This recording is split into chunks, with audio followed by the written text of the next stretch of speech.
Yeah, what's up? In here early tonight. Late tonight. Got some things going on. But yeah, man, I had forgot about this story about Floyd and his employees. I seen the video like 3 or 4 days ago. I had went and did something, forgot about the whole thing. I wasn't even gonna make no video about it for real. But then something else crossed my mind. And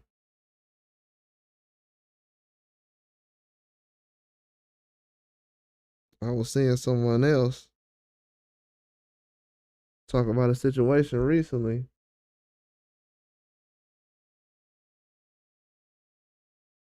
And then the whole situation with Floyd popped up again. But then I was also thinking about the Tank Davis situation. And that's what really caught my attention recently.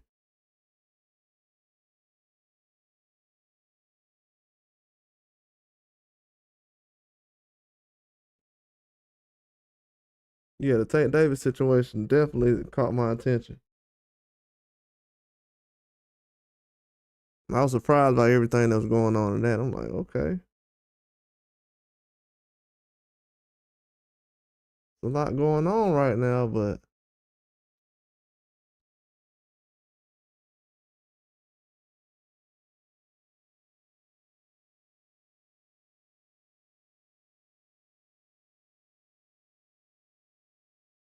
yeah, definitely a lot going on.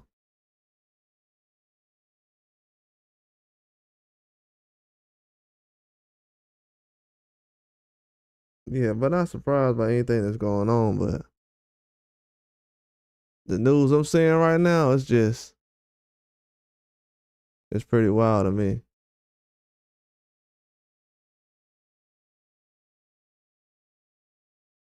Yeah, the news I'm seeing right now is extreme.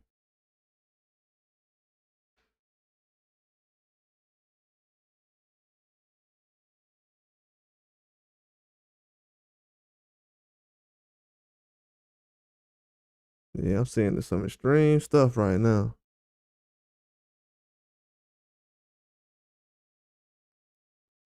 But one thing that kind of surprised me and caught me off guard was St. Davis situation. And I'm hearing about retirement again. They talking about him retiring again.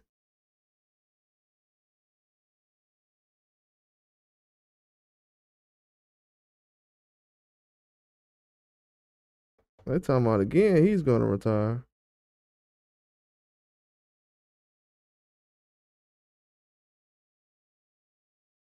And I'm surprised by that.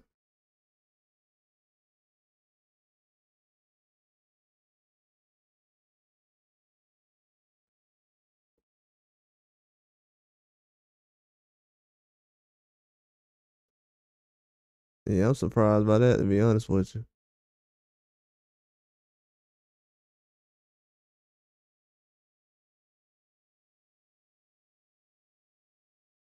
They still talking about this man retiring.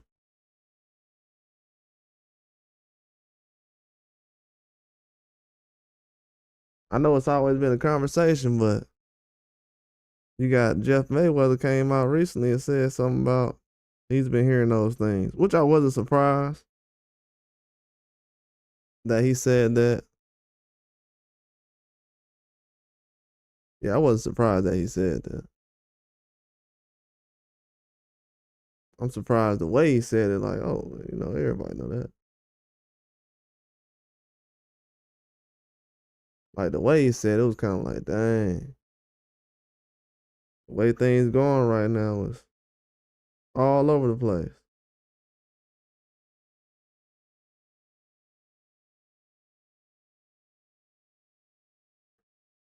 Yeah, things are currently all over the place, man.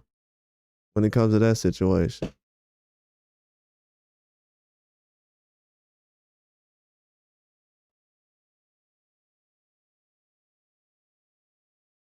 But yeah, Mayweather had the money issue situation recently, and now you got this situation with Tank. Yeah, it's definitely odd, man, when you look at it.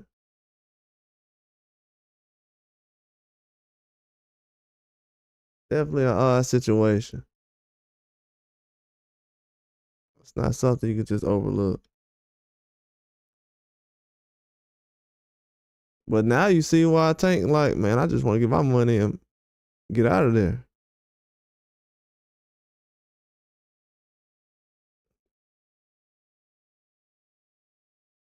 It don't look like things going right now. So you got Jeff Mayweather. Oh, what's going on, Root Exposure?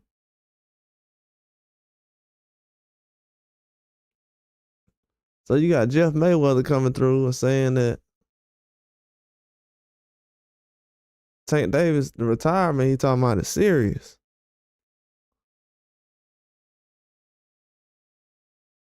So you got serious retirement talks. They got people protesting outside of Mayweather gym, the fitness center he got. Tank said he ain't had no money last year and that they was basically had him held up in Dubai. And then Floyd was like, nah, that wasn't true. But then the way he moving, it's like, are you sure that's not true?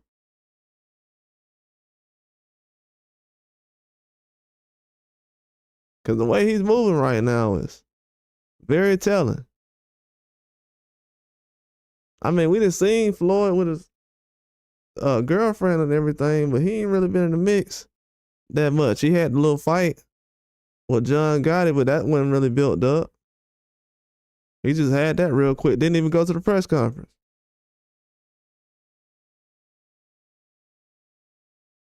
So yeah, it's a lot of weird things that been going on.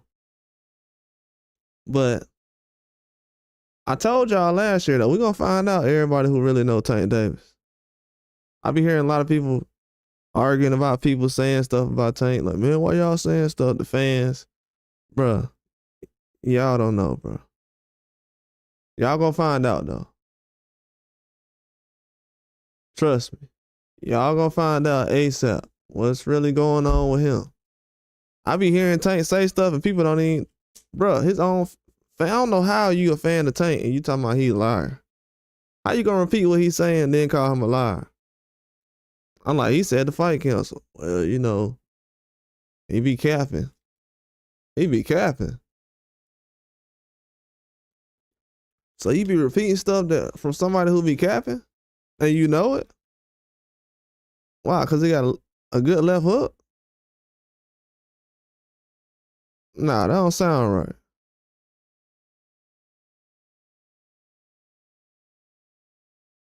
That don't sound right. That definitely don't sound right. It's funny, man. Like, they pick when they want to believe him and when they don't. But trust me, I've been enjoying his fights for the last couple of years, so he can hang it up tomorrow. I ain't just show up yesterday watching him fight. I done seen him fight plenty of times. It's these other people that don't know how many times he done fought already. They like, man, I want to see this fight. Man, this man ain't said not one time he wanna get in the ring with these guys like that. Let's keep it 1,000. The man wanted, if he wanted to focus on that, he would have did it. And the bag must not be big enough. Ain't nobody offering no money. They already need turkey on the sheet to show up. So maybe, and this is real talk. This ain't no excuse. I'm being 100 about it. Cause from what I seen, they always complaining about how fights don't got enough money for it or whatever. So maybe they just don't think certain fights is big enough to make. They don't want to put no money behind it. That gotta be the only reason, cause there been too many weird things going on. The way they've been moving lately, I'm like, Nah, this ain't real.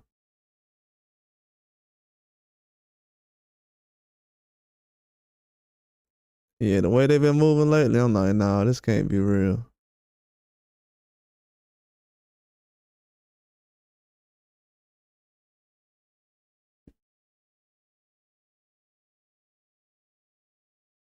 But if somebody would have said a couple of days ago, hey man, Lord ain't got no money. Well, they'll probably believe it now because, Tank had already kind of put the word out a little bit.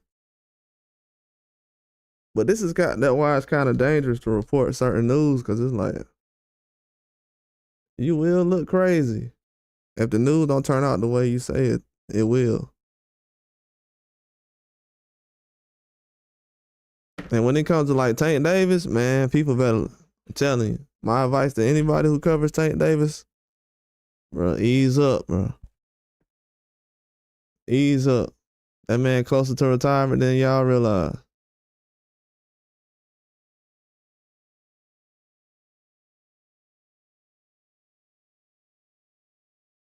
Definitely might want to ease up on that fight.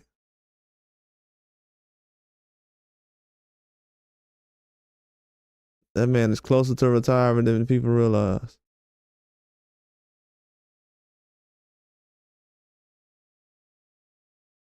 That man can retire tomorrow.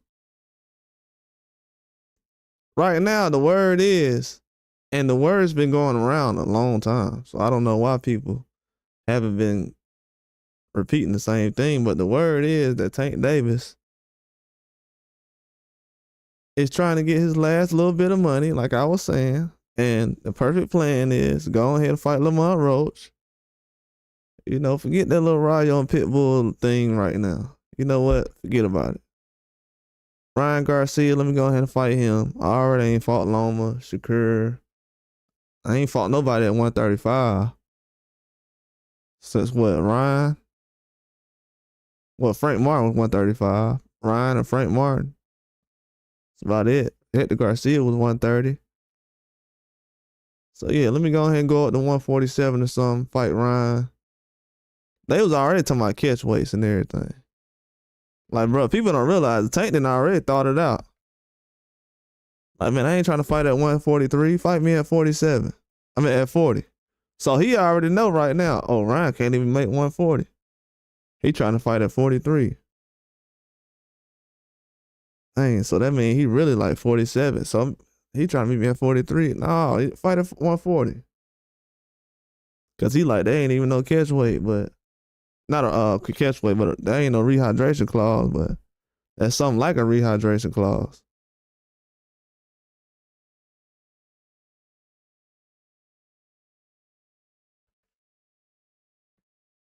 That's something like a rehydration clause, but it ain't a rehydration clause. But it's something like a rehydration clause. Cause they know Ryan can't make 140.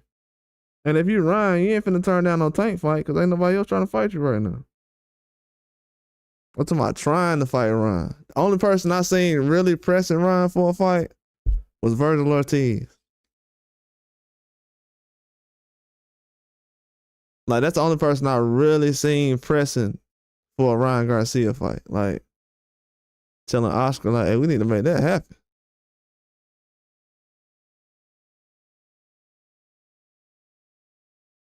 And as you seen, Virgil, he ready to fight.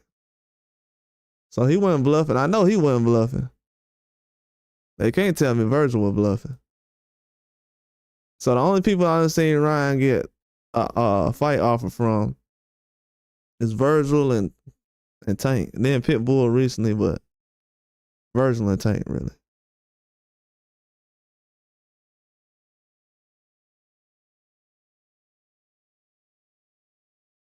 So yeah, it's gonna be a nice little matchup for these guys, man. It is. Tank definitely trying to get the money for it. That's a fight. Like he said, I don't need Turkey out of sheet. They do. I can get a fight without Turkey out of sheet. I don't need no Turkey out of sheet. That's what Tank said. So I gotta go off his word. In his mind, he like, I ain't worried about no turkey out of sheet. I can make my own fight without turkey out of sheet. I ain't never needed turkey out of sheet before, so why I need him today?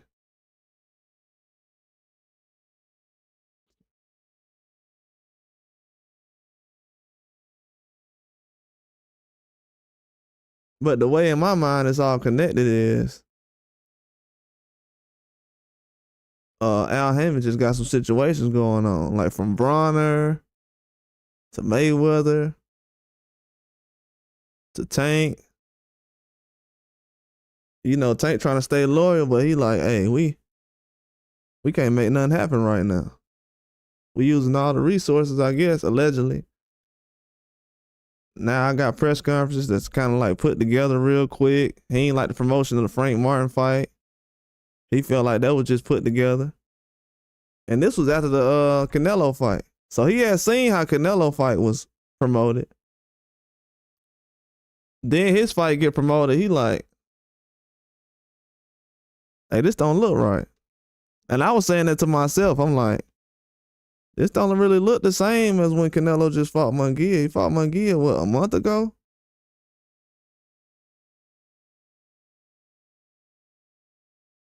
I'm like, I don't know, man. It just don't look the same to me.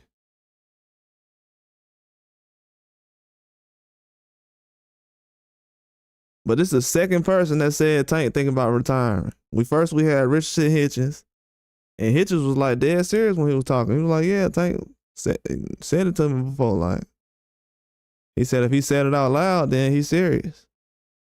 And then Jeff Mayweather was like, yeah.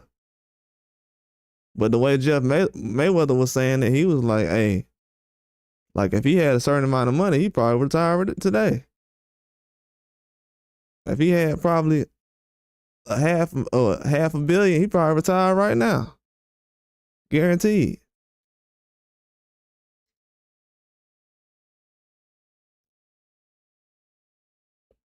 That's what I'm saying, man. People, I'm giving y'all real intel. If y'all want to see how Tank really think, go back to all the way to the beginning. When he first showed up at Mayweather gym till now. And you gonna see a pattern. But people are overlooking that though.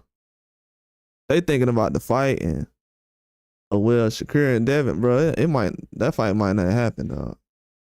To keep it 1,000.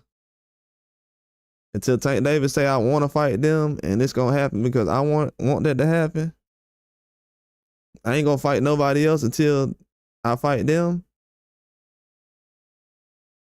Then you'll start to see some motion going on. But nah, he ain't worried about that right now. He trying to get a bag for the fights he getting right now. If he ain't getting the money he want right now for the fights he getting right now, then what's the sense of him putting on a bigger fight?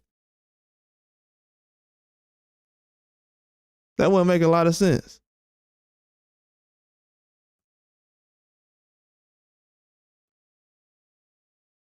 People just gotta think about that for a minute. That's why I'm saying, like, the opponents that he getting and bringing on and fighting, they not getting the same respect that Munguia getting when he fight Canelo and all that other stuff. And this ain't from the fan base. This from the media. Just from a media standpoint.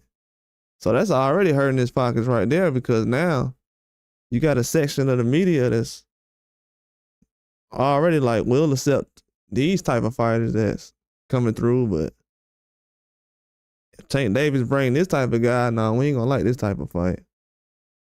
So it's gonna be like, it's already stuff like that happening now. You can kind of tell, like I said, from the promotion. You can definitely tell.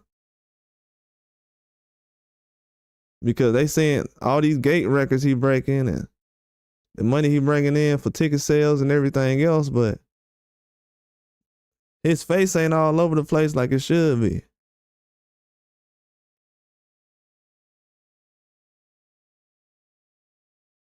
By the time Canelo was this age, Canelo was doing those what's those beers called? those Mexican beers, Dos Equis or whatever. I think he was doing like Dos Equis commercials or something like that by the time he was this age. Man, we ain't seen Tank on a commercial. Like the finesse they been doing the finesse. When they put Ryan Garcia, that's why all these dudes are, yeah, man, Ryan. Man, Ryan got put on a Gatorade commercial after getting knocked out by Tank. Tank made this dude quit, and you know what they said? Gatorade said, we're going to put the quitter on the Gatorade commercial. Let's put that quitter guy, that guy who just quit against Tank, let's put him on the Gatorade commercial.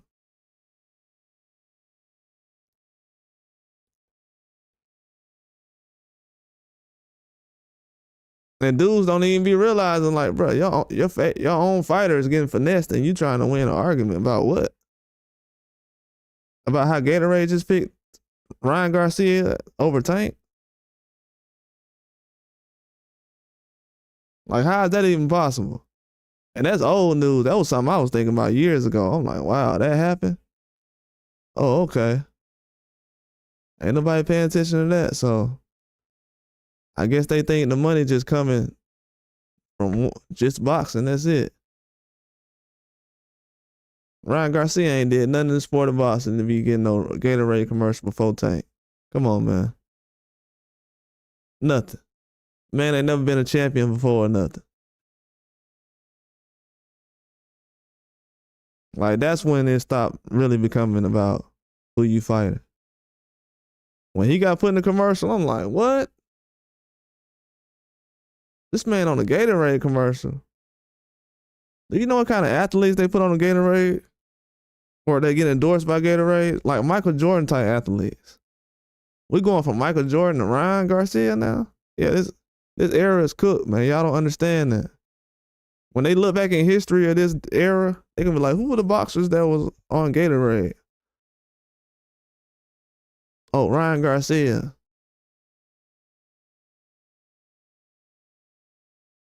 I'm telling you, they changed the history right in front of your face.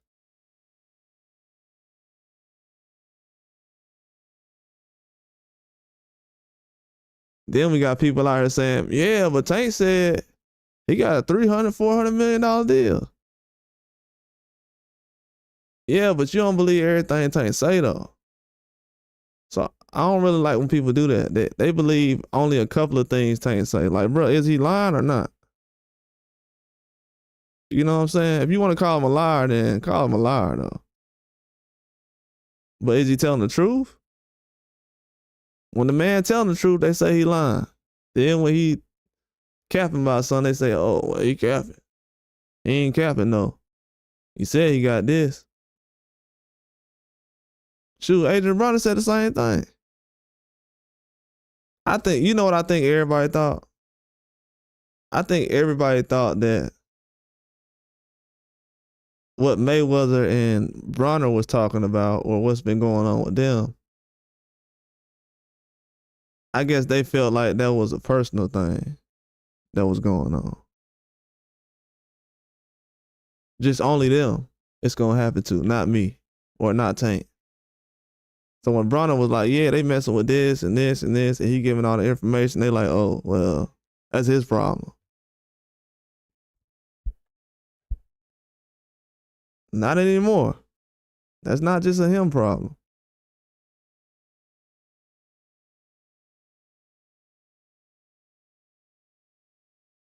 You got Mayweather out here talking about this man gonna retire. You got Hitchens saying he thinking about retiring. And they believe it and that it's real. Telling you, man. Yeah, Tank like doing that thing, but I'm pretty sure he ain't gotta be famous. He already famous. I think the days of him trying to be famous is over with. I'm pretty sure he's past that.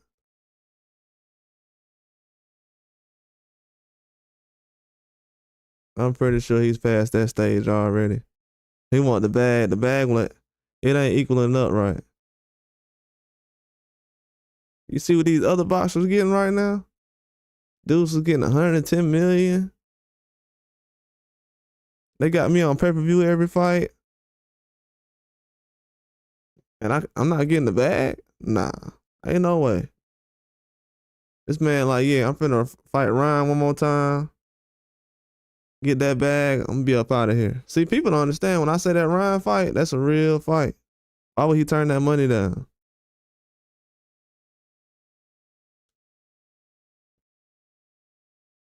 Like, why would he turn that money down?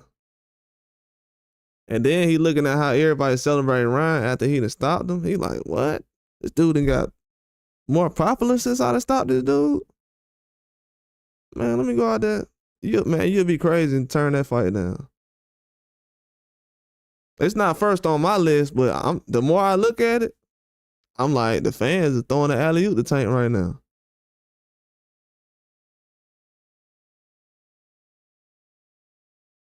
I'm like, they throwing him an alley-oop.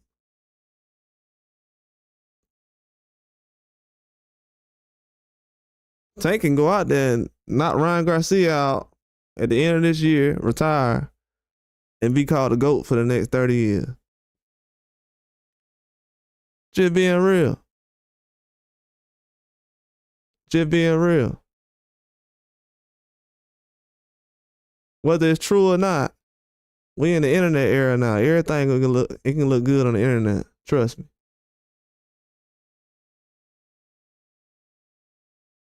They say this is one of the worst eras of boxing, but when you look at the highlights, though, it look like everybody is Jordan now. He said, bro, Lamar, his time, so that's gonna be his last fight for real. Niggas gonna be clouded. Yeah. Hey, bro, when I seen after Eastside Cruz fight, bro, it looked like he did lose. I looked on Twitter. I ain't gonna lie, that's why I don't go on Twitter no more. It really ain't been the same since that fight. Man, I went on Twitter after that Tank Davis and Eastside Cruz fight. They were like, yeah, man, Tank went the distance with a bomb. I'm like, that's why when I say dudes is fake Tank fans, bro, they know exactly what I'm talking about, man. They be doing all this rah-rah stuff after that Eastside Cruz fight. They try to make it seem like Eastside Cruz was the next Shakur Stevenson or something.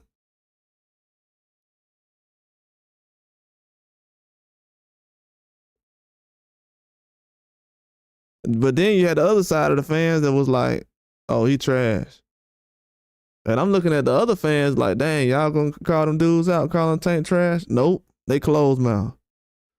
Scared. They like, oh, too many people saying it, so I ain't gonna say nothing. These dudes be shook, man. They ain't no real Tank fans. I seen it. The Mexican fan had them so scared after that Eastside Cruz fight. They were like, I ain't gonna say nothing about them calling Tank trash. I'm just gonna focus on Shakur and Haney them.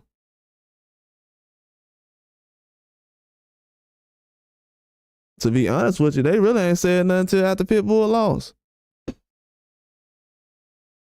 I heard a whole bunch of dudes saying, man, yeah, I heard Pitbull was supposed to be fighting Tank. Wow. So how was he gonna fight Loma and Shakur Stevenson if he was planning to fight Pitbull next? Man, y'all be talking crazy.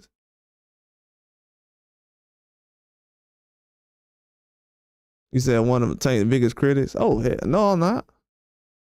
Man, I give Tank more. Tommy Dukes, let me tell you something. I was the first one to put Tank on pound for pound on the internet, bro. I got proof of it. I don't even think I had 1,000 followers yet. I put Tank Davis on pound for pound. My right hand on everything I love. I seen so many YouTube channels start putting Tank Davis on pound for pound right after I dropped the video. That's when I was like, dang, bro. The news for my video get around quick, but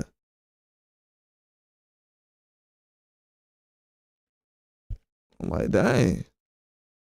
Be that many people watching? I ain't no critic of Tank. I'm a critic of everybody in boxing. That's why boxing is trash the way it is right now. Don't nobody want to be a critic. Everybody want to kiss these guys' butts. These dudes ain't my brother. They ain't my family. Why would I treat them like family when I don't even know these dudes? That's what's wrong with fans these days. They want to be these dudes' friends and stuff like that. Everybody should be a critic in boxing. I mean, this is you get judged literally in the fight. The thing that what's going on in boxing right now, we trying to keep dudes around because of their name instead of their skills. That's what's really going on. If you want to keep it 1,000, that's a problem with Tank right now and Canelo. They got a lot of fans right now that don't want to see them jump in the ring with certain people, and it's getting exposed. And I'm a fan of Tank, but trust me, Tank could lose his next 3 fights. I'ma still be talking about Tank the same way I am right now. I ain't gonna put nothing extra on it to where I'm gonna be like, hey, yeah, man, I told you he was bomb. I ain't gonna put nothing extra on it like everybody else gonna be doing. Trust me, he fight enough. If he fight more than one time a year like he been doing, he gonna end up losing. But it's just the fans that they the ones gonna get exposed. Cause they be putting too much extra on it. Don't nobody trust me, dog. You can't be watching Tank a couple of years and you just love him to death like that. Like it nah.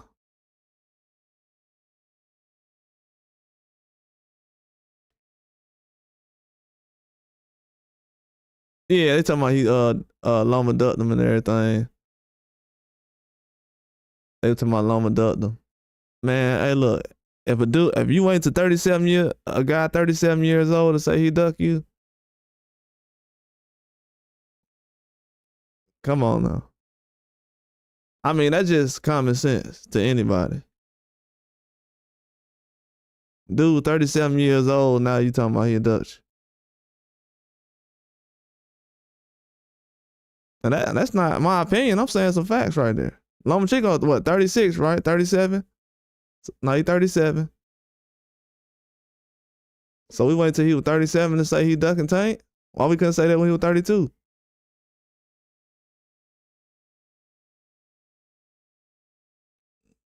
That's the only problem I got with everybody saying about the Loma being ducking whatever.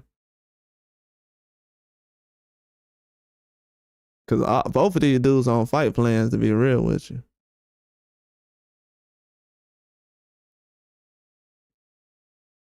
But the only problem I be having is when people say that,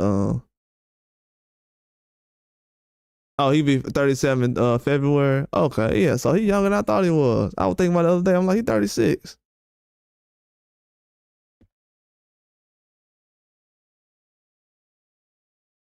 They said Loma was in contract negotiations for Tank with Tank. That's what I'm saying, bro. The people y'all be watching on YouTube, bro, they ain't got no information about Tank right in the years, bro. I'm gonna be honest with you.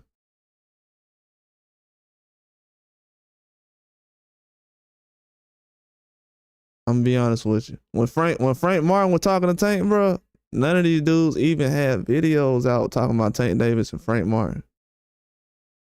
These guys don't know nothing about Tank Davis, bro. Be real with you. That's why actually I be like not putting out Tank Davis videos on purpose because I just want to see what everybody else saying. I'm like, okay, I want to see how smart everybody is.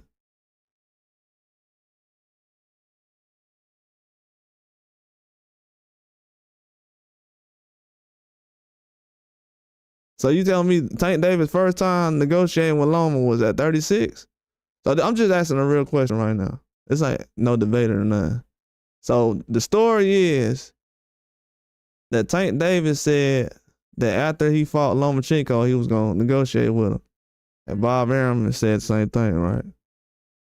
So they waited until what? Loma was 36 to start talking about negotiations?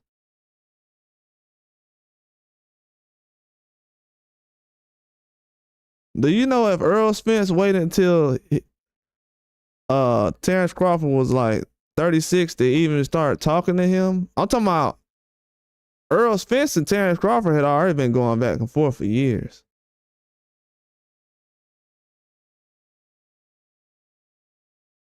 I'm talking about these dudes ain't even been going back and forth at each other over the years.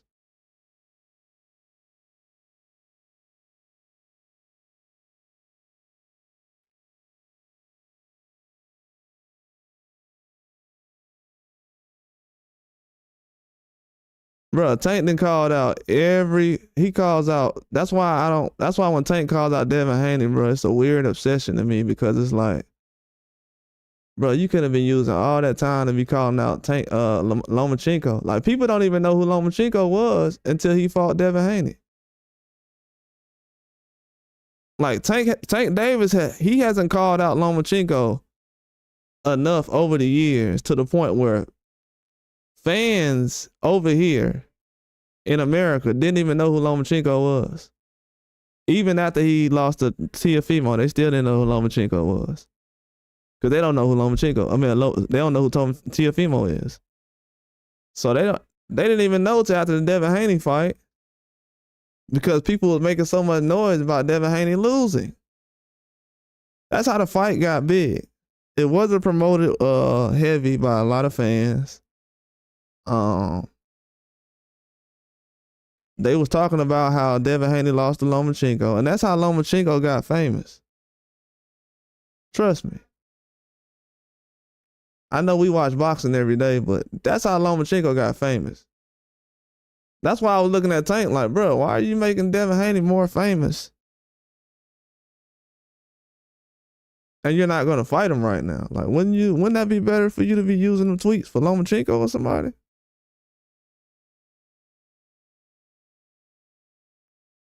That's why I never understood that. Y'all ain't noticed that before Tank fought Frank Martin, he was going back and forth with Devin Haney and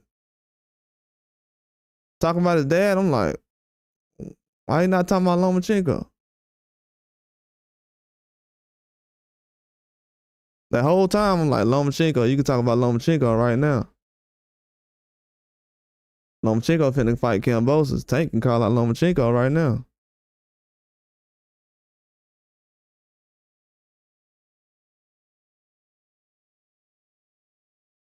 You gotta think about it. If your heart ain't really in it, your heart ain't in it.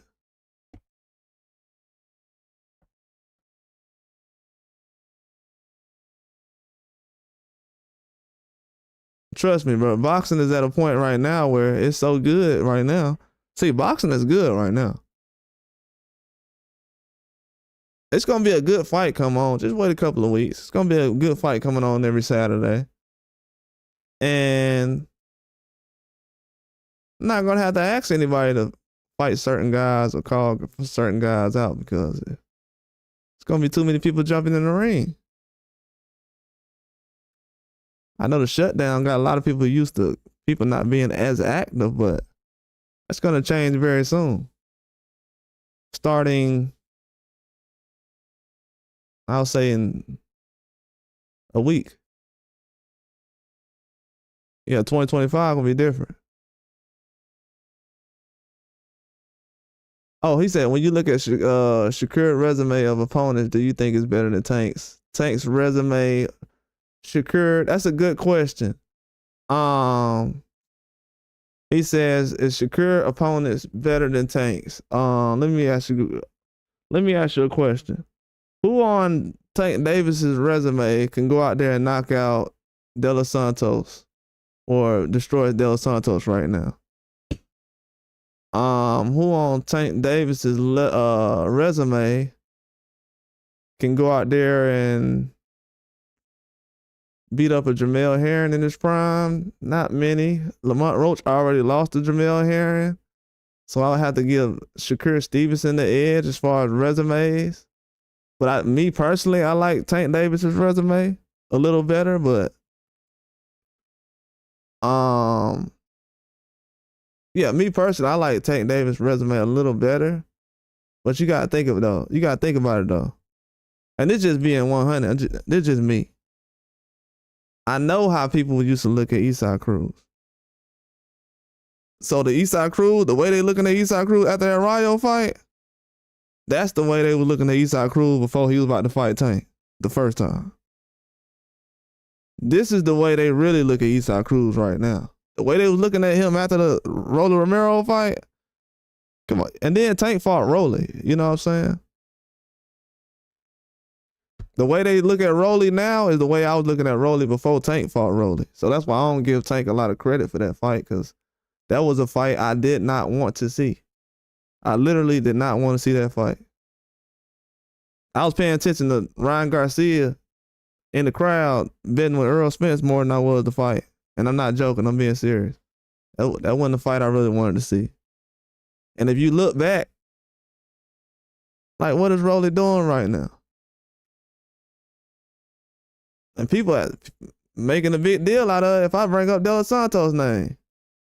Like, man, get out of here, man. Y'all, if y'all gonna sit up here and pay y'all good money to go see Rolly, instead of somebody fighting, if you'd rather watch Rayo and Rolly versus Rayo and De Los Santos or something, well, you're a different kind of fan then. I see why boxing the way it is now. And most of these dudes who bring up Rolly name don't even know Rolly got power like that, because he ain't had knockouts in the last couple of fights he done had. But a lot of these guys, man, they just talk about what Rolly saying in press conferences, like this WWE or something. They be bringing up Rolly like this WWE. They be like, man, what about the press conference? Like, bro. So we going through all this so you can watch a press conference? What about the fight though? Oh, the fight ain't gonna be that good, but the press conference, man. Bro, go back. That's what WWE for, bro. That's literally what WWE is for. For all the fans who really like press conferences to the point where that's the way you picking opponents because of that. That's what the WWE is for. You can go over there and get that feeling off over there. But that ain't, come on, man. Y'all gotta leave that out of boxing. I don't care about these personalities. I'm coming to see knockouts and great fights, blood and guts and everything else. I ain't trying to see none of this press conference stuff. That's why boxing becoming the way it is right now. I'm talking about they just put a microphone in front of Rolly and like, hey, promote this fight with Tank. That's why I respect Eastside Cruz. He ain't gotta do all that talking. He don't speak no English. He like, hey, let me just get in the ring, make this noise, fight this guy, and get up out of there.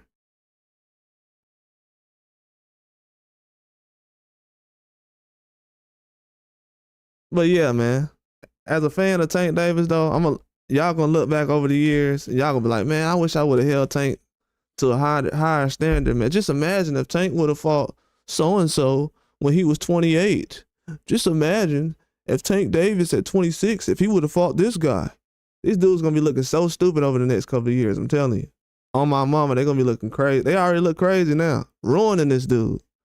Somebody said Devin had a rough 2024.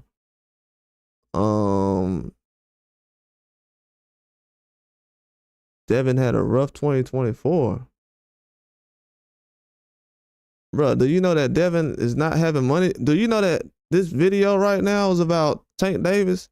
Tommy Dukes, do you know that this video right now is about Tank Davis having money trouble and Floyd Mayweather having money trouble right now? Something that these guys acting like haven't been going on? Please, I do not want to hear about Devin Haney being rich and making $30 million fighting a drug cheat. You know what I'm saying? Like, Devin Haney just made $30 million in a loss without Turkey Al Sheik after getting cheated. A no contest. So trust me, he doing all right. And Tank finna try to fight the guy that he just got cheated by, after knowing that the guy's a cheater.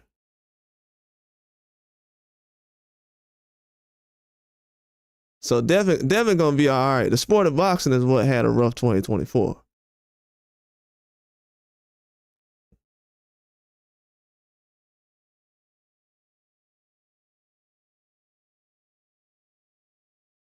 What's going on, Al the Pal? What's up, man? The sport of boxing is what had a rough 2024. Devin Haney did. He did his job. He did what other boxers need Turkey Al-Sheikh to do.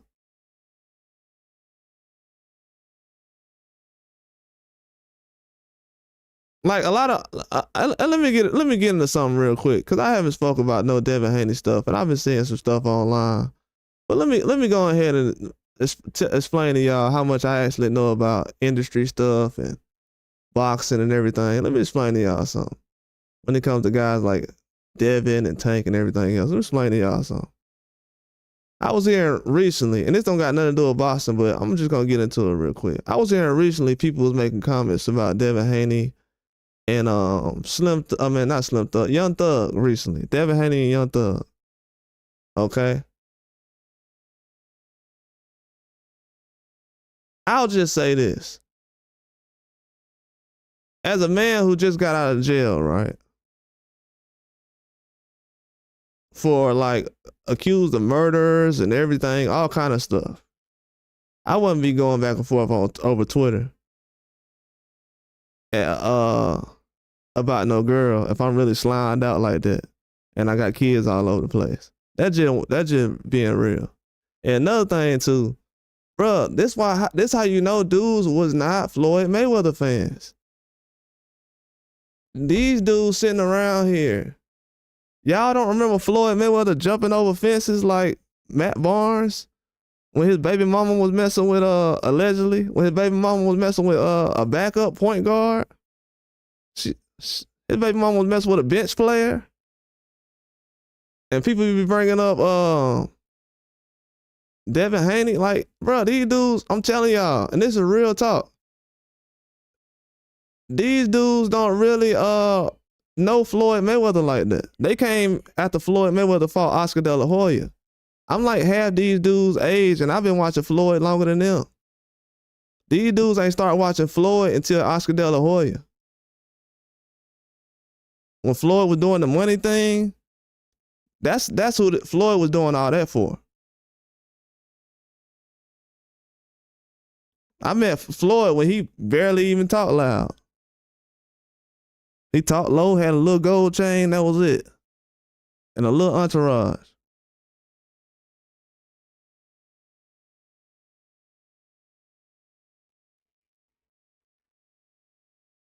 Floyd had been in a situation, bro, where he had, bro, you said the content creator. Them dudes don't care creating no content. That ain't content creating. That's just good editing that goes on. And it hurts the sport of boxing because then, ever since these dudes have popped up on the scene, whatever kind of content that they doing about boxing, haven't you noticed that YouTube boxing and all this misfits and Instagram boxers, they've gotten bigger. The bigger that YouTube boxing gets as far as content creators, could these dudes turn it into WWE? They're not helping the sport of boxing. They on here playing G.I. Joe with a whole bunch of boxers as fans, trying to go against a guy like, oh, this is my fighter and I'm going against this guy. Like they hurting the sport so bad. It's like you can't even, like I told y'all, this is the only sport online where they actually have AI channels reporting the news.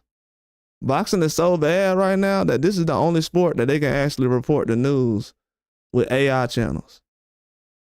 I'm gonna just let y'all think about that for a minute. If you know how deep and how terrible that is. They can't even get AI channels to report NBA news.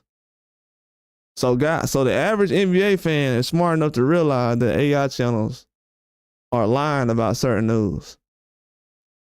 But the average boxing fan isn't smart enough to realize that an AI channel is actually reporting them news about boxing that's not really real.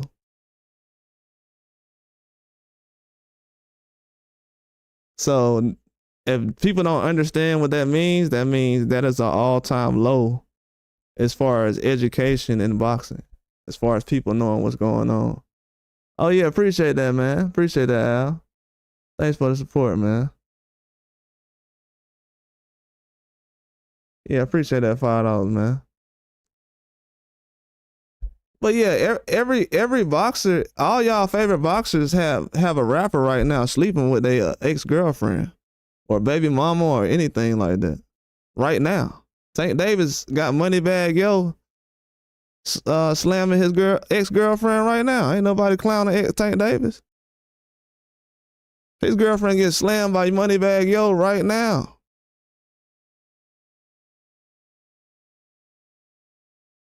I ain't heard people say everybody hate on Tank Davis.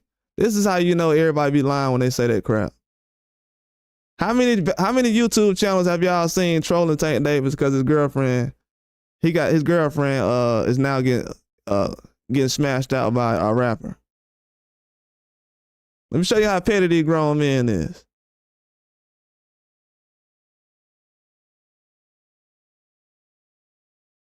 There's not one YouTube channel out here in the last 10 years that done put a video out about Tank Davis' ex-girlfriend getting smashed out by a rapper.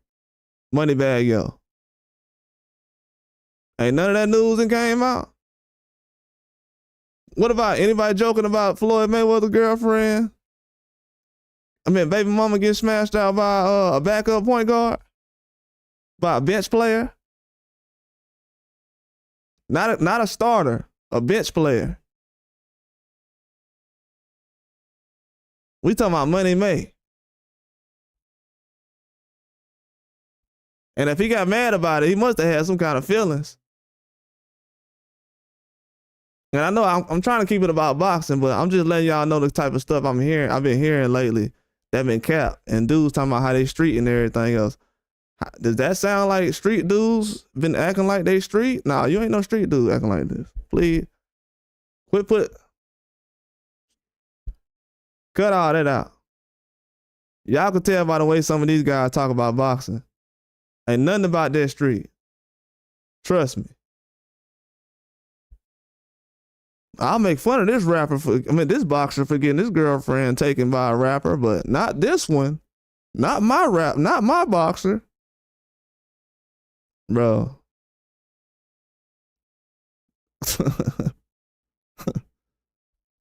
That's sad, man. I know y'all might be coming in and hearing in the middle of what I'm talking about, but trust me, this is a very serious topic right now. This is a very serious topic.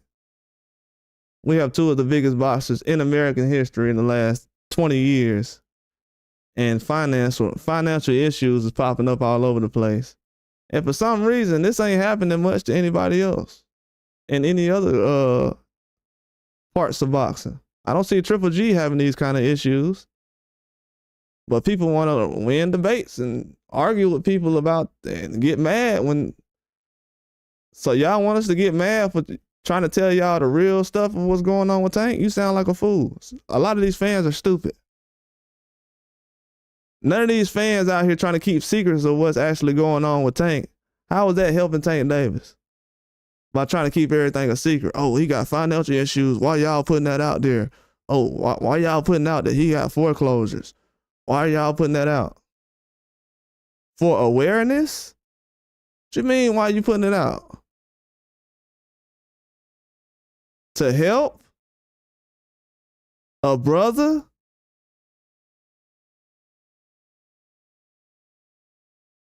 I mean, how you gonna find out if they don't put it out? Did you know before somebody put it out? Did you know he was going through all this?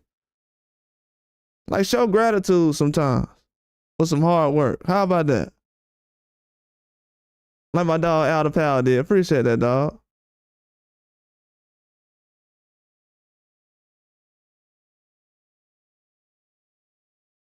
Like, these fans don't even understand what's going on. That's why American boxing is cooked. It's done. It's a TV dinner that been left in the microwave 8 minutes.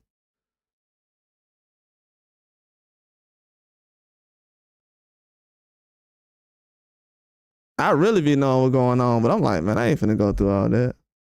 Last time I tried to tell y'all everything, they had my YouTube channel looking like an old TV you had to bang on side of.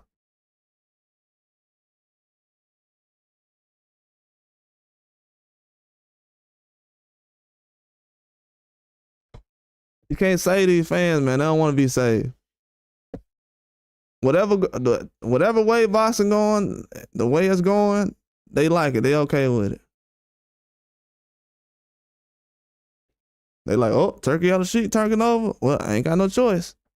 Yeah, you ain't got no choice now. You had a choice, but you chose to argue about why so-and-so is fighting the best competition.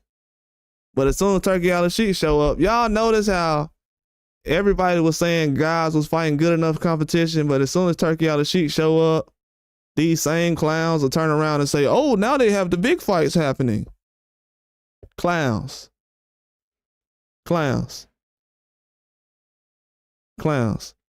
These dudes they purposely do not want to have people in certain fights. Purposely. They admitting it. I don't know if y'all know it, but 2024, y'all admitted that you don't want to see guys in dangerous fights. We've obviously seen that already. We've seen it already, literally, in the media and the fan base.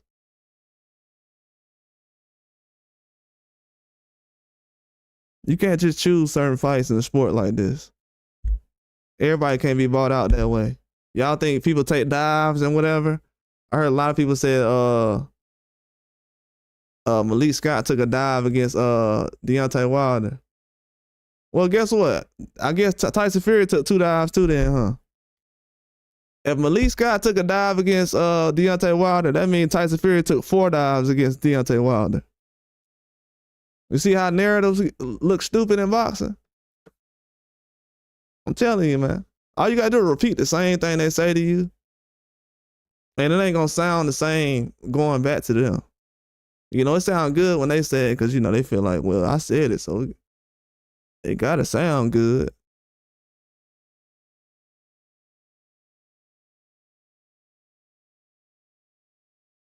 Just like when people were saying, yeah, Munguia, he was the best choice. You know why everybody okay with Terrence Crawford fighting Munguia? You know why it's not really a lot of pushback on it right now? Because people seen how Munguia got done, and reality set in, and they finally realized, you know, I've been lying to myself the whole time saying that Canelo will knock out this, he'll knock out that. They don't know what Canelo will knock out. After seeing how Munguia got done, they don't know what Canelo will knock out. They don't know.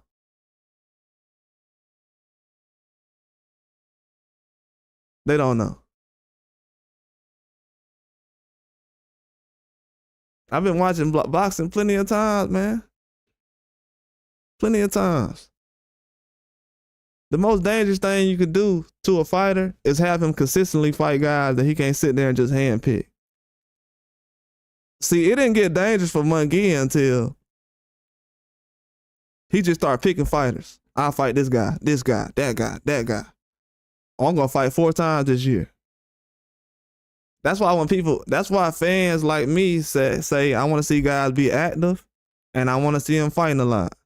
Some fans just say, well, we want to see the big fights.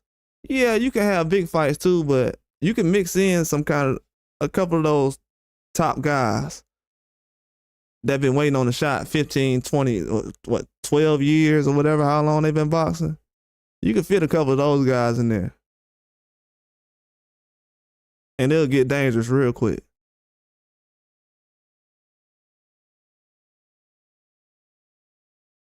Promoters know that. That's why they look at a guy like Canelo. They're like, oh, let's just do this 2 times a year. Let's just let him fight 2 times a year. Then when he fights 2 times a year, the first excuse they gonna make is, well, he got 60 fights. He got 70 fights. Bruh, so what? Chavez them had like 90, 100 fights back then. Them guys was fighting 100 times back in the day. And Chavez's resume looked way better than Canelo's. I grew up in the Canelo era. I still know I know more names on Chavez's record than I do Canelo's. I'm talking about big names.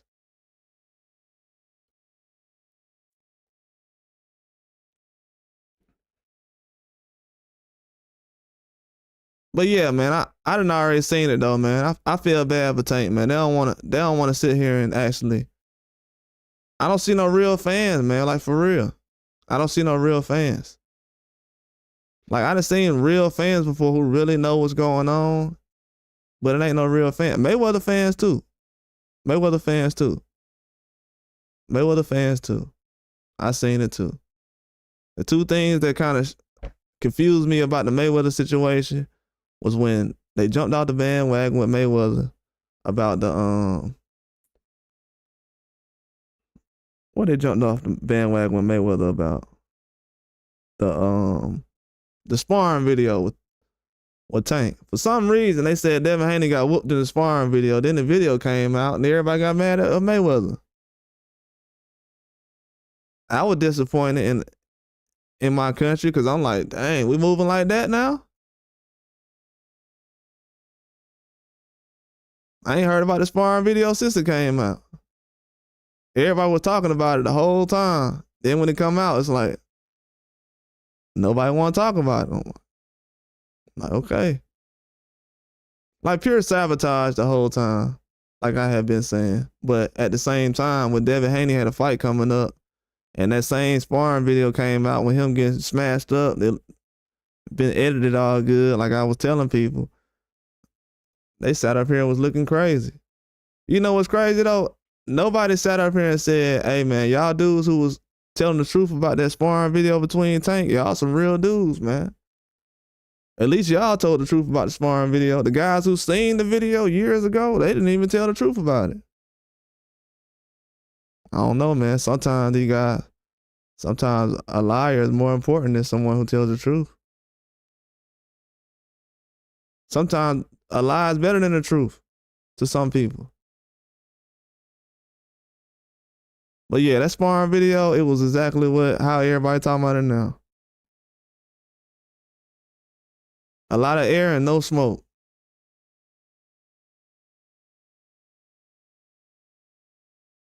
They made that sparring video sound good before it came out, didn't it? Before that sparring video came out with Tank and Devin, you had Gervonta. He had like, man, I don't know who won. It could. And then you had other people like, yeah, man, Tank was cracking them all, everything, man. Then the video came out, nobody said nothing. If you look at the comment section, all they doing is talking about Mayweather the whole time. I'm like, I can't believe I even live around these type of people. I gotta share grocery stores and everything with these type of people right now.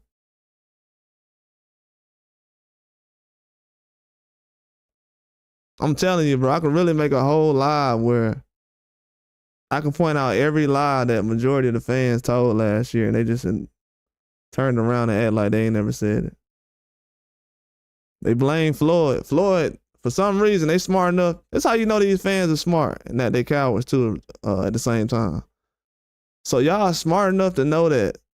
So y'all saying that Floyd had Fight Hype put a video out, but y'all think that Devin Haney, hold on. So you have fans in the comment section saying that Floyd had Fight Hype put the whole video of Tank sparring Devin out.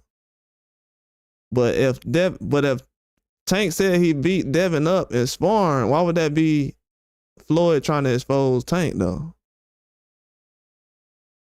Because if you see the video, people are saying, man, Floyd wrong for that, man. Why he put the sparring video out, Tank and Haney? Bro, y'all begged this man to put the video out after the clips of him and Tank was out before he fought Ryan. When the clips of Tank and Devin Haney sparring was out, bro, everybody was celebrating it and high-fiving it. Then they put the full video out and everybody started complaining. I don't know if people know it or not, but that's when everyone got exposed. Right there. Trust me. If I wouldn't have started this channel, bro, I wouldn't have been able to document all this. I wasn't paying attention to none of this stuff people be doing. It's just kind of my job now, so I gotta do it. Some of y'all not gonna like it because now you can't cap around me. That's what people don't be liking. They don't be liking they can't come around here and cap.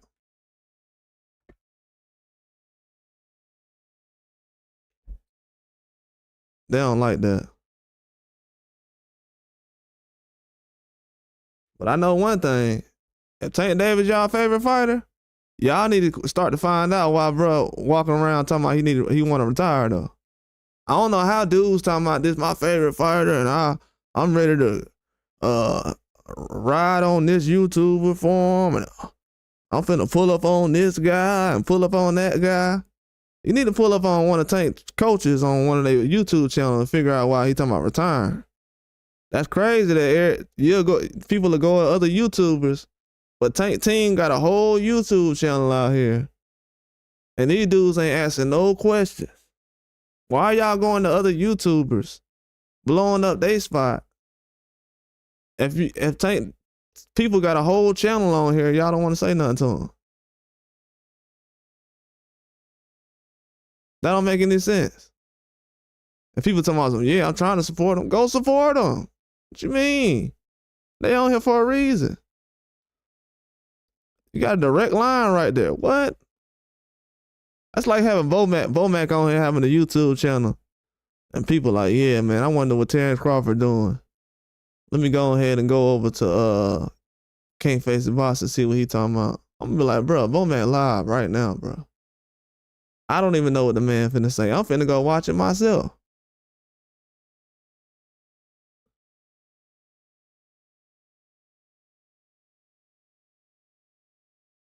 That's when I started to realize too, and then man, I'm like, okay, man. It's better off for me to just be quiet and not say anything about Tank, because the more I talk, it's just gonna make it look bad because these folks talking about the opposite of everything I'm saying. I'm like, oh my God. I'm talking about these people that went from talking about Teofimo to William Zepeda, Shakur Stevenson, Lomachenko. Now he fighting Roach. And everybody like, why you hating? Hating on what, man? Y'all was talking about this dude finna fight 50 other people.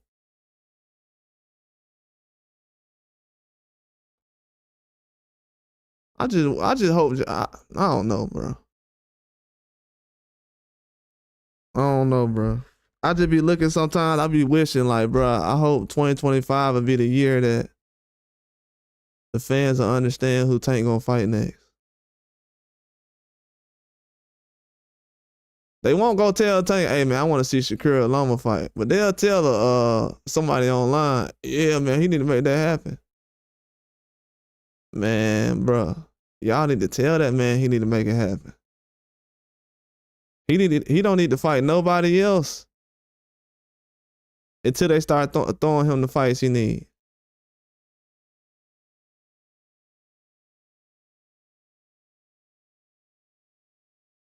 He already ain't fighting one time a year, shoot.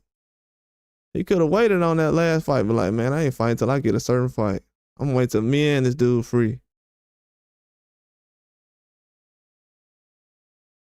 Okay. Okay.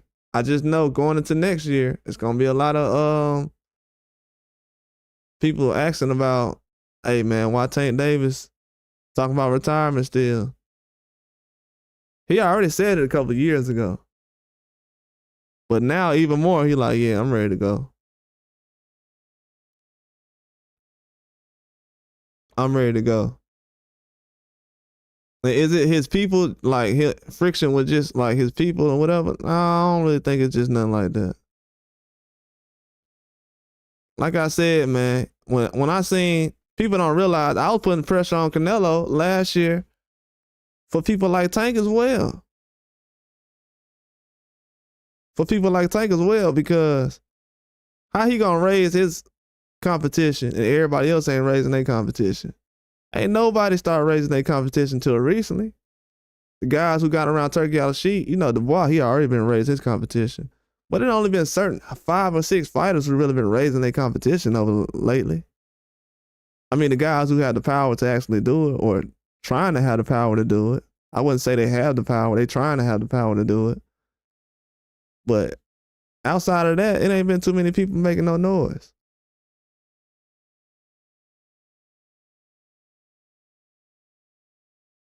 It ain't too many people making that much noise, man. And I really blame everything, man, because the Rolly situation, it's a couple of fights you can look at. You could have been like, man, that fight ain't had to happen. It didn't have to happen. It didn't have to happen.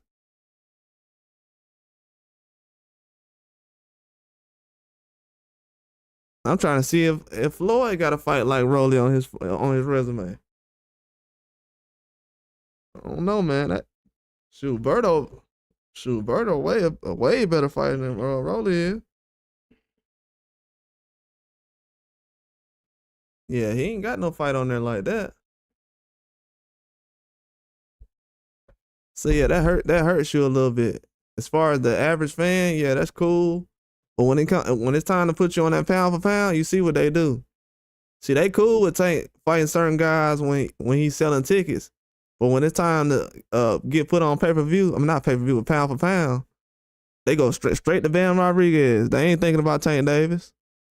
People can sit up here and scream about 130 and 35 and 40. But I don't hear nobody bring Tank name up when they bring up Bam Rodriguez though. So y'all basically didn't let these people come in and tell y'all that Tank Davis ain't doing more than what Bam Rodriguez doing at 24. Are y'all okay with that? Yeah, he gonna retire. There's plenty of reasons he gonna retire. And he can retire. And he should feel like he gonna retire. Ain't nobody listening to what he talking about. As a fan, y'all should be ashamed, man, to be honest with you. That's why the real fans of Tank, man, dudes just play the background like me. People think I'm a critic of, like bro was saying earlier, I'm a critic of Tank. I'm not a critic of Tank. If I am a critic of Tank, good. I mean, everybody criticized Terrence Crawford. He ain't got a loss. Devin Haney got cheated by a guy. He still get criticized every day. So, I mean, it's fair game right now. I mean, I thought we playing favorites or what? Somebody let me know. We playing favorites? I thought we were still picking on fighters and bullying guys now. I ain't know we had to treat certain fighters special. I thought it was smoke for everybody, it looked like. Benavidez, he went up what? 7 pounds? Fought a guy at 175 who possibly gonna be a Hall of Famer one day, and went 12 rounds with him, and people said he got trolled. So it should be off limits on, I mean, really, if it's off limits, it should be off limits on everybody. But we ain't gonna be sitting here talking about guys who was undisputed and champions and everything else, who ain't never lost a fight. They can get trolled, but other fighters, nah. Man, please. Y'all got other things to worry about. Where these dudes' money at, man? What Tank money at? That's what I want all these fans of Tank to do, man. Y'all need to figure out where his money at and why he need to retire. This man that said this probably 4 or 5 weeks ago, he want to retire and he want his money. And now everybody ain't saying nothing. That's why I said, bro. It ain't no reason for me to be saying the same thing they saying, because they ain't helping him. Ain't nobody asked this man why he retiring. Or why he wants to retire.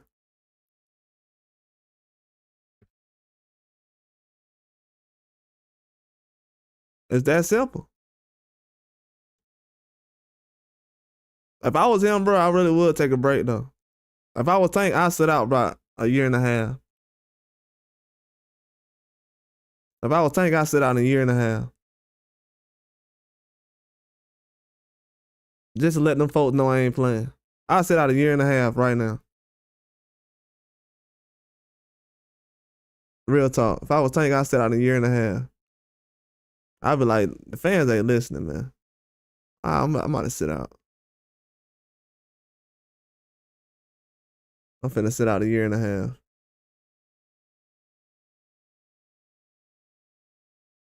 Cause I'm hearing people say he just mad and he just angry and it's just this and it's just that.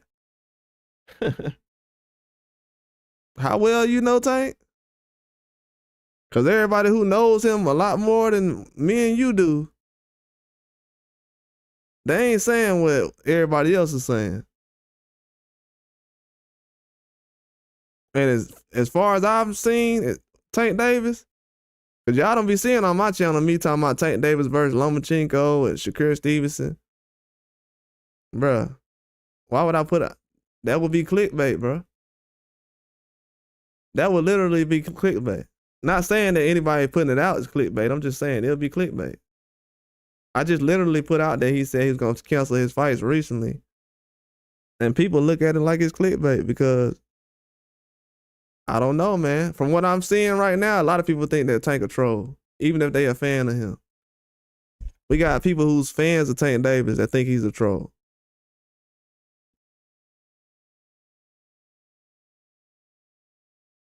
So that's kind of dangerous. So now you can't even really report what Tank Davis say because they're going to be like, can you imagine that? We at a point now where fans of Tank Davis will say he capping or trolling, even if he comes out and says something. I don't know if people know how dangerous that is. If Tank Davis come out right now and say, hey, man, I tried to fight Devin Haney, but I ain't want to go up to 140 or whatever, they'll be like, ah, man, he capping.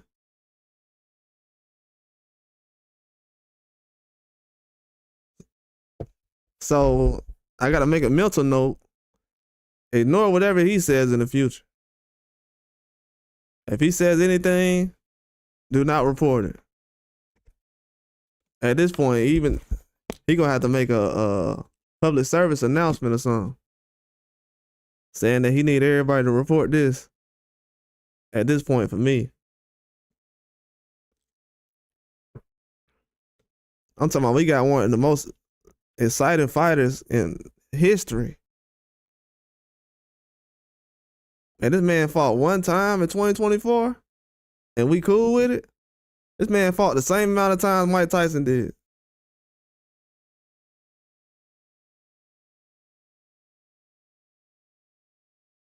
Can y'all imagine that? Who would have thought in 2024 Mike Tyson would have had the same amount of fights as Tank Davis?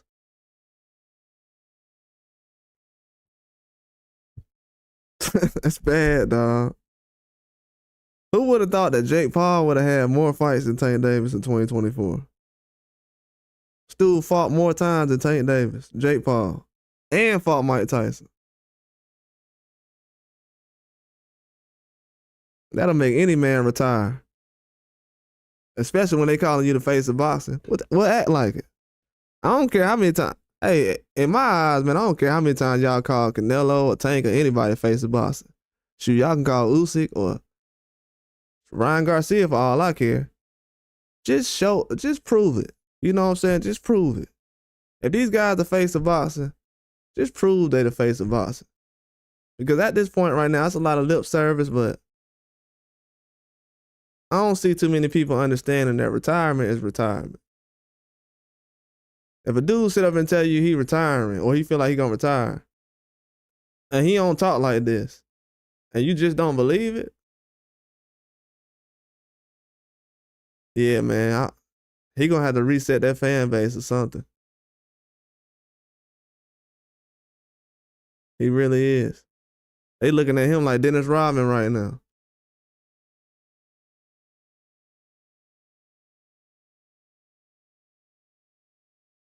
It's almost like when Dennis Rodman used to do like those antics on the court. And then one night he going through something real and everybody looking at him like, oh, you know, he always just going through something. He almost got like that Dennis Rodman effect where it's like, yeah, you know, Dennis, man, he always got something going on.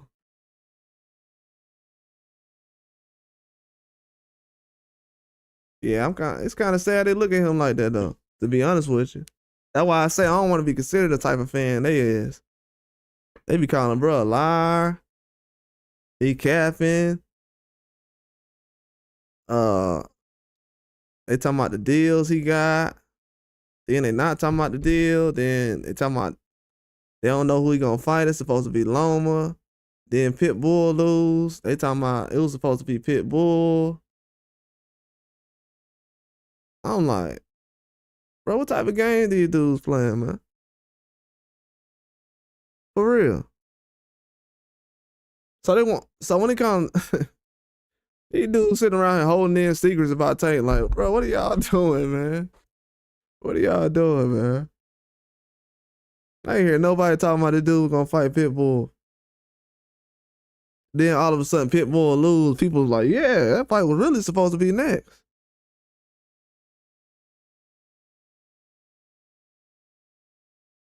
I thought he was in negotiation with Loma though.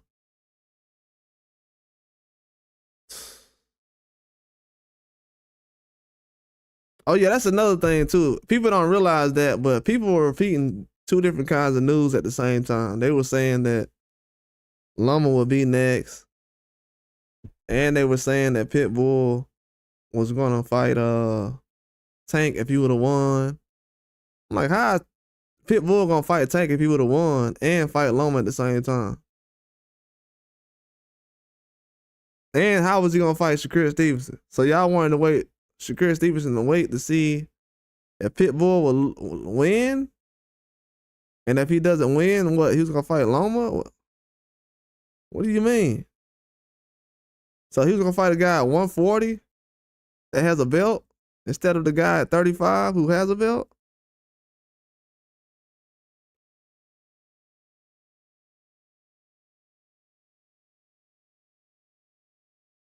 I'm just saying all this to come back to the point that Tank said he retiring. So I might be randomly talking, but this is not random at all. I'm just spitting out random facts about what could lead to him retiring, and that Mayweather basically is possibly going broke right now. Something that Tank said last year as far as him owing money, some guys at Dubai or whatever. And that news went, you know what's crazy though? That news went all over the place. I'm gonna say something else too to y'all real quick. Show you how I'm gonna use an example of why people think Tank Davis is a liar. So Tank Davis sat around here and said last year in a tweet that Floyd was stuck in Dubai or whatever. And I don't think he literally said it. He just said something. I forgot what it was. And that went viral all over the place. I'm talking about every website, television show, news station, media outlet. They all reported how Floyd was stuck in Dubai. And they got all that from Tank.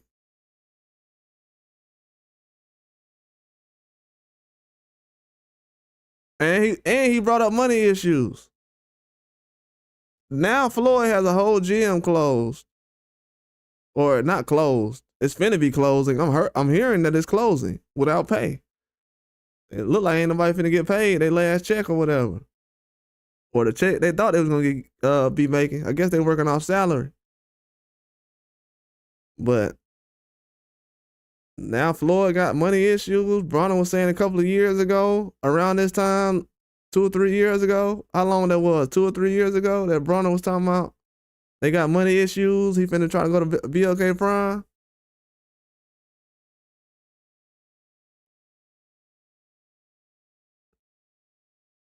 Yeah, that was about 2 or 3 years ago.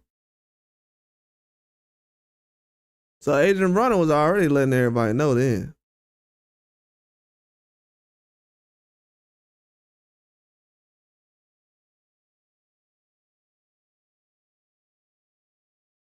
Hey, you know what's crazy? Adrian Bronner a real one. He could have been the whole time saying, man, Tank, you need to go ahead and leave when I leave. You know how these dudes be doing.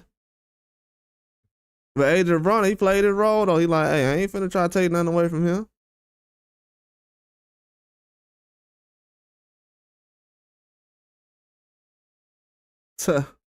Man, these dudes be telling y'all everything right in y'all face. Y'all don't even believe it. Y'all believe these smelly guys with suit and ties on that push agenda since I was in the 3rd grade.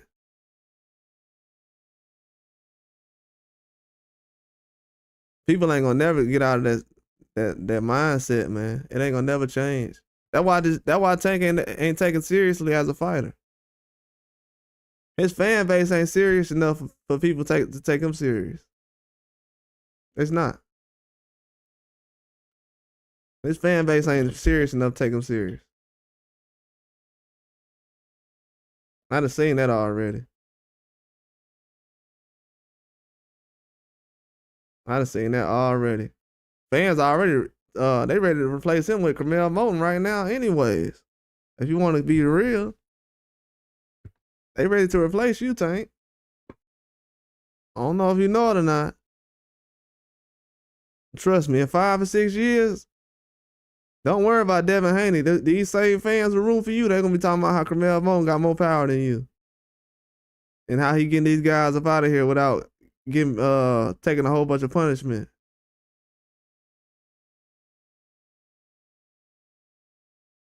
Trust me, please believe it. Didn't they throw Floyd under the bus for Tank? Ain't Floyd supposed to be TBE? 50-0?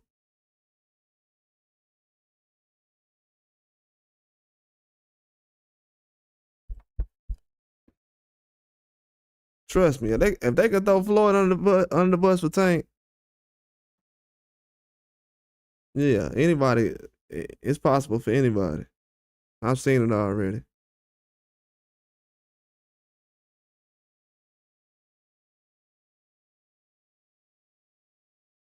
Yeah, man, the OGs is definitely not showing these guys the way right now. I mean, Calvin about the only one really real around there. I mean, Brunner is too. He probably might crash out on himself, but he give a lot of good advice to a lot of people. Help a lot of people too.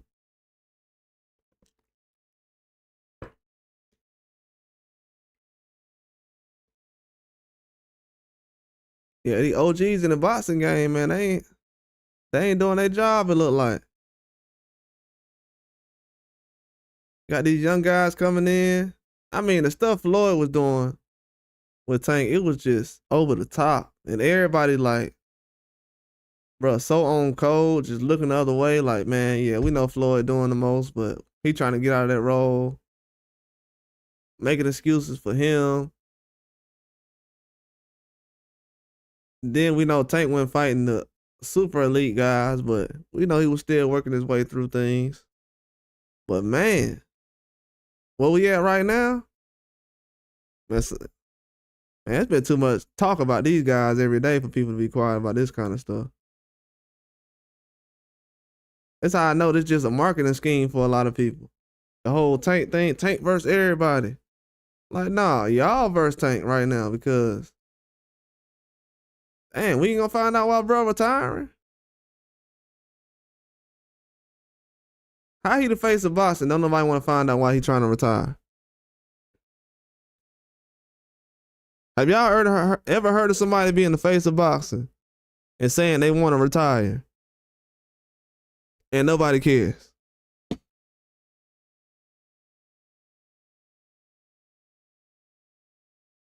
As soon as Tank said, I want to retire, everybody said, man, you seen what Devin Haney girl did? That was crazy, dog. Sound like Steve Harvey.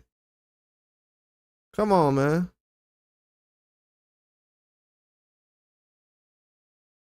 I'm like, this dude, they don't even care about what Tank retired. I'm like, oh, man. This dude just had 2 press conferences for nothing. Man, for real, bro. Y'all don't understand this. I feel sorry for Tank, bro. I'm saying all this because I feel sorry for him. I really do. I want him to have a fan base like everybody else has. If he gonna be at that level, he's at a high level, but the fan base flawed though. It really is. It's flawed.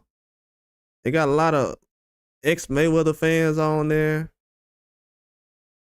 I started watching boxing recently, or I watching boxing when Mayweather was boxing, which ain't a bad thing. You gotta start all the time. I started when around the Tyson days, Oscar De La Hoya days, but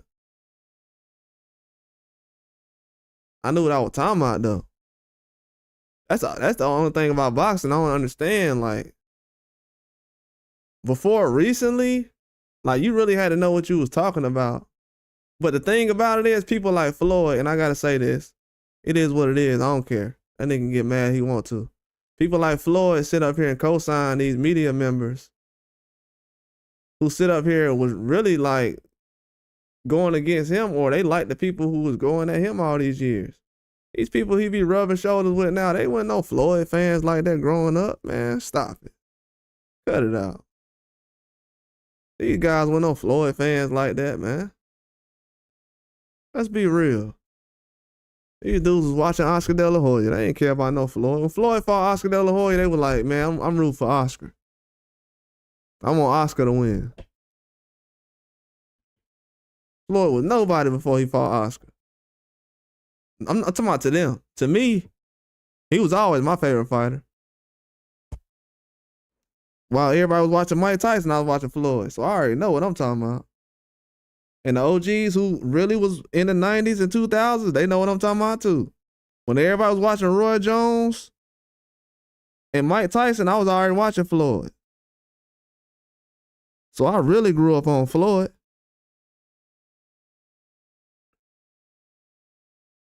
So I know that a lot of these fans really flawed. They ain't really watch bruh until he became the money man guy. When he was just in there saucing it up, not talking much, moving the same way Shakur moving.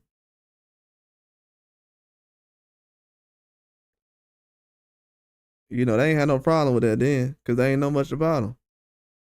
As soon as he started saying he the best and I'm getting money and everything else, that's when it became a problem. That's how Floyd got everybody's attention when they seen him doing what he was doing with Oscar, and he just kept it going. It was almost like Tupac when he was in New Jack, well, not New Jack City. What was that? The Juice. In Juice. When Tupac was in Juice, everybody was like, Tupac just kept acting like Bishop after Juice. Well, that's what Floyd did. After Floyd was Money Mayweather when he fought Oscar, he just kept it going. Just kept it going, kept it going, kept it going. It's like now he trying to get out of it, but he been doing it for so long, he's kind of stuck into it.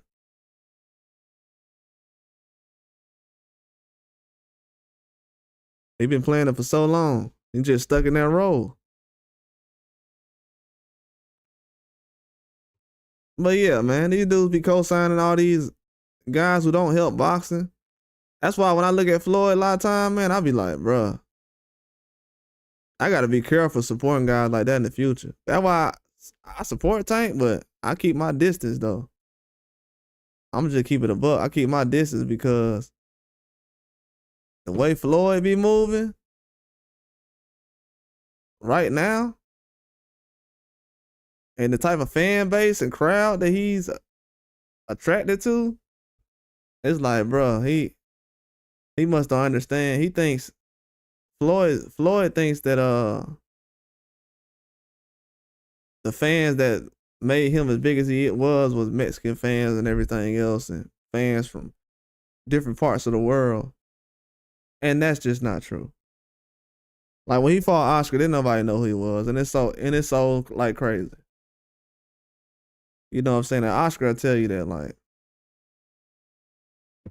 But you know that when you have that type of mindset, no matter how much money you got, as we can see now, money don't make you smarter. This man going through money issues right now because it just don't make you smarter. You've been around all these business people, but you ain't got the right people running your business, or you ain't investing with the right people.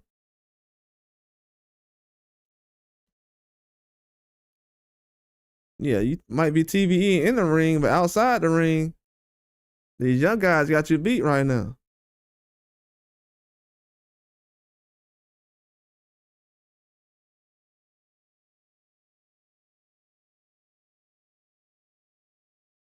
Dang, you lucky I ain't got no soundbite right now. I would love to hit a soundbite.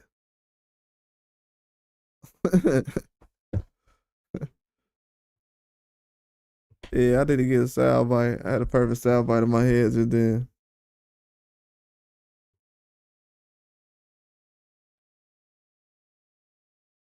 But yeah, man, it's a lot more going on than what people. I ain't gonna give the whole spiel though. I'm smarter than that.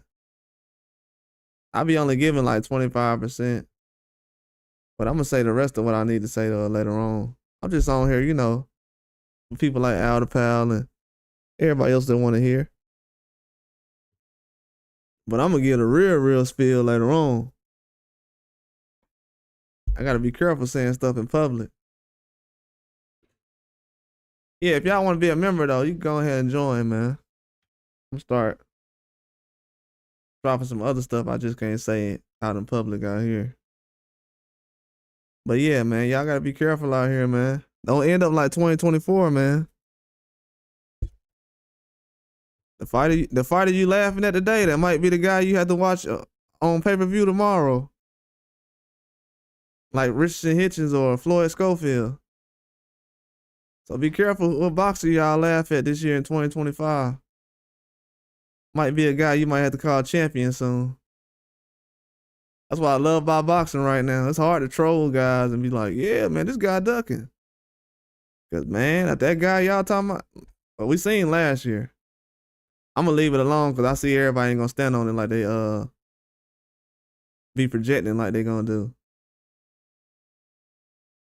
Cause man, you talking about, and they say a lot of fans is soft and everything else. You know, I don't know why American fans get attacked a lot in boxing, but because well, as far as I know in America, I ain't really been trolling no boxers like that over the years. But man, they don't, outside America, they don't keep it down the line. And sometimes in America, it's even worse. The dudes want to play sides. They got to do that LeBron, Kobe thing where they got to pick a side and everything else. They can't like two great athletes. They always got to pick one. I ain't never been like that. Like, these ain't my girlfriends or nothing like that. Like we get married or something, I got to pick one. Like, man, come on, man. Like, they got to leave that out of sports, bro. I ain't gonna lie to y'all. If anything is suspect behavior, that is. I really think that is. You can always have a favorite, though, that you think that's just gonna bully everybody. But to the point where it's like, yeah, I'm just getting one, I'm riding with it, that's it. Come on, man. Like, stop. That's when the extreme behavior comes in. That's why we ain't getting no real news no more. Man, when the real news come through, if it's bad news, you ain't finna get it. Y'all think you gonna hear news like this? You ain't finna hear this. They don't care about that, man.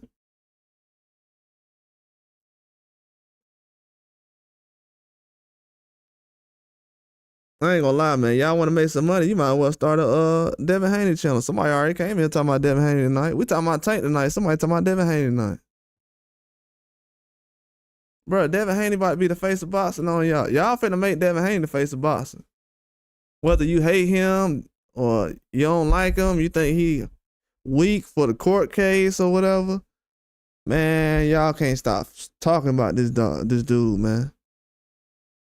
Like, for real, for real. Can't stop talking about this dude. The dude who supposedly won the fight, he can't even get enough attention. No matter how much Ostarine this dude take, he ain't gonna never get enough attention. He ain't gonna throw enough left hooks in the world to get all the attention. The man had a fight announced recently where he was gonna be fighting some Street Fighter or some Mortal Kombat guy or whatever. I don't know what it was, and now all of a sudden he back out here with us talking about a wrist injury.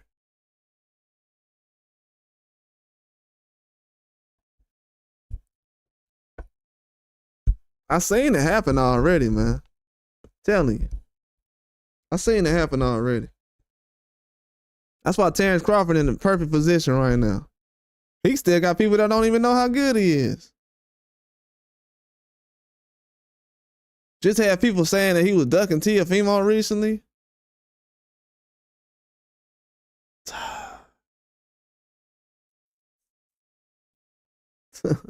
Teofimo, man. They said Terrence Crawford was getting ducked recently. I mean, he was ducking Teofimo recently.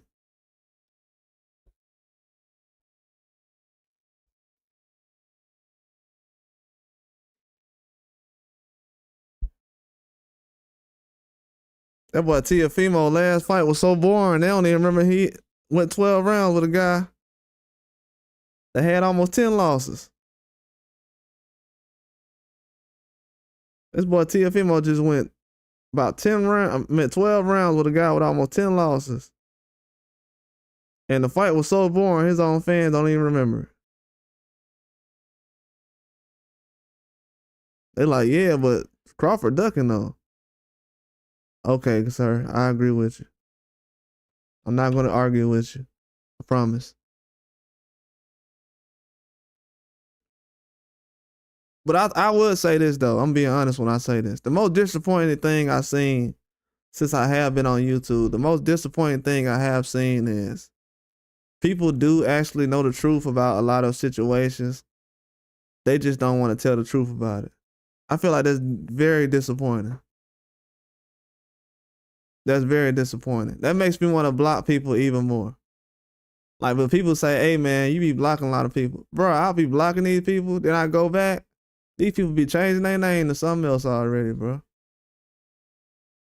Like, these dudes be trolls already. Like, you literally got people right now that knows that Tank Davis was trying to fight Pitbull after the Rayo fight. And they talking about something, but yeah, Lomachenko and him. Man, y'all still reading press clippings in 2024, 25? Press clippings, headlines, quotes. Boxing been going on way too long to not be knowing that certain fights ain't gonna happen for a reason. That's why it's like you better off not even talking about the fight. I don't know if fans realize it, but you actually get bigger fights in boxing when you don't try to build it up. Like, I don't know if people realize it, but y'all was actually closer to getting Shakur Stevenson versus Tank when you wasn't talking about the fight. They don't know that though. They don't know that. You was actually closer to getting that fight when you wasn't talking about that fight.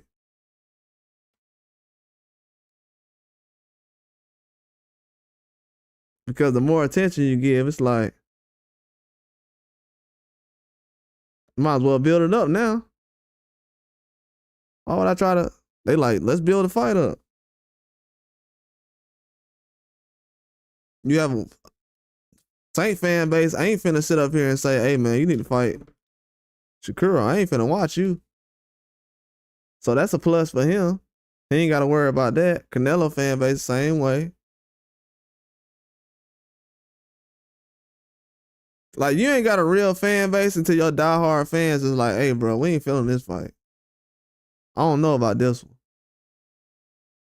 Until your diehard fans say that, you ain't got a real fan base.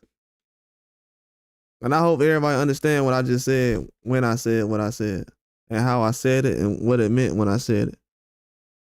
You ain't got a real, just think of all the boxers who had real fans. Not the ones like when Matias lost and they all disappeared. I'm talking about real fans in boxing. Not the ones that was saying Pitbull gonna knock everybody out. Now you can't find out where they at no more. Real fans, real fans who actually care about the fighters and what they have going on as far as their careers. Because once you support somebody and you spending your time keeping up with their career every day, bro, you should want the best out of them. You know what I'm saying? Like, period. This is your time out of your life we talking about. That's what people got to understand. Like, people like, yeah, we'll just wait on this fight. I can understand why people say that, but at this point right now, it's not a money issue in boxing to the point where you have to build up anything. The only time they said building up fights was when you didn't have the money. Not when guys are selling half a million pay-per-views and you talking about building up a fight. That's when it don't make sense. And that's what's really going on. Tank Davis is already considered a cash cow and a face of boxing, so why would he even have to build up anything? When you're a face of boxing, you don't have to build up fights. That's why a lot of people don't feel like he's a face of boxing to them, because they feel like it's a large portion of fans that's talking about this got to get built up and Shakur got to do this and He got to look good in his next 2 fights. Bro, anytime I'm hearing people say that, bro, you don't sound like a diehard boxing fan. I'm gonna just keep it a buck.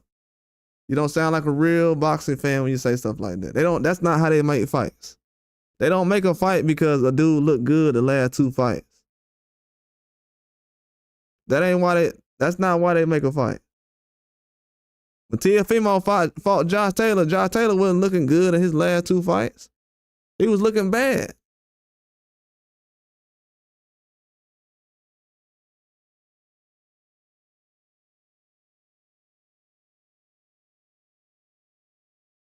That's what I don't understand about it. When Teofimo took those fights, he was looking bad. Horrible. In his last 2 fights. So let's just be realistic about boxing right now. We at the point right now where a lot of people just now starting to know who Shakur Stevenson is. They don't know what he's good at all.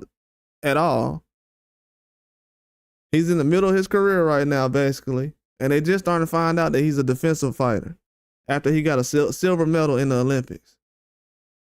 This man has gotten a silver medal in the Olympics. He's done everything he needs to, but for some reason, they don't understand that he's a defensive fighter until this age he's at right now.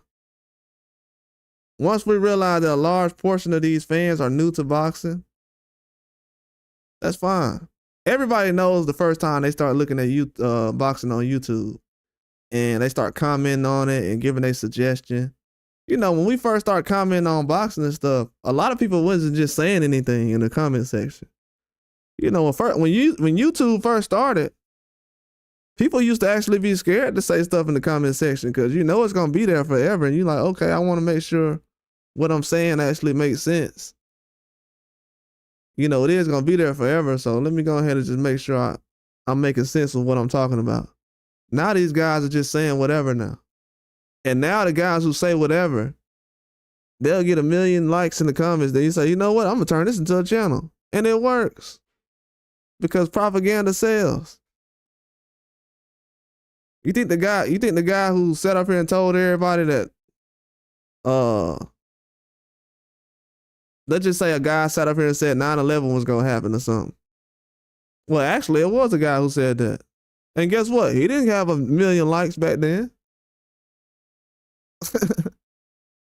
So when you check history, the people who actually warns you like, hey, this is going to happen, those aren't the people who get the good end of the stick. They usually get the bad end of the stick. So I already know going into this that I'm going to get a pie in the face regardless on any situation. Because I'm not going with the same kind of narratives, man. I'm not trying to be ESPN Junior. Y'all ever heard of Nick Jr., like Nickelodeon? A lot of these guys are ESPN Junior. I'm not trying to be that. I despise that because they have to actually say what narratives and producers want them to say. And for me to be a human being who's getting up and doing this freely and to be saying the same thing they're saying, that just lets me know that a lot of these people are controlled without having to be controlled. And that's a bad thing. You got something that most human beings in history have never had, access to the internet where they can have global conversations around the world about a sport that they love and are passionate about and can be truthful about and find out the ins and outs of the sport. And instead of doing that, people on here want to clown, bro, and put out fake narratives and talking about who somebody smashing. Like I said earlier, man, Floyd Mayweather and Tank Davis got cheated on by a girl. Or they done had a girl move on to some pipsqueak or some guy who don't have as much money as they have.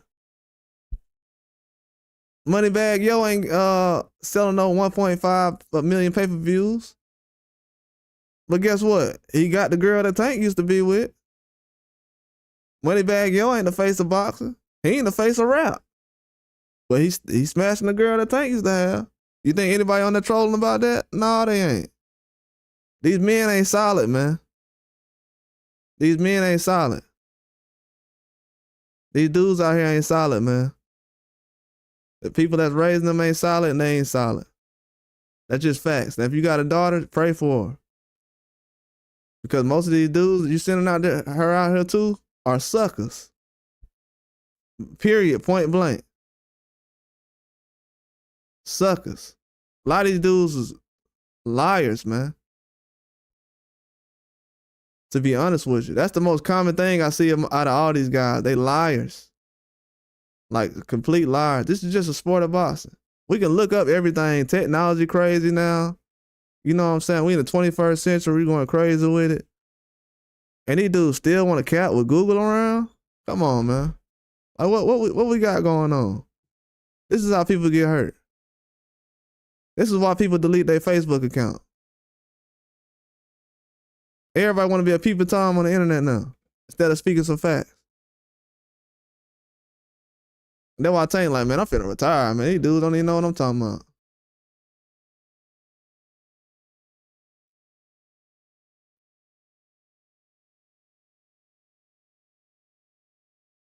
And you know what's crazy? Tank said, man, I want to retire, man. I feel like I'm going to retire soon. Then he said, hey, the fight canceled.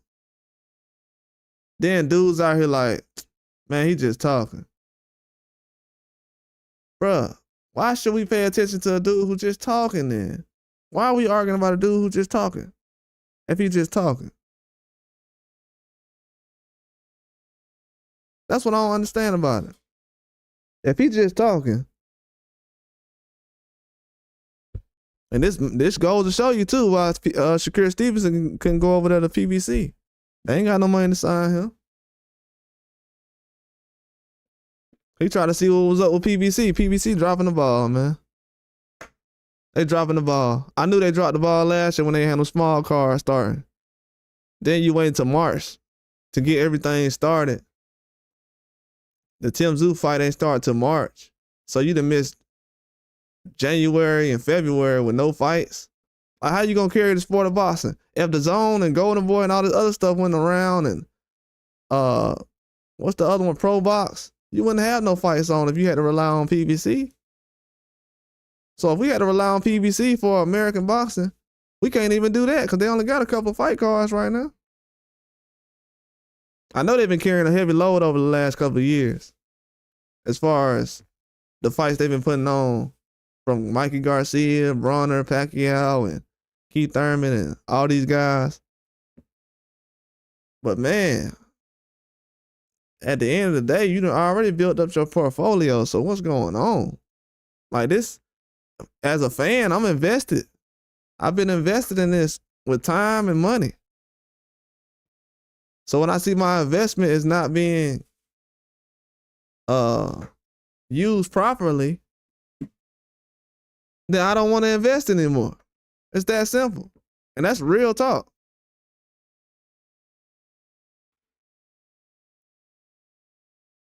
People are tired of investing in last minute put together fights we're not asking for.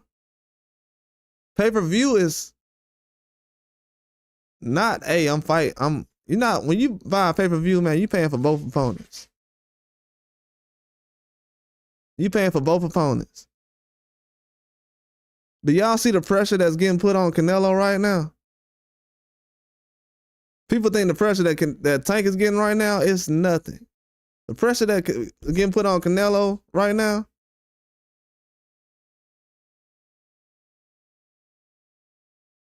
I'm just giving a warning to everybody about that.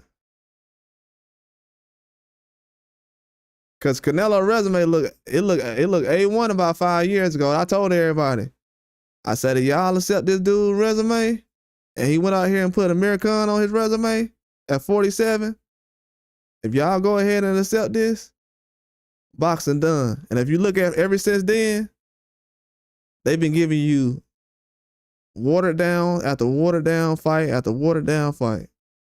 And every time, you know what the fans say? Oh, he fighting a champion. Bro, I don't care about none of that, dog. They can give anybody, they can give Mickey Mouse a belt. Didn't Tank say they're giving out email belts? Y'all forgot about that? Tank was calling people email champions? So that means they got email champions in boxing. Okay, if they got email champions, why would I trust anybody who got a belt or that's a champion? Right? I don't understand fans when they say stuff like that. They'll turn around and be like, hey, man, that dude, he a champion, though. That's why he fighting him. Man, they got like 100 champions in boxing right now. They got 4 belts in every weight class. And we got plenty of weight classes. I mean, 4 belts, that add up pretty quick.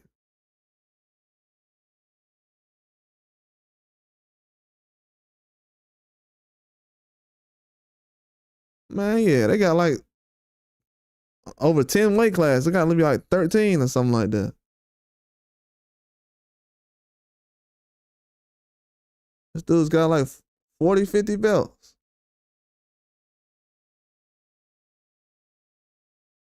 Yeah, everybody's a champion. Then you got the intern belts. Then you got the secondary belts. Then you got IBA this, and you got, man, come on. Everybody's a champion now, man. I'm telling you, when you shut that resume down and that's it, man. That's it. That's it. When you got dudes like Teofimo who done got dropped a few times by Cambosis and Sandor Martin, who not even a knockout puncher. I mean, he got power, but he's not a guy who just, you know what I'm saying? He got power though, but he's not, when he's going in there and putting you down a couple times like that, and your resume is getting,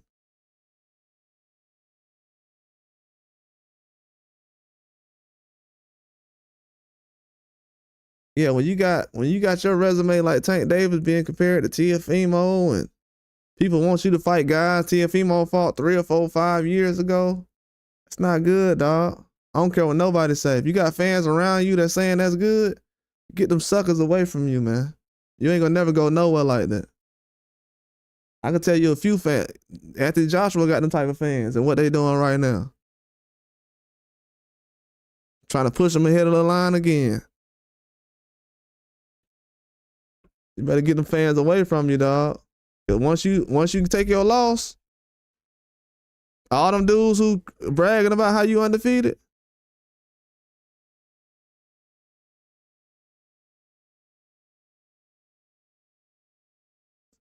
all them dudes that see Tank undefeated and everything else, as soon as he take that first loss, it happened to everybody, man.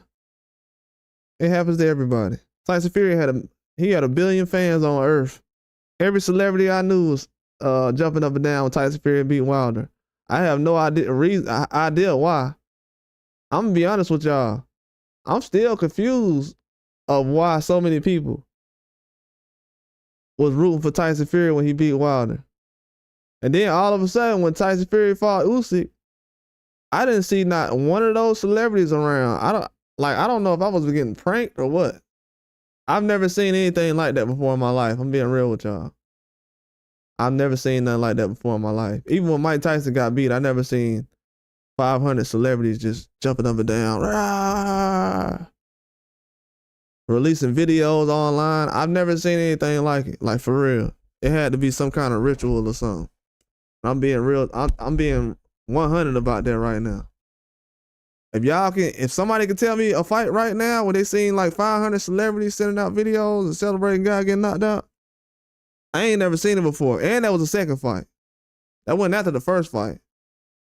It was after the second fight. I'm like, man, what kind of evil energy is this, man, around this, man?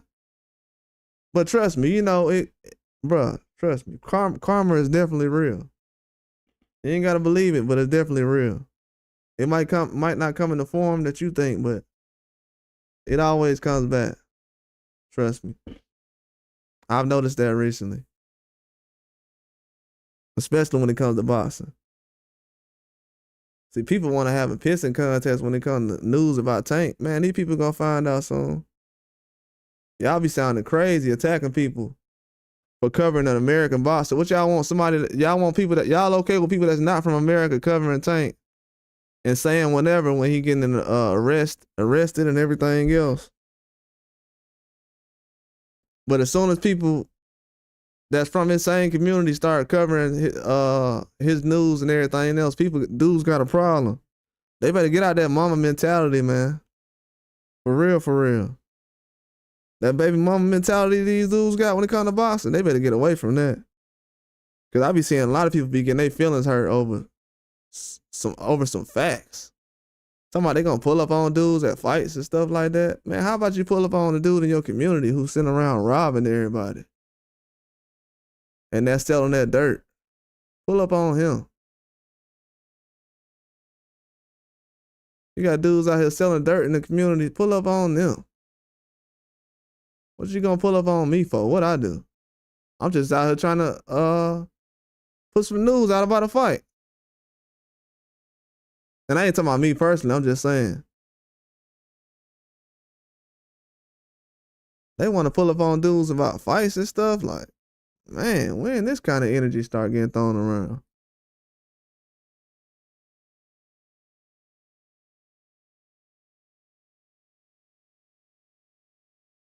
That's how you know half of this stuff ain't got nothing to do with boxing.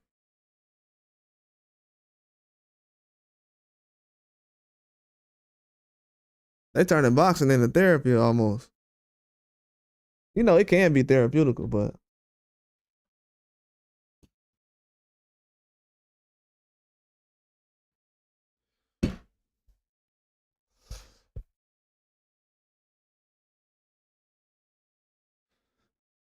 yeah, but they take it way too far sometimes.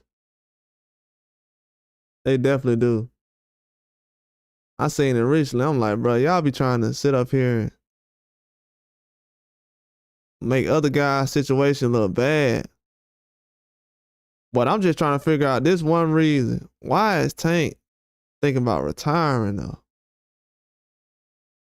And then multiple people confirming that he's thinking about it. You got Jeff Mayweather out here like, yeah. But as far as that other thing about Mayweather, I knew that was gonna happen, man. When he went to the zone, I knew he ain't had no money. I said, why he going to the zone for, man? And I don't really count nobody's pockets. I mean, it is what it is. It is what it is. If you can't take care of the fighters around you, in my mind, it don't matter how long your money is. If you can't take care of the fighters around you,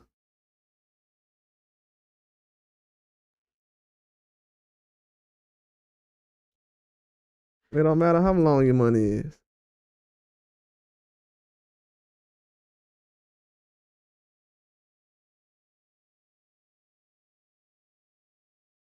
It don't matter at all.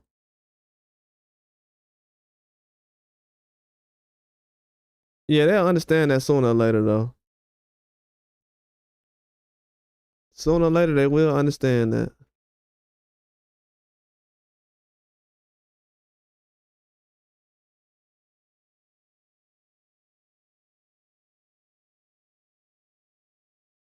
Yeah, man, once you ain't able to take care of your fighters, having a pocket full of money don't mean nothing in my eyes. It definitely doesn't. It's good to have and show off at certain times, but if you ain't got it to the point where everyone around you is taken care of, that's like, I've never been a fan of that. Of someone bragging about having a certain amount of money when the people around you that's out with you, they don't have a certain amount of money to take care of themselves. You know, you get something to eat, you like, man, this food good, and the person next to you hungry, they ain't ate nothing. That's not the mentality to have, man.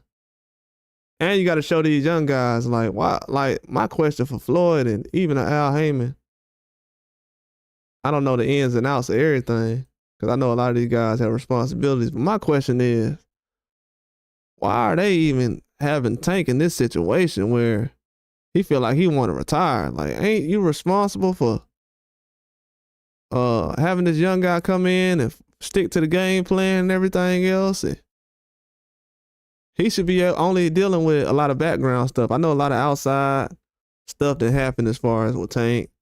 They done had to step in plenty of times with criminal stuff and just lawyer fees and everything else and keeping everything straight around him. But and you know, he got a Money Team tattoo on his arm. So you know it's he got that on him for life. So it's always Money Team with him, with Tank Davis. But man, you can't drop the ball like this now. Like for real. This is literally dropping the ball. Now I'm gonna have to be extra careful as far as seeing what they doing with other American fighters over here who they consider face of boxing. See, what I do on my channel, I don't be concerned about what everybody else doing. I know all of us are different. But what I say about Tank is actually to actually help him. So when you go back and look at my videos, you're gonna realize, oh, he was actually trying to help him the whole time. Oh, these other people, they were just lying about certain narratives. They just responded to what everybody else is saying. They didn't help Tank Davis at all. He's 30 years old. Nobody knows what he's going through right now. Dude, Tank 30 years old right now. These dudes don't even know what's going on. They talking about let the fight build up. He the face of boxing. Man, please, dog. If you the face of boxing, how do you let a fight build up? Explain that to me. If money is not an issue, why are we letting anything build up? The only time fights were built up were because of people acting like it was size of the street, because it looked like that's all they were doing, were acting like it was size of the street. Because they working together pretty well now. And when the fight didn't have the money behind it that they said. Usually. But if you're a face of boxing or you're somebody who's a big name, come on. Like I said, by the time Pacquiao got knocked out against Marquez, they were done with all that build-up stuff. Pacquiao went ahead and was like, let me go ahead and make this fight. Quit playing games before I get knocked out again. And to be honest with you, if fans would have treated Pacquiao like they did that H2O Ashton Slave guy, who was a prospect, only 20 years old, if they would have memed Pacquiao like that and kind of went away from him, that Manny Pacquiao Mayweather fight, it shouldn't have been that big. Let him would have been an American fighter like Ashton Slave. They would have been like, man, ain't nobody want to see that fight. That dude was a bum. So if you from America, you get knocked out like that, you a bum. You from anywhere else, they gonna make an excuse for you and dust you off and put you back in the ring. And they gonna make it a pay-per-view fight. And it's gonna be main event.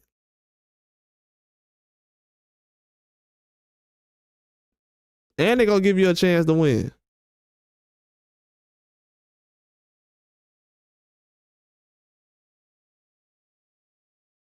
So yeah. Shoot, Tank lucky he ain't around anyway weight class right now. Shoot. People be over there making some crazy decisions right now. He'll find out what it really is then. Tank will be like, you know what, man? It's time for me to get up out of here, man. I'm done with this.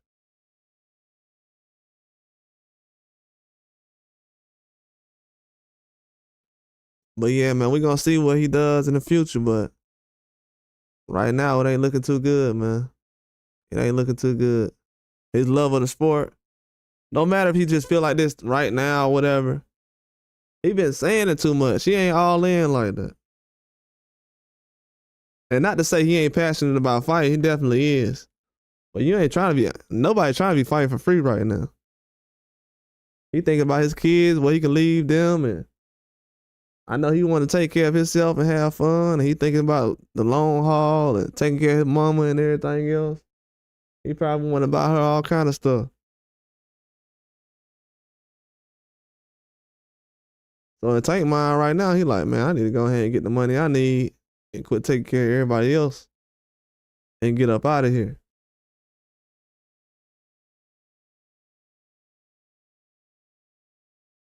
Because if I don't, man, I'm gonna be done. I'm in the same situation Mayweather in. And my thing is, why is tanking guys like Bronner in that same situation?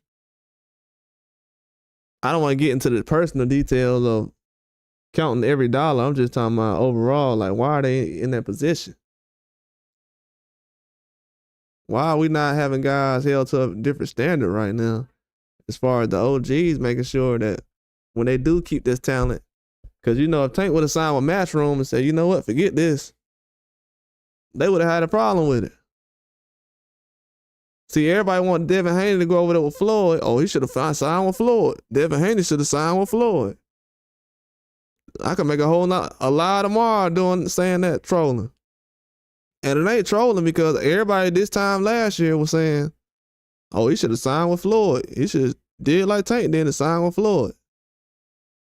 And what? Didn't Richardson Hitchens leave Floyd recently? Jaleel Hackett? They just left Floyd recently, didn't they? So why would anybody go over there and be on Floyd's team? I think a lot of these dudes think this Floyd ain't never brought no fighter out from the bottom all the way to the top. The closest thing he had with Devin Haney, he destroyed it. Cause he doesn't care about well, he didn't destroy it. I ain't gonna say that. But he destroyed the I would say he only destroyed something that he was basically could have had as far as a connection, but it'll never be the same. I'm pretty sure Devin Haney ain't got no hard feelings towards it. But it'll never be the same though. It just won't. I don't even look at dude the same. Like, to be honest with you, I don't look at him the same, dog. I don't look at the man the same. Ain't got nothing to do with him, his business going out or his employees complaining about him not paying. I've already heard about certain things like that over the years. But the thing that I'm looking at right now is like, yeah, we already heard about this dude ain't paying for real though. Y'all heard when Bob Arum said Jay Prince came in there.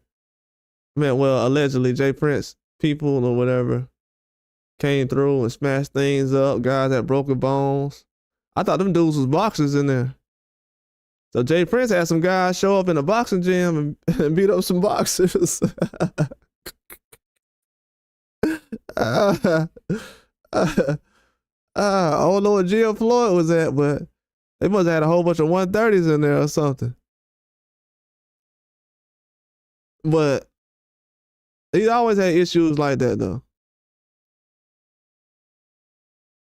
Talking about Jay Prince owing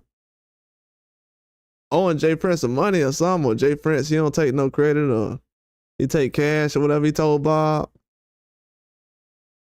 Man, yeah, Bob said recently he was the hardest fighter to promote or market, whatever it was he was saying, to manage. He probably thinking about that Jay Prince situation. Bob had to go in there and pay that man off because he don't know how to pay nobody. And the first thing people will say, man, they hating on Floyd. Man, please. People have protected Floyd so much over the years. You'll sound like a clown saying that. That's why I be laughing when people be talking about Tank. Man, you know, Tank did all kind of stuff out here as far as getting arrested.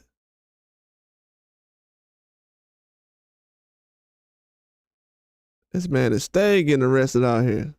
So when people try to make it seem like, man, y'all be picking on certain guys. No, it seems like now what I'm seeing right now is that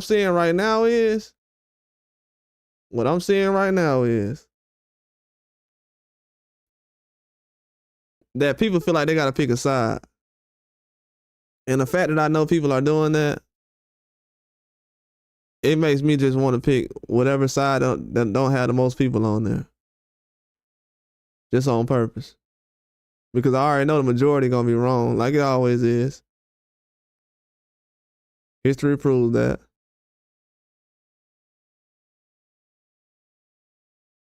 But the passes y'all give though, no matter how many fighters that Floyd just doesn't help, this dude has all this talent. I seen Ryo fighting on a money team, Mayweather Promotions fight card or something like that. I'm like, I'm like, wow. I think Ryo debut fight was on a Mayweather Promotions card. Ryo Valenzuela, the one who's uh the 140 champion right now, who just upset Pitbull. So he's a champion. So he's the guy who debuted on Mayweather Promotions fight card. They've been around all these fighters. Mayweather could have did something with Benavidez back then. Nope. He trying to get somebody to go against him who ain't even that good.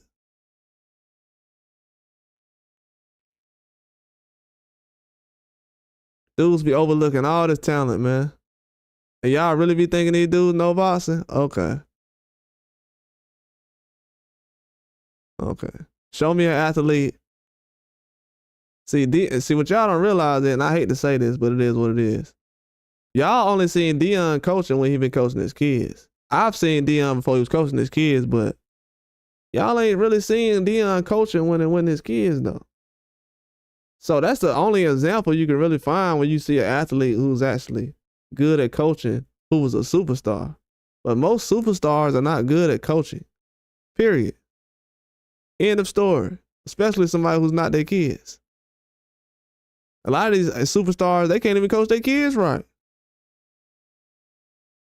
And most of the guys who do coach their kids right are team players. Most of the guys who are like selfish basketball players in the NBA, they can't coach their kids to be the best. I'm gonna drop a hint on y'all right now. The guys who have the best sons who are boxers, they're the most selfish human beings. Some of these guys, these boxing dads who are the most selfish people you ever see in your life, they have a bad attitude, that use slurs. Some of their sons are cutting corners and they're just some of the most overrated boxers. They'll find it out soon. You can't cheat the system, dog. It is what it is. But they're some of the most overrated fighters, though.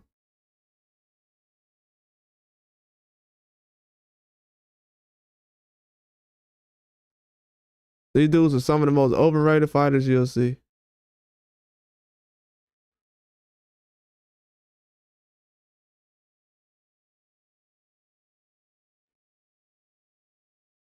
And some of the most overrated you'll see. And that's just a fact, man. This ain't to go in on Tank or nothing like that. I think a lot of people feel like, you don't hear a lot of people speaking the truth of Tank.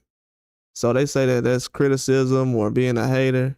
First of all, I haven't seen no boxer that's black that people sat up here and protected like they protect Tank. So that's first off. I don't see no black American fighters out here that ever get any kind of protection. Not even Floyd Mayweather when he was fighting. Nobody was standing up for no Floyds or none of these guys like they do for Tank. And Tank doesn't have half the resumes these guys have.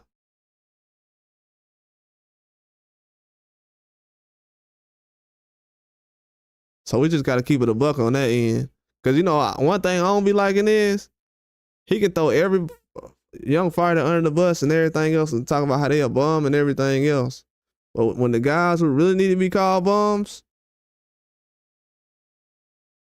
who've been dropped multiple times and can't get past George Kambosos or whatever, those the guys I be waiting on to get called a bum. And when those guys don't, that's when I be like, yeah, he playing sides, bro. I can't be all in with no sucker stuff, bro. Just me as a man, like I can't really be all in with that. Cause usually dudes who act like that usually get knocked out anyways. It don't even matter. I've never seen nobody who had attitude like that don't get dropped. Unless you're gonna move like Floyd and avoid the Zab Judah type of fighters. Cause that one thing I know about Floyd, bro. I'm telling you, I was a huge fan of Floyd, man. By the time Floyd fought Zab Judah, I had already been watching him at least 10 years, and I wasn't even driving yet. Nobody in my family knew who Floyd Mayweather was. They were like, I don't know who that guy is. Who is that? They like, man, I don't know who that dude is.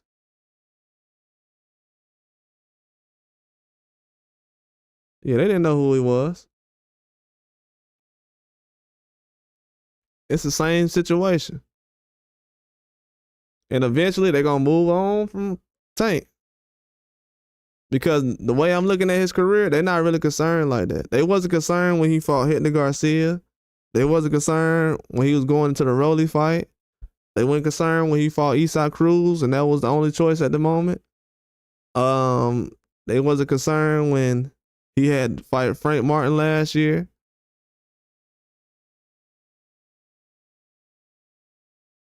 So the man could literally retire right now, be at the house for 7 months, and people will say, oh yeah, well, he gonna fight Shakur soon.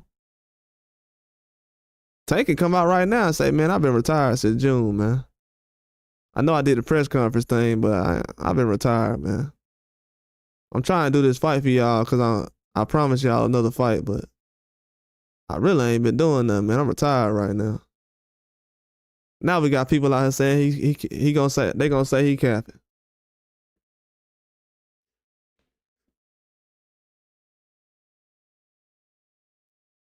I feel sorry for that dude, man. He done turned himself into the boy that cried wolf. And I'm not trolling, not being funny. I'm dead serious. I'm being dead serious. Cause now we got people out here like, man, well, I don't know if the $400 million deal he was talking about, I don't know if that's true.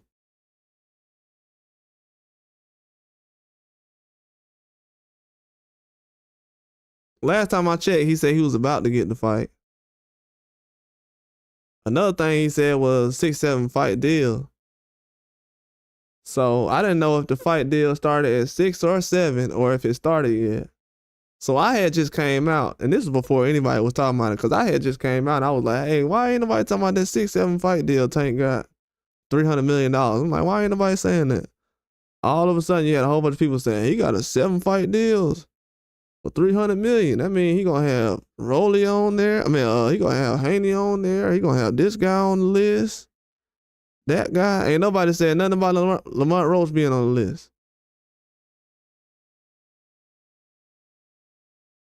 And all that was capped too.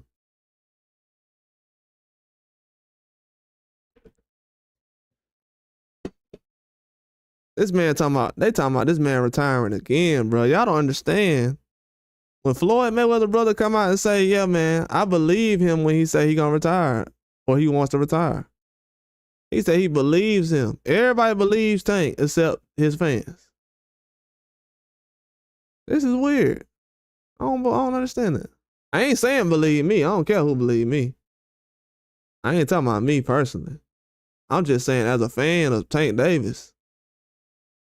Do y'all think bro a liar? Like, starting to realize that people don't really believe him. At this point right now, I just don't want people saying that they fans of him.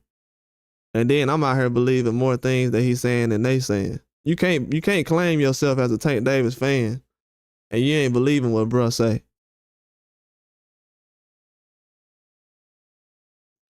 I just don't understand that.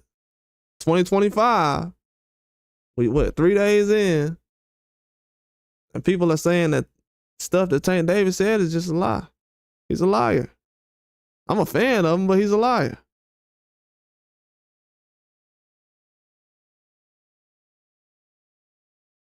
Yeah, Box Rep been looking terrible lately. Then they got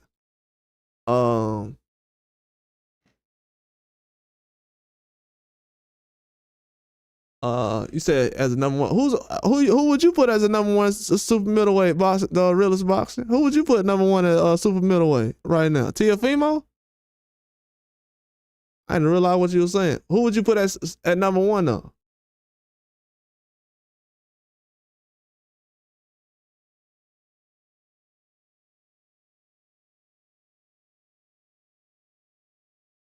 I have no problem with Haney being number one at super lightweight. Me personally. But I'm just saying, who would you put number one though? At 140. Man, these dudes at 140 had one tough 50-50 fight. And most of them lost already. And that's without PEDs, no Ostarine, no nothing. Half of these dudes already done lost their belt at 140 at the 150-50 fight.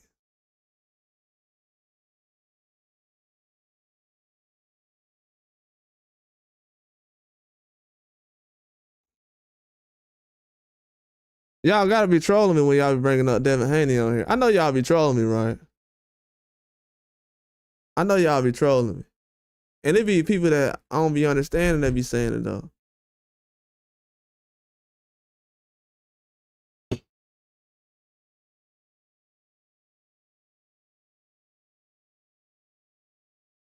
I know y'all be trolling me, right? That's why if y'all notice, I ain't did no more videos about PEDs on this channel no more. The way I looked at it now is everybody who's pro PED and whatever, that's cool. I just ain't gotta talk about those boxers who I done made a list in my head. Sometimes I make a video about them because ain't nobody else doing it. You know, nobody cares about these guys anyway. You said you said Tiafimo? Bro, if you don't got no problem with Tiafimo being #1, bro, trust me. We come on.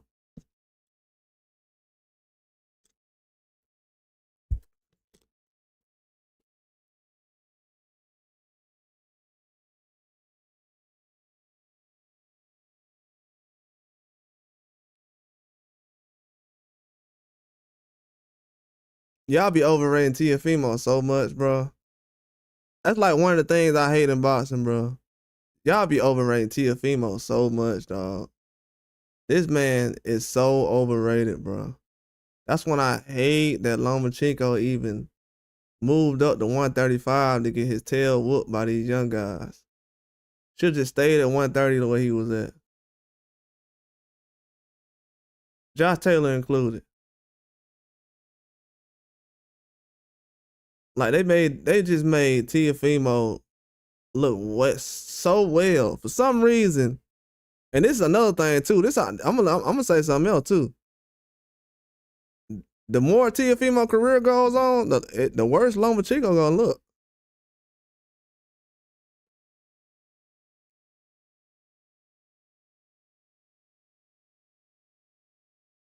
But bro, I'm gonna be honest with you. The way people be talking about Haney after getting cheated on PEDs, talking about he looked a certain way or whatever.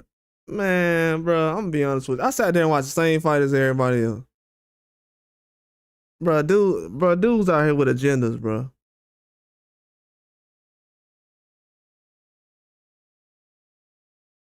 And you know what's crazy? I picked Tiafimo to beat Lomachenko. And I know a lot of people did it. Because he looked terrible the fight before that. Well, hold on. I think he had knocked out Comey before that. But he had still looked bad in another fight before that.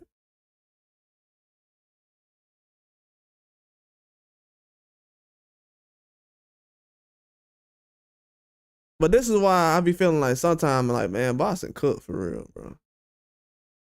I'm gonna be honest with you. Boston cooked, dog. Like this time last year, I had to hear about Devin Haney ducking Sabril Matias. And I ain't even have no Devin Haney videos on here that I was doing. That's why I kept looking. I'm like, bro, why does every video I see people bringing up Devin Haney? I'm not even talking about Devin Haney.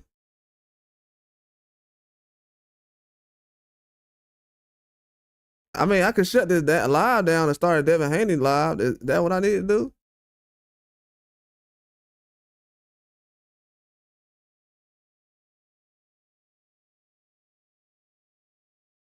Dudes be co-signing Tiafimo. It gotta be about race, bro. I mean, it gotta be because Lomachenko Latino. I mean, this dude getting whooped by Kambosos like he did, and people don't remember. He can't be that big of a fighter if you can't remember that he got beat by Kambosos the way he did. It gotta be you consider him a Latino fighter like you or something. Well, it gotta be something like that.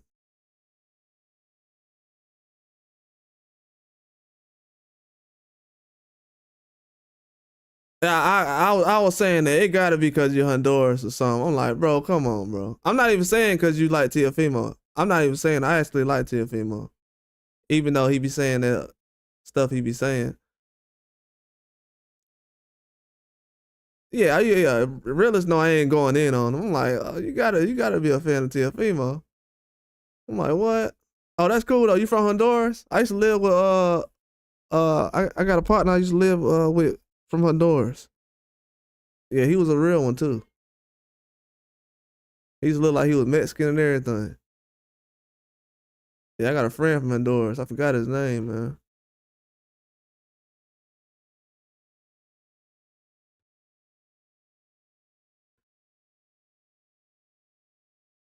Yeah, man. I was like, it gotta be from Honduras. Oh yeah, he cool, he cool. I like, it gotta be. Tiafimo out here throwing up Spain flags now though, so I don't know what he doing, bro. He ain't even he ain't even throwing up the Honduras flag after the last fight. I don't know, before the fight, talking about Spain or whatever. I'm like, bro, chill out, bro. You already got a Honduras fan base, bro. Just chill out. Nah. I ain't talking about that. I ain't talking about that. I know how to separate the two. I know how to separate the two. That would be me being petty. That would almost be like how I was saying about the Mike Tyson thing. Nah. I know how to separate the two. Nah, I know how to separate the two. No, I'm saying that at 140 because the only reason I'm telling you, dog, the only reason I'm saying that is because if you look at, how do I say this? The only reason I'm saying that is because if you just look at the fights he's had since, I would say, the Josh Taylor fight and the Lomachenko fight, he didn't fight the best. Even though he fought a Lomachenko that was younger than Devin, Lomachenko really didn't get out of gear in that fight until like the middle. And then against Josh Taylor was getting beat up in that fight, but it wasn't like to the point where Josh Taylor he left a lot of marks on Teofimo. Yeah. I already know. Yeah, I already know. Yeah, I already know. No, I ain't got no problem with you saying TFL number one, cause I can't really argue with that, bro. Like he beat Josh Taylor, so and he fought Jermaine Ortiz. Can't really argue with that, you know what I'm saying? But I'm just like, I don't know, man. Me personally, the reason why I be going at him a little bit because it ain't just about the stuff he was saying. I was saying stuff about him before that. It's about, I feel like he's so comfortable he ain't gonna fight nobody. Like he's fighting Matias right now, but that was like the best we gonna get as far as that situation. Even though I knew the boots thing ain't happened or whatever, I don't know if that's 100% sure because Ryan been trying to fight Teofimo for 2 years. This dude been trying to fight Ryan for 2 years. And this dude just came out a couple of months ago and gonna talk about he only gonna fight Ryan if Ryan take Vada. No, it wasn't Vada. What's the other one? Yasada.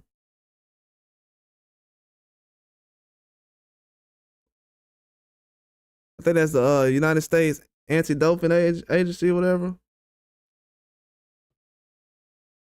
This dude talking about I ain't gonna fight Ryan without a drug test. So the reason why I be saying certain things is because of little stuff like that. Like these dudes out here, these boxers, they know that Devin Haney fighting this guy on PEDs is something they would never want to do. But they're not trying to do it. I have no problem with nobody having talking about, oh, it was just a billionth of a gram that Devin Haney fought Ryan Garcia with. Okay, I'm cool with that. Are you gonna do it? That's the only thing I have. I just keep it a buck like that. If y'all notice, every fighter who sit up here and, to be honest with you, I kind of messed up going at Virgil Ortiz like I was, but everybody else wasn't gonna hold him accountable like I was doing. But Virgil Ortiz, he's more of a star to me than a guy like Teofimo. You gotta think about it. Virgil Ortiz He only been at 154 for about 12 months now. 11 to 12 months. He finna fight Madrimov. He just fought Boychuk. And he only been in the weight class for just about a year. And he got the same opportunities as Teofimo Lopez. And he hasn't fought on the pay-per-view yet. Has a headline one. So when I look at certain things, I'm like, okay. So Virgil Ortiz, he'll fight Ryan Garcia. And he's not even okay with the PEDs. I'm like, okay, so Teofimo, why you ain't gonna fight him? Oh, you'll have a problem. So you'll say Devin Haney's crying about this, and this, but you won't fight Ryan on PED? See, that's the problem I have with all the boxers right now in boxing.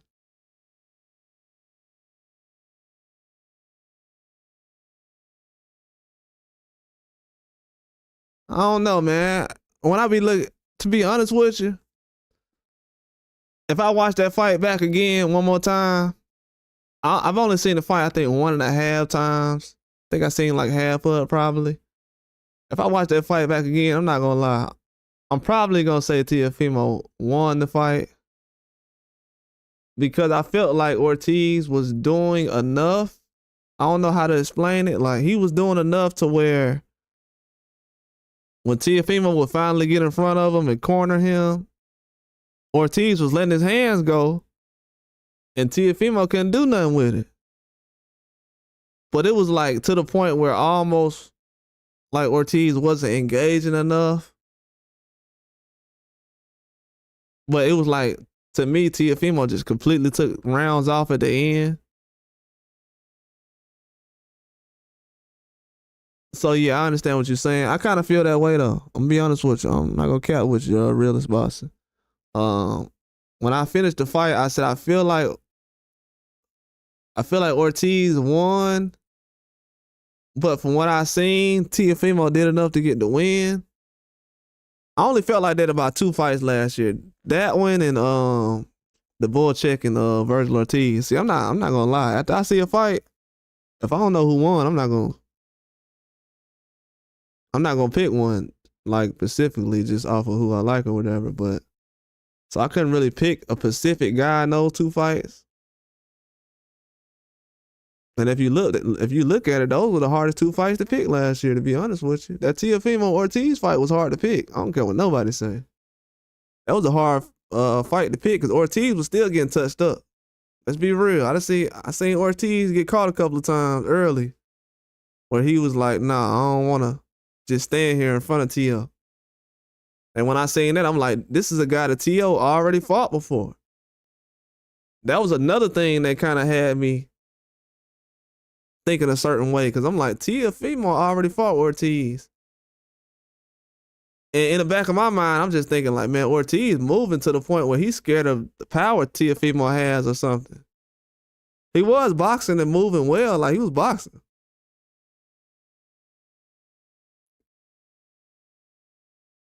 But when you moving that much though, it's like, I don't know, it's kind of hard to tell, to be honest with you. He was effective, he was countering. I wouldn't say he was clinching a lot. From what I remember watching the fight, I don't think he was clinching a whole lot. That's why I was kind of giving Ortiz, I was kind of giving Ortiz the edge on a lot of them because I'm like, he wasn't really clinching that light from what I remember. I don't know. Do you remember he was clinching a lot or not?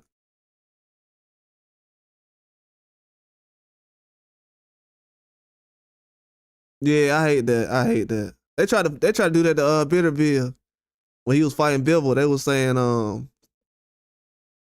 people just gave Bitterbill the fight because he was being aggressive. I'm like, not really. I seen everything y'all seen Dimitri Bivol did. To be honest with you. What's going on, Ben? What's up, Ben Israel? Shalom, man. Yeah, when I seen him getting touched up, I was like, I see what Bivol was doing. Like, Bivol was putting hands on him, but then I seen how the pressure was getting too much. Even Bivol said it after the fight, man. He was like, I didn't do enough. I know he's rewatched the fight already. And he know he didn't do enough. He got to do more this fight.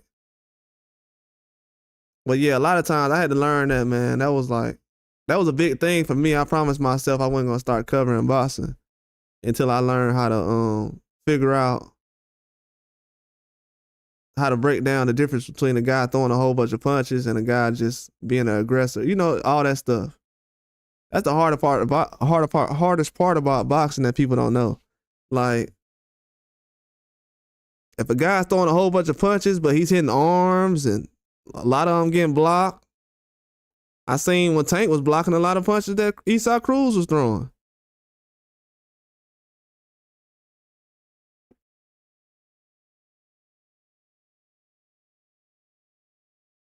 I didn't even see it. The only thing I seen was a comment section.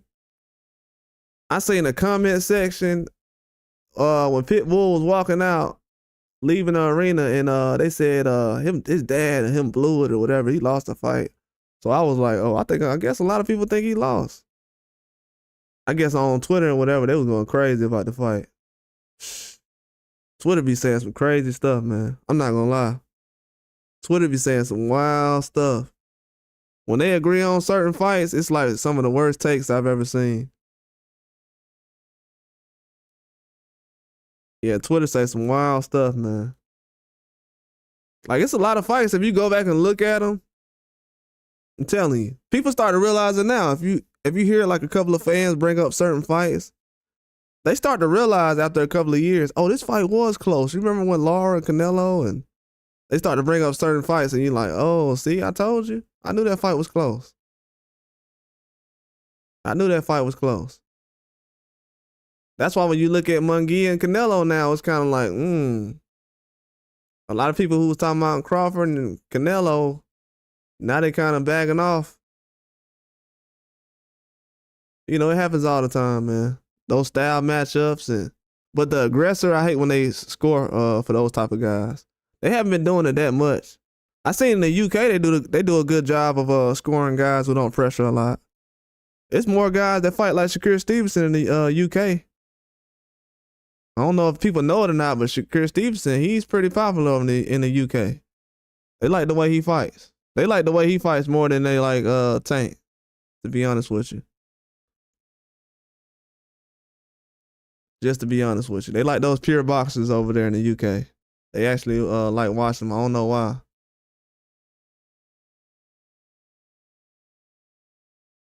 Yeah, I ain't gonna lie though. That's how I used to think too. I grew up on that Mexican style. I used to think those guys were. I'm like, see, he being aggressive. I had to learn, oh, that gets you beat up.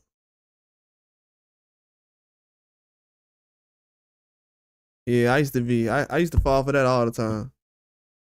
Thinking that the guys was to be honest with you, I started learning how to score fights when I was watching Bernard Hopkins and I want to say Andre Ward. Mayweather helped a lot too, but I think Roy Jones too, but I'll say more like Bernard Hopkins. When I see his fights, because he didn't do the special effects, he just went straight to it. So you watch his fights, you'll definitely learn how to score a fight. I say he helped out the most. But yeah, that Mexican style, it messes you up. It still messes you up these days. Look at Zepeda. Zepeda was throwing, what, how many punches around? 100 punches around or something like that? Then he goes out there against Tevin Farmer and struggles. That'd be the only thing about that style, the Mexican style, man. It looks dangerous against certain guys, and then certain styles, it's just like. But, you know, you got to switch it up, though. Those are guys that don't jab a lot, though. The new Mexican style has a jab that comes with it that's more effective. Like Eastside Cruz, he used to jab a lot more when he was fighting Tank. I don't know what he's doing now. That's what I'm looking at him now. I'm like, bro, you gonna keep relying on them judges. You ain't gonna never get another fight with Tank. And you ain't throwing a jab no more? Those are little things I'll be looking at. I'm like, he's fighting worse now than he was against Tank. And Eastside Cruz only like, what, 25, 26? And he blowing up too much in between fights, too. That's another sign as well. Make sure your gas tank ain't gonna be Oh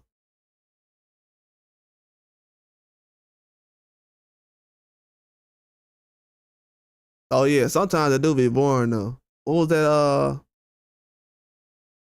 Even though I knew Ricky Diaz was in there boxing and he was a smaller guy, he was just fighting his fight. But that Casemiro fight, I was like, man, it's hard to watch right here. Casemiro wasn't helping out either. I'm like, man, you can't catch this guy. Do something, man. Just throw a right hand to his stomach or something. But yeah, they make the fun out of it. They make the fun out of it. That's why sometimes I be trolling back. The only thing I don't be getting about certain fans though, they be coming out of nowhere with it. I mean, I'll have 100 videos talking about something, and then one day I'll just be talking about Canelo or somebody. They'll just come out of nowhere. That'd be the crazy thing. And then when I say some news that's old or something, or that's especially when it's true, and when they get surprised by it, I'm just like, bro, who y'all be watching when it comes to boxing?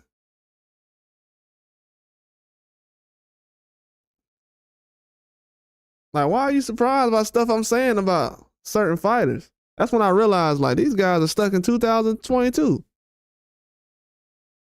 They still stuck in 2022, man. I ain't gonna lie. When it comes to boxing, they like 2 years behind. You didn't hear what Lamont Roach said, did you? He said, we tried to make this fight in 2022. I'm like, yeah, I can believe Roach on that one. I definitely can believe Roach on that one. 2022, that sounds about right. But yeah, man, I actually like it though. You know, Latino fans and Mexican fans, they make the sport they ain't no different than a lot of other fans I've seen. They passionate about it. You know, over here in America, it gets a little more serious over here. I don't know what it is, man. When guys get over here in America, they just get serious about boxing. Maybe that's a good thing. Maybe that's a part of our culture over here where we just get so cutthroat about boxing. It's just like, it's serious. It's almost like worse than football over there in Europe, like the Champions League or something.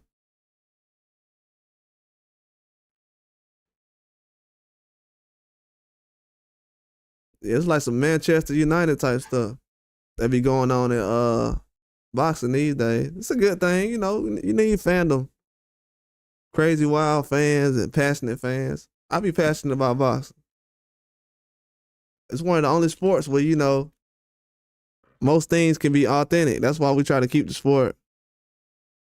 You know, ain't nobody trying to go to MLB days where they had steroid eras. Y'all see what happened to baseball ever since the steroid era? Nobody want to watch baseball now.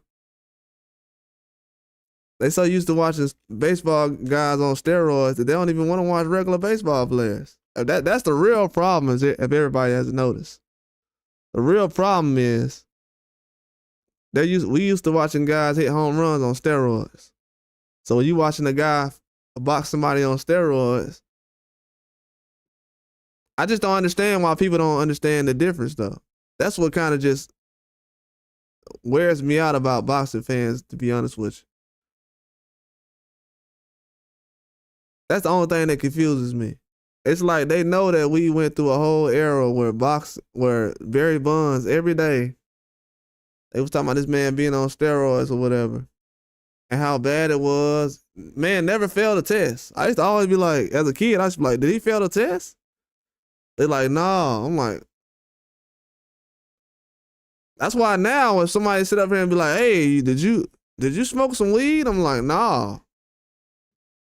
But you know, like I've been seeing Barry Bonds guilty for so long for not pissing negative that now they put in my mindset that, hey, you gotta be negative. Gotta be positive for the drug test then.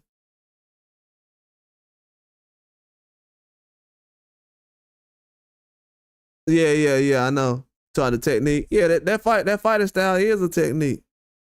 You know what I'm saying? Yeah, a lot of people don't know that fighting style is a technique. A lot of guys can't all fight in that style either.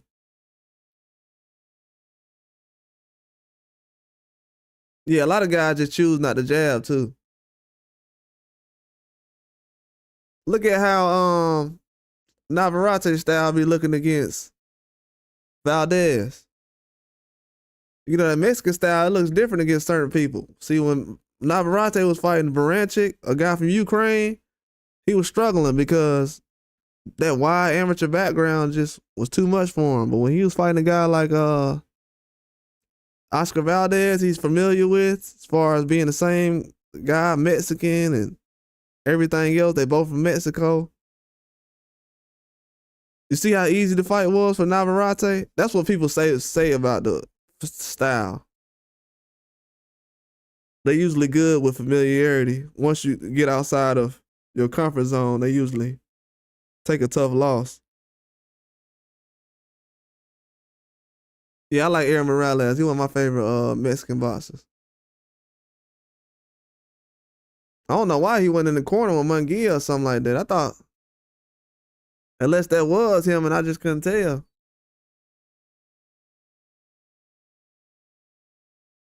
But yeah, man, I would have definitely thought he would have been out there in the corner with him.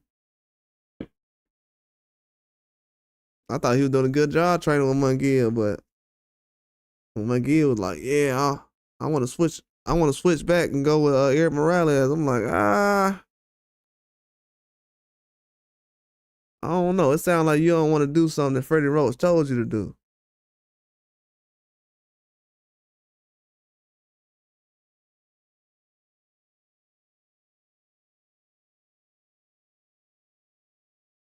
Yeah, I like the style though. That's still my favorite style. I know Tim Tszyu said that's his favorite style. Uh, yeah, Barrera as well. Yeah, Barrera. Yeah, Barrera in there. What?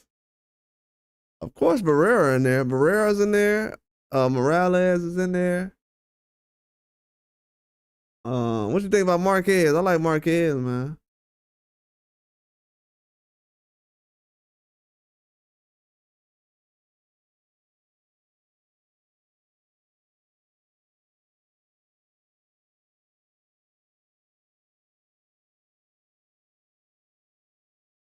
Yeah, I think Oscar my favorite out of all of them though.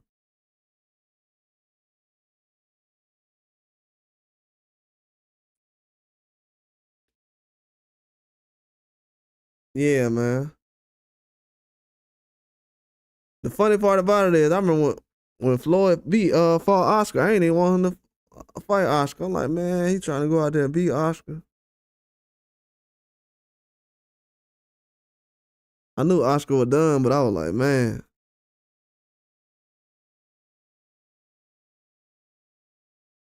Oscar made it a tough fight though, man. He definitely didn't lay down.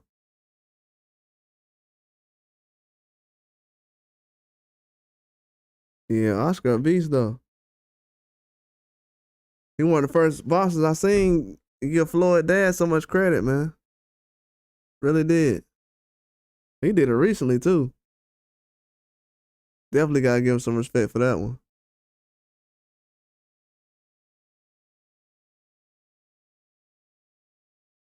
Yeah, he's a really good counterpuncher. I was just finna say that. His counterpunching is amazing. Bro, I didn't realize how good of a counterpuncher he was. His counterpunching is amazing. Dang, I just had somebody in my head that he counterpunches like. Trying to think about it. I don't think it's Josh Taylor. It's gotta be somebody else. I forgot who he counterpunches like.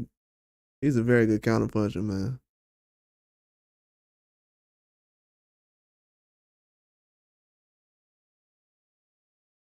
I was just about to say that Marquez, man, he could counterpunch so well. His timing is, that's what got Pacquiao messed up, that timing. I know they say, everybody say Marquez was on the juice or whatever. Bro, the way he timed that punch, it don't really matter.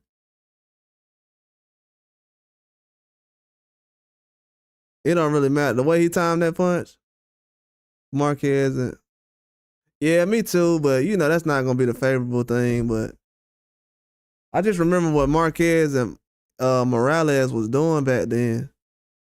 Uh those ain't no guys I can just look at and be like, yeah, it was a good thing that Floyd actually fought Marquez, man. He put a lot of spotlight on Marquez around that time. He definitely put the spotlight on a lot of Mexican fighters around that time, which was good.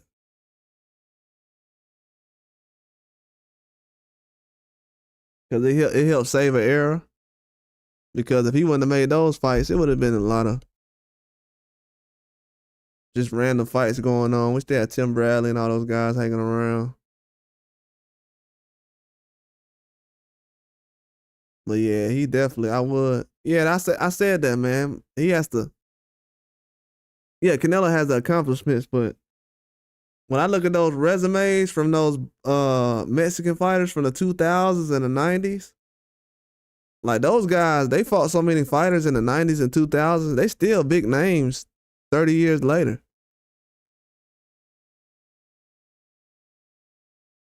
I know more guys on Chavez's resume that's like big names, like really good boxers. Dude got Hall of Famers on there. Guys that should be Hall of Fame too. Then when you got what Marquez and Morales did in the 90s and 2000s, Oscar wasn't the only one running around fighting. Yeah, I miss those times though. And then you see how fast they did those 3 fights. When they did the 3 fights, when they did trilogies back then, they got those fights out of the way. When those guys were fighting Pacquiao 2 or 3 times, they'll do those fights real quick, then move on. See, this is a different era. These guys got to wait 6 months, this many months to get in the fight. That's why Pacquiao can fight till he's 45, because he's like, bro, I'm fighting 1 time a year just like these guys are. And I'm still fighting elite competition. People have to realize Pacquiao's like 45 or something like that, 46. And this dude still, all right, man, I'm gonna holler at you, man. Appreciate that, bro. I'm gonna see you in the morning, man. Always love, man. I wish that Misfit thing was coming on, but I'm gonna try to do some Misfit in the morning. Probably do a Misfit live in the morning or something like that. Yeah, you can check it out. Probably do some work on that. And I'm gonna do a whole bunch of prediction videos of MMA soon too, so you can check that out too. Yeah, I usually be saying I'm gonna come on here for an hour, but I know certain people probably want to hear it for about 3 hours. I know people be at work, so appreciate that, realist. Yeah, I agree with you on that. You speaking some facts about the T.O. thing and Canelo Morales thing. Yeah, man. Happy 2025 to everybody out there too, man. Happy New Year to everybody. I know I ain't told y'all yet. Hope everybody out there being safe. It's supposed to be cold tomorrow, so.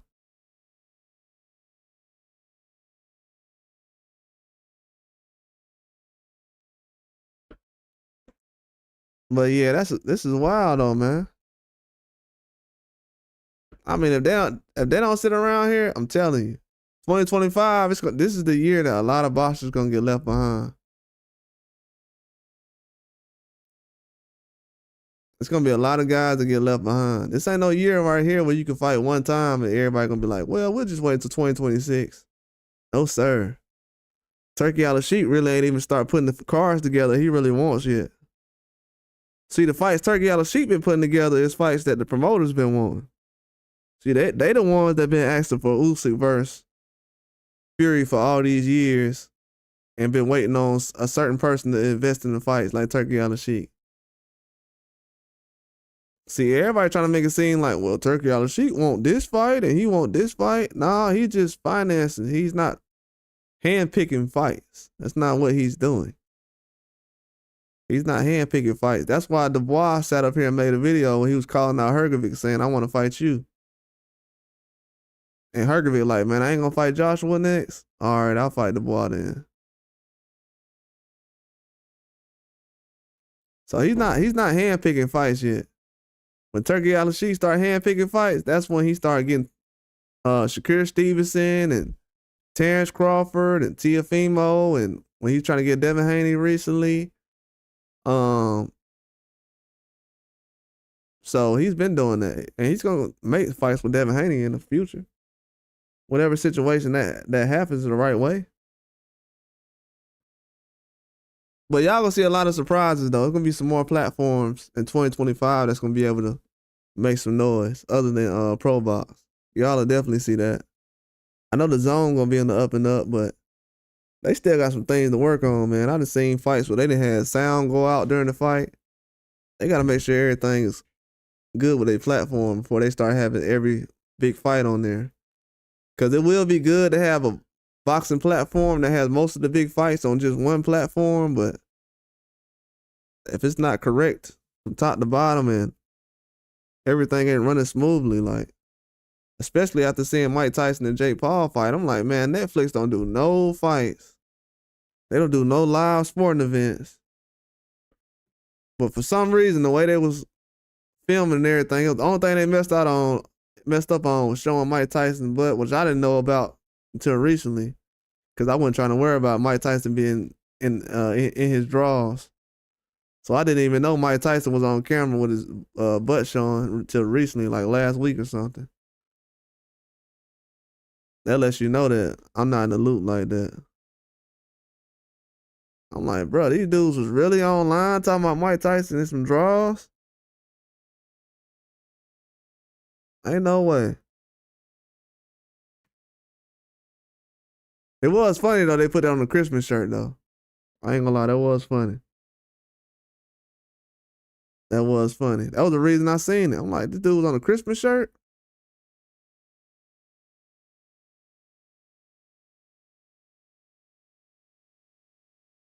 But no, I don't never have no problem with personal problem with these boxers.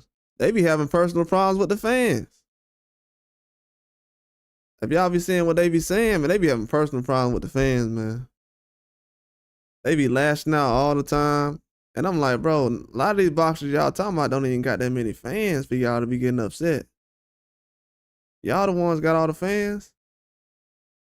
These dudes make fighting on ESPN these days seem like it's just like nothing. It seems like ESPN is just another app now. These days, people like, man, I'm fighting on ESPN and don't nobody know me.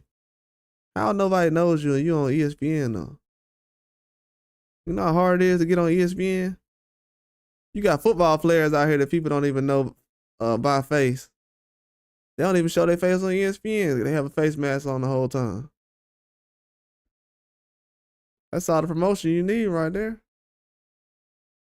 So in my eyes, I feel like, man, if guys can't really get with Bob Arum or certain promotional companies and get it done, you're going to have a hard time. Unless you go about the situation like Floyd, and it ain't going to really work that way. Canelo made it seem like he should have did those things as far as dealing with PBC a lot more.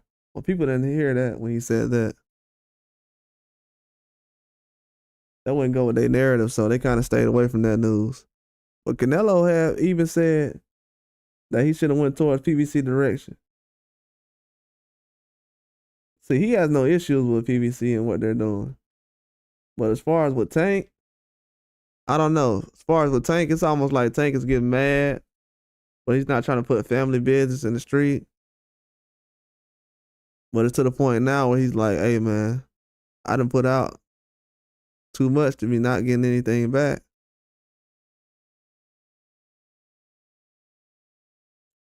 I thought after he had his fight in New York, he was going to be all right. And that fight was pretty big. That's why I was kind of thrown off when people said the fight for Ryan and Haney wasn't going to be a big fight. I'm like, bro, come on, man. Hank just had a big fight in New York. And the energy around that fight was pretty huge. Like, fans in New York love boxing. So I ain't never understand that. I'm like, man, get out of here. This fight gonna sell. And it did well, too. Did a very good job. The media day was good. Yeah, they did. They did well, man. The second one gonna sell a lot. It's gonna do a lot of numbers. Now, if the second fight, if they have the second fight and it doesn't do a lot of numbers, that's gonna show right there that a lot of the bias stuff is definitely getting out of hand.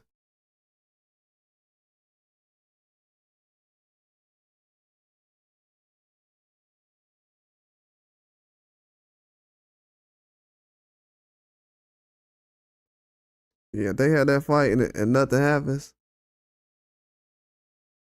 it's definitely gonna show that a lot of bias stuff in boxing is not going away. Because that fight been talked about a lot, man. That's my thing. At this point right now, I don't even know if the Haney and Garcia situation is like that fight. I don't even know if it really deserved whatever it got.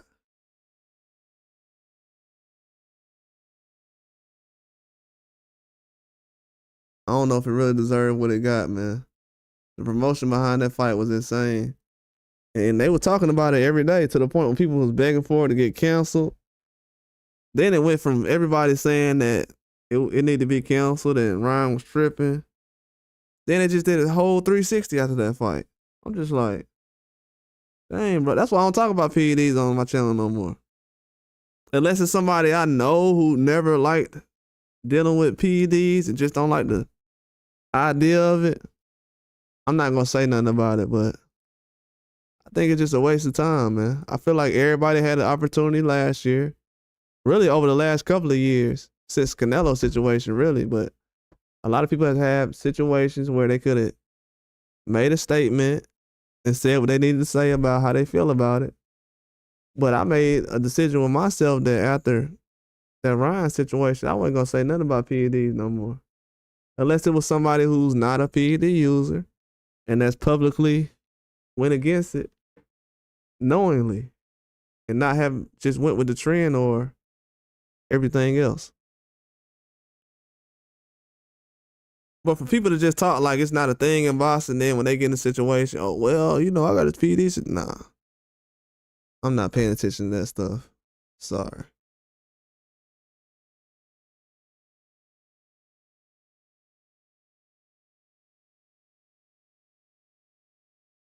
I was like, yeah, I'm not doing that, man.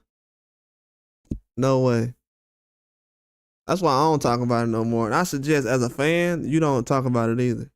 If it's not your favorite boxer who's not okay with PED users, well, yeah, I would support him, but don't sit out here and get cussed out by one of these boxers on Twitter that you support because you asking him why he supporting the PED user and you thought that he didn't like PED users, and all of a sudden, because a certain person looked bad, they okay with it.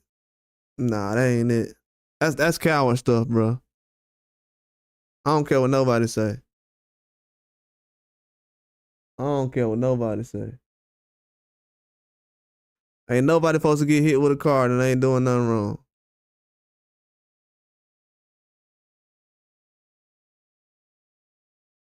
These people out here celebrating car accidents. Like, what are we talking about? What? Nah, that ain't it. That ain't it. And that's the thing. If that's one thing that people want to know about, that's what I don't like that Tank Davis did. He gave these people the ammunition to go out here and help destroy the sport like this. Now you got people out here running around like, man, Tank said Ryan ain't did nothing wrong and all that other stuff, bro. Y'all should have mind y'all business, bro. For real, for real. Everybody wanted to turn into a boxing reporter. They wanted to turn to Illy Setback as soon as Haney lost a fight and all that. That was coward stuff, to be honest with you. I'm gonna be honest with y'all. Like I was saying earlier tonight, Moneybag Yo smashing one of Tank's girlfriends right now. Smashing her. Everybody know it.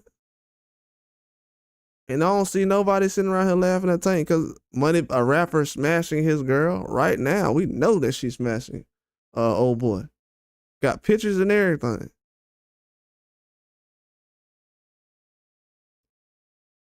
So when I was hearing about the whole thing about Haney recently, I'm like, man, God dang.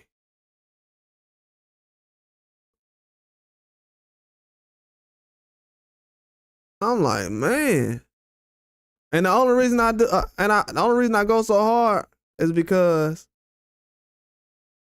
for many reasons. One of the reasons was I know they've been mad at Haney since the Lomachenko fight. And another reason is I go so hard is because I know a lot of these people don't know what they're talking about.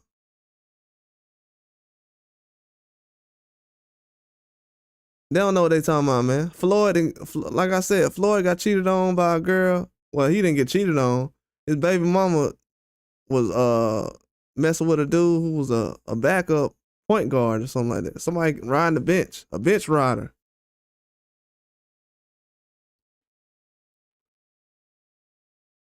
Somebody on the practice squad. Somebody on the JV team in the NBA, and she was messing with him, and Floyd got mad, and I think he went over there or something like that. Bro, y'all know how embarrassing that is? Then the weak thing is Floyd turned around and did the same thing to T.I. Wife. What T.I. wife did tomorrow. Control your B. Come on, man. That just happened to you, dog. And you 50-0. Quit acting like you ain't never had no girls taken away from you before. Floyd done lost plenty of girls to plenty of these dudes out here. And you don't hear none of these dudes talking about something. Yeah, you 50-0, but you can't get your girl back. So the news I seen recently about Devin Haney and that girl, man, come on, man. Are y'all really fans of Tank? Like the same thing happened to Tank and Floyd. That's why I'm sitting here looking at these dudes like, bro, every day these dudes confirm they not fans of Tank and Floyd Mayweather. That's all it is. It's the only reason I'm doing this video. Because a real Tank Davis fan ain't gonna tell you right now that Floyd Mayweather brother just came out and said that Tank want to retire. That he believes. He been saying it already. I know I ain't quoting him right, but he basically came out and said that he believes him. They know that he done said this before. And he also done seen Tank move away from Vegas. He done seen Tank get away from them people and go back home. He didn't care about none of that money team stuff. Man, Tank went back home plenty of times to Baltimore. Before people he even knew who he was. This ain't nothing new. He just got more fans. He doing the same thing. That's why I'm looking at people. They like, man, Tank said, they just hating on Tank, man. What? Bro, you on drugs if you think Tank Davis is getting criticized more than Canelo. You on drugs if you think that. If you think Tank Davis is getting criticized more than Devin Haney or even Floyd Mayweather, you on drugs, man. This man ain't getting criticized about nothing right now. He ain't got nobody that want to see him fight. Everybody y'all want to see him fight, y'all just start talking about. These dudes ain't been asking him to fight Shakur Stevenson for 2 or 3 years. They only been asking Tank to fight Shakur Stevenson since last year. Really, to be honest with you. 2023, y'all thought that was gonna happen? Come on. Let's be real. Let's be real. Y'all thought that was gonna happen. Come on. He was gonna go right from Ryan Garcia to Shakur Stevenson? Nah. Or Loma? Nah, he ain't never did nothing like that. And he ain't had no pressure put on him to make the fight. That what fans don't understand. Until guys actually get pressure put on them to make fights, they don't make no fights. That's why when that lady, and you know what's crazy? It had to be a black lady to sit up here and ask Tank about Shakur Stevenson. All these dudes who got press passes and everything, they go in there and ask them little questions. They go to the fights to ask these questions. And the only person who sat up here and asked Tank about Shakur Stevenson was this black lady who reported the news. I mean, that dude covered news, a journalist, reporter in boxing. I wish I would know who her name was. She the only one who had enough courage. These dudes out here scared of Tank left hook. That they sat up here scared to ask him about Shakur Stevenson. Oh, what's going on, Prophet? Yeah, man, that dudes out here. Yeah, I heard about that Brave stuff recently. I thought y'all was capping about that. But then I was on Who channel I was on? I seen a video Champ Side was doing. And that I came in the middle of the video, dude. I think this was at DC or something. A dude was like, "Hey, take off your hat so let me see your braids." Dog, I'm gonna be real with y'all. A lot of y'all prison dudes out here, a lot of y'all prison lovers out here, bro. I'm gonna be real with y'all. Tank got a lot of fans who got boyfriends and stuff in prison, and I ain't talking about no females. It's a lot of dudes that have been in prison and stuff like that. That's with that type of lifestyle. Bro, they asking this dude about his braids and stuff, man. Come on, man. Come on, man. You got another dude who said that Ryan Garcia was pretty online. And he sounded like he could have been his older brother or something. I bet Ryan Garcia, older brother, the same age as that dude that said Ryan Garcia was pretty.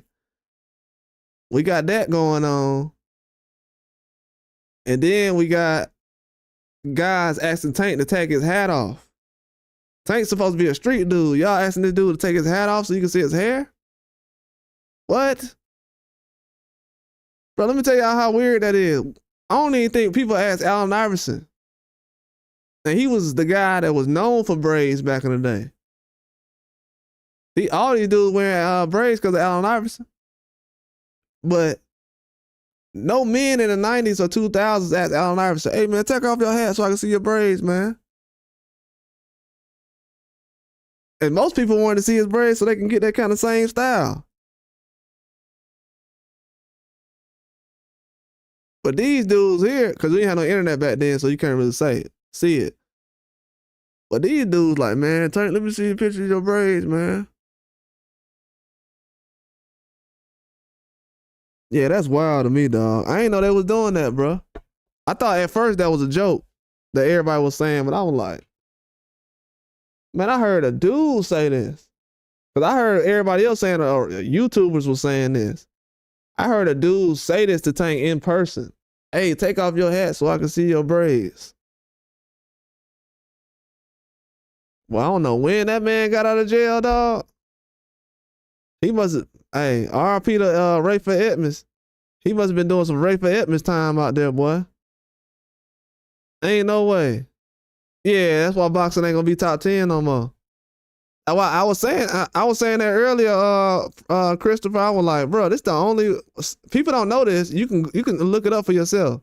This the only sport, bro. They can actually get AI to report the sport. It's so much fake news in boxing. They got AI channels reporting boxing now. I'm not hating because it's gonna make me look good. You know what I'm saying? But I'm just saying, they got AI channels out here reporting boxing now. You think they can do that with the NBA or the NFL? They got whole AI channels out here reporting boxing. That's how low grade boxing is now.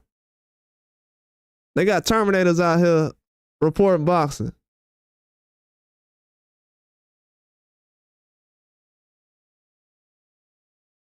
Did y'all ever think a robot would be actually reporting boxing to you in 2024, 2025? Really?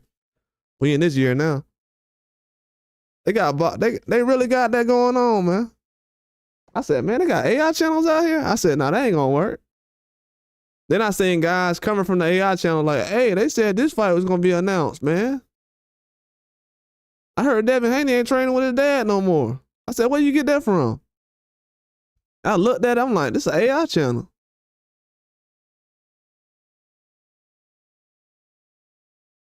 I'm like, oh man, that dude was born after 2000. Dang. Yeah, most people that was born after 2000, they don't know what an AI picture look like. But y'all gonna be getting finessed bad out here, bro. I'm gonna tell you, all I gotta do is stay alive. I know I'm gonna be rich. Bro, y'all getting finessed bad out here. AI channels, man. I mean, you can look at the picture and see they got them little clown mouths where they look like Krusty the Clown off of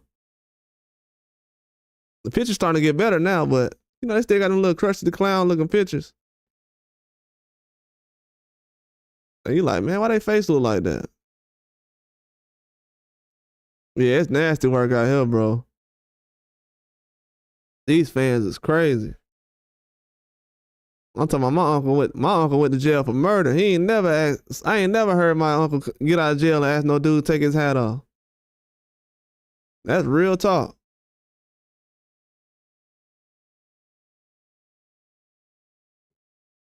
And my uncle had braids for a tank. He went, take your hat off. I would have been looking at Uncle like, boy, you out your mind, boy. Finna get away from you, dog. Yeah, boxing, it ain't gonna be top 10. It ain't gonna be top 10. It ain't gonna be top 10. Boxing can't even be trusted. Like, boxing is so flimsy that they can't even do live betting on boxing now. Like Vegas don't even trust boxing to the point where they won't even put. All right, man, go ahead, dog. Christopher, I'm see you later on, man. Appreciate that, dog, for coming through and hanging out with me. I already know it's late, man. Appreciate that, man. I'm about to get up out here in a minute. Just gave y'all something on Friday, man. I already know. It ain't not much going on Friday.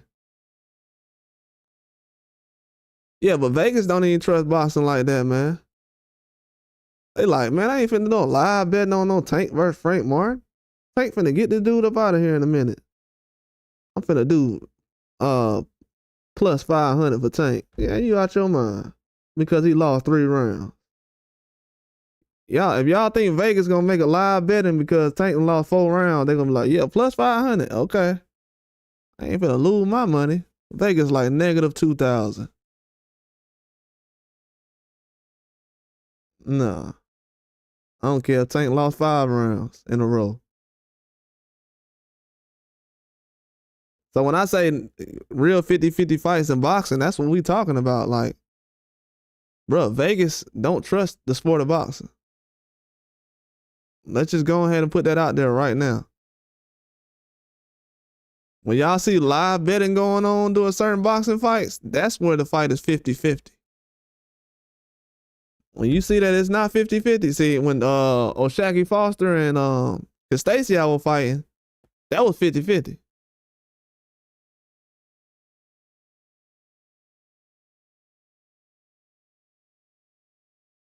That was 50-50. When Frank Martin was fighting Tank, they was like, we can't do that. Then they seen how skinny Frank Martin was at the weigh-in. Then they had the weigh-in at like almost 8 o'clock that night. I'm like, man, they finna drain this dude badly. I'm talking about suck all the energy out of Frank Martin, walking around the whole day. Or he can't eat a drink because he already on weight. Imagine somebody telling you, hey man, if you eat or drink anything in the next 2 hours, I mean in the next 6 or 7, 8 hours, you're gonna lose $2 million. You ain't finna eat or drink? Like what? I bet Frank Martin was around there like, man, I'll pass out before I drink some.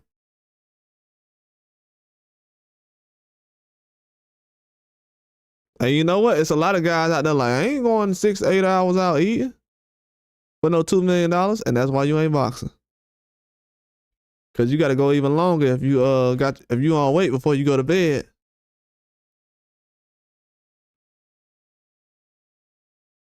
It's sad, man. I'm telling y'all, bro. Y'all done let my boy Tank down, bro. I'm telling you, y'all don't even know. Y'all done let my boy Tank down. Tank ain't gonna feel like he gotta retire if he got the full support of fans. He ain't gonna feel that way. The reason why he feel like he needs to retire, he don't feel like he got the fans behind him for real. He know they ain't listening, man.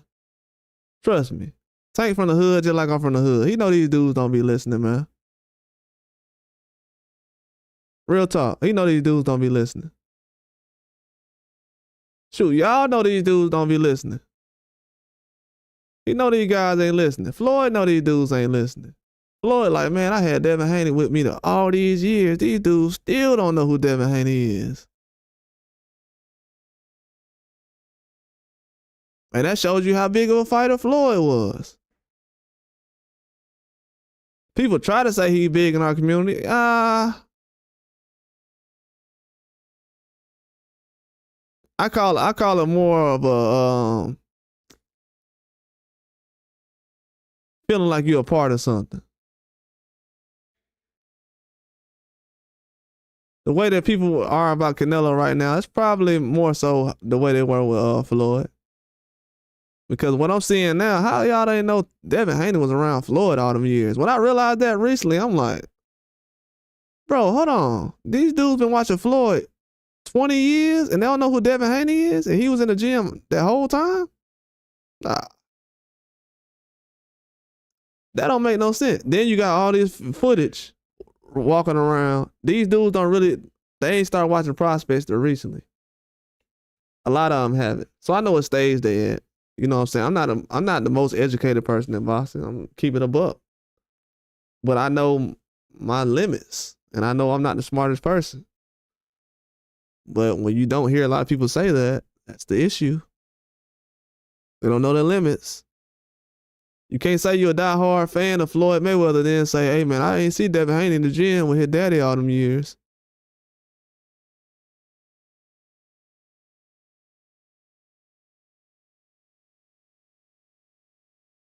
Yeah, so that's when you, and I'm giving y'all some hints, so you can kind of use the same information and break things down as far as how long these guys been actually. Because I ain't gonna sit up here and actually try to convince nobody how long I've been watching Tank. We'll find out how long I've been watching them as soon as you start talking as soon as I start talking. Because I know the dates. Hey, when you seen that video that's sparring with Devin and Tank? You seen that back then? Or you seen it recently? If you seen it recently for the first time, oh no, we ain't on the same level. Nah. Nah.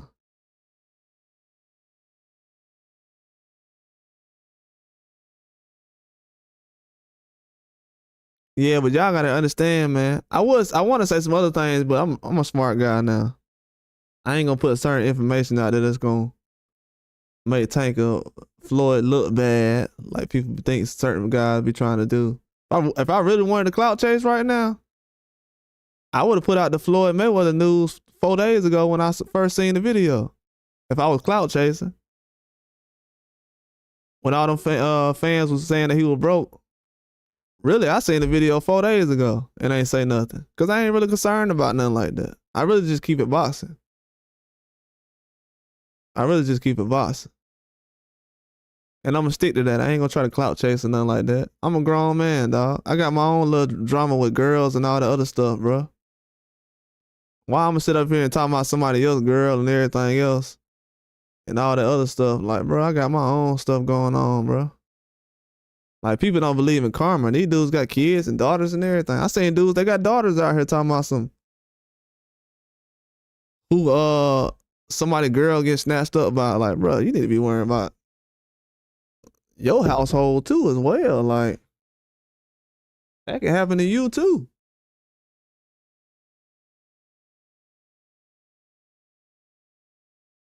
Like, your daughter could easily be with a young thug in a couple of years. Y'all ain't looked outside recently? That's what's in style now. Oh, that's crazy, bro. I think a lot of these dudes, sometimes they get way too enamored with boxing.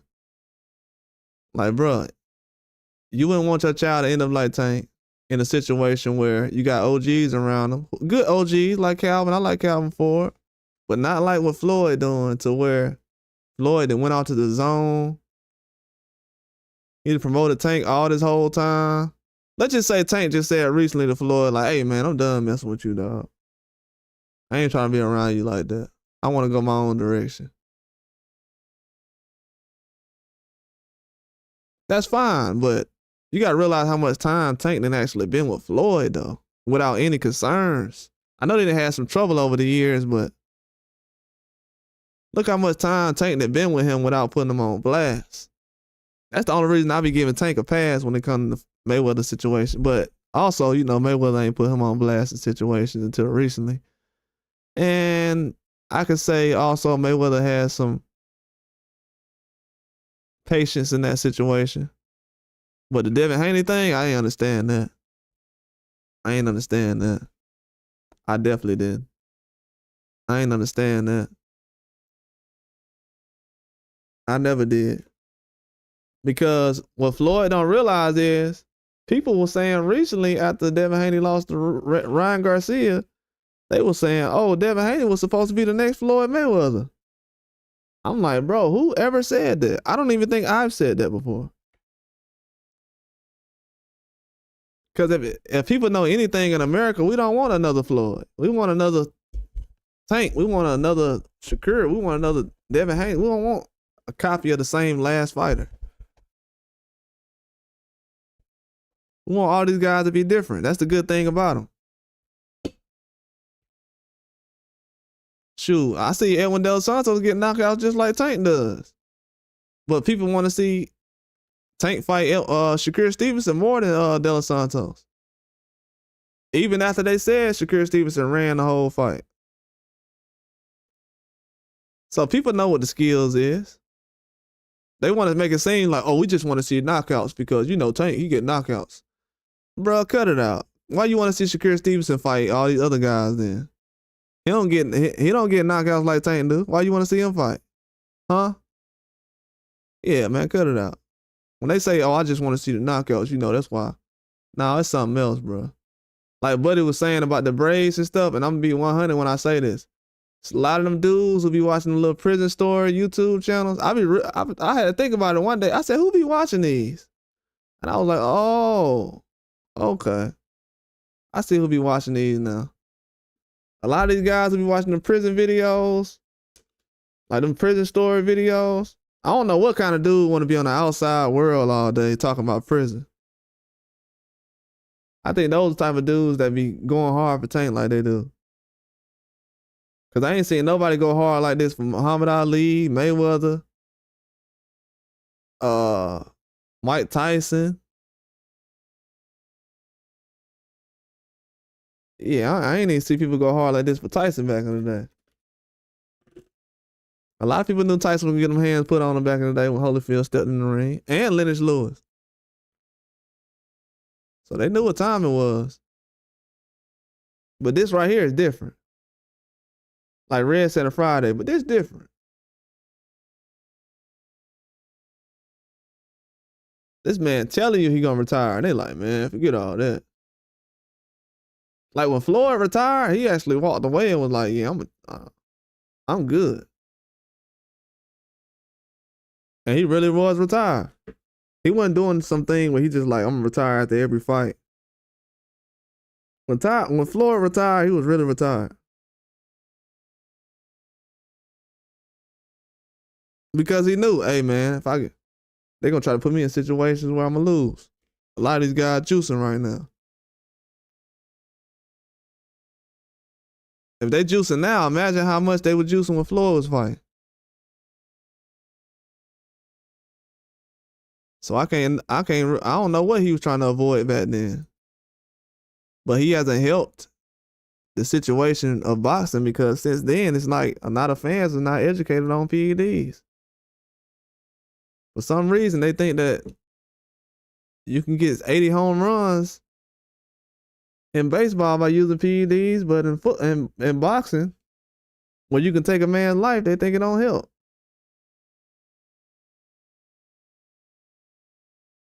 The education system is failing us in America. It definitely is. Science is definitely at an all-time low. It's gonna get worse too with all these AI tools coming out now. It's gonna get worse. I see people not even using Google now. They're using the AI. I'm like, man, you can't even frame a question the right way to get the right answer. You're gonna just take a leap of faith and just go with AI straight out the gate. And that's how they get in the news now.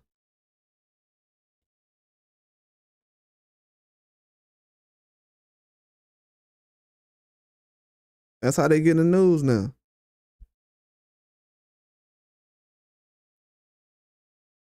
Yeah, this is so bad though when you really look at it. It's like being a thinker, you actually getting punished these days for being a free thinker. It's scary times we're living in. Scary times. This is scary times we're living in right here. I'm telling you, man. Tank 30 years old right now. You already have certain fans that's having regrets about certain fights he had. The man talking about retiring soon. Bro, when y'all think about hitting the panic button on this whole situation? And it look like everybody trying to get out of PBC or get away from them.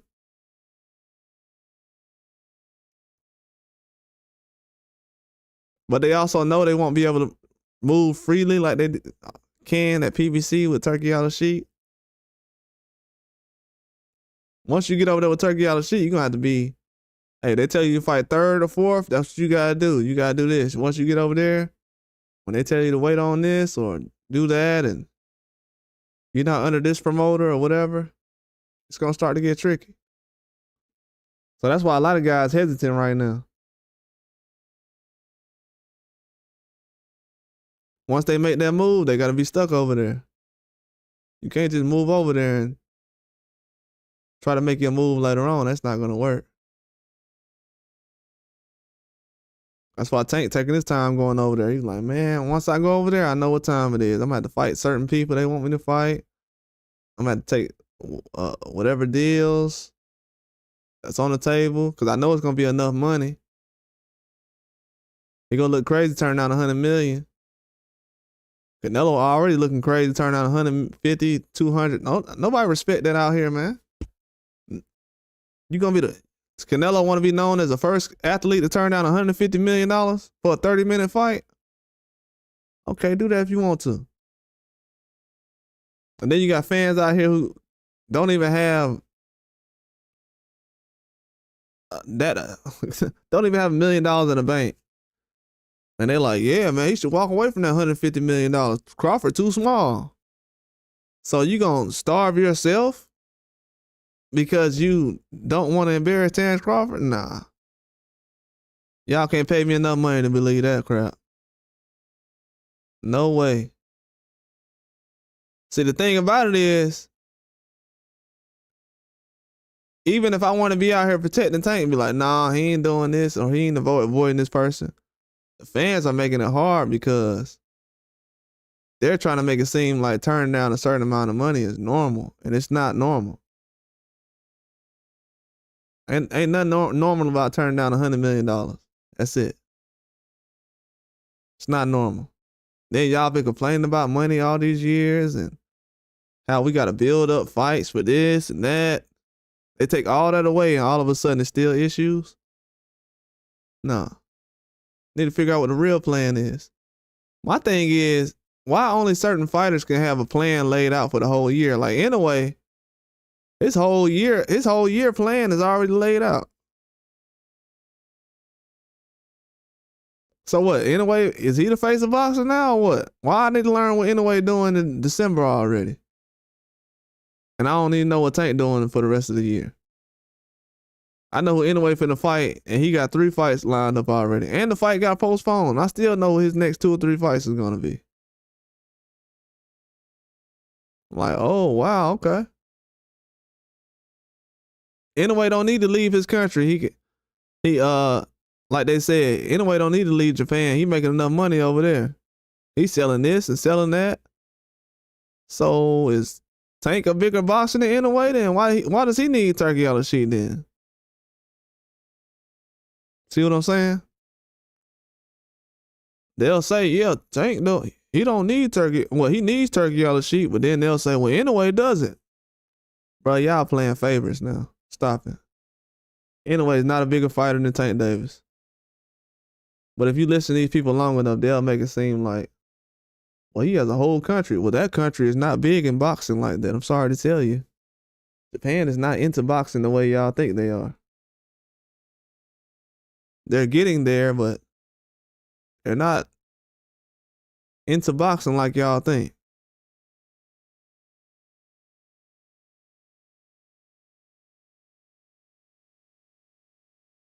No, it's building up like that, but no, not like y'all think. They got a long way to go.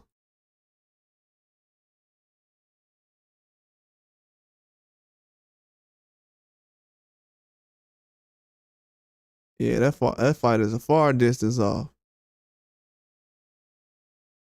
I'm telling you, man, if people don't step in with what Tank Davis got going on and they actually speak on the issues he's having, I feel like y'all pushing agendas out here. Well, actually, I know people are pushing agendas out here. And it's not going to be helpful, man. Because I've seen these people do it with multiple fighters. They get a popular fighter, then they try to run with the fan base like they Caesar off Planet of the Apes. And then when that fighter end up getting exposed or whatever, then they'll run to the next fighter and then they'll be like, well, everybody hating on Tank. They always do it. They always do it. First it was everybody was ducking Spence. And nobody had no problem with all that. But when y'all were trying to sit up here, come on, man. You know how crazy you gotta look? Like, that's my thing about me in boxing. I just don't want to say a person who's ducking, who will fight anybody. Like, that's the worst thing you can do in boxing. Is say that a guy who, if you built the whole YouTube channel saying a guy who will fight anybody is ducking, that's a step backwards. I don't be caring about no likes, no views for real. The one thing I care about is, bro, do not let me be one of these channels that sit up here and say a guy who's going to be one of the best boxers of this era is a duck. That's the worst thing you can do.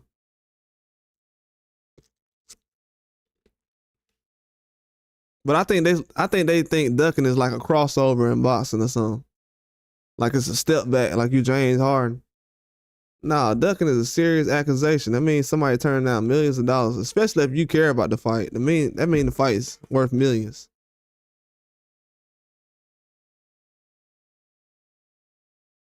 And to say a willing participant is ducking, it's disgusting, man. It's like, I don't know. It's like the worst accusation you can make. You got to be sure when you say stuff like that.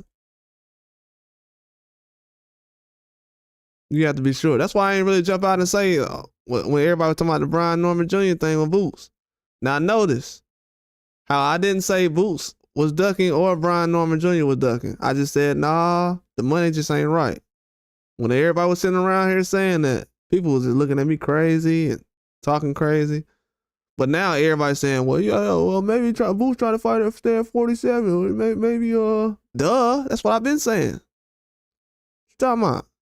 You got all the energy. Your energy changed now since reality didn't set in. But I've been saying that, though.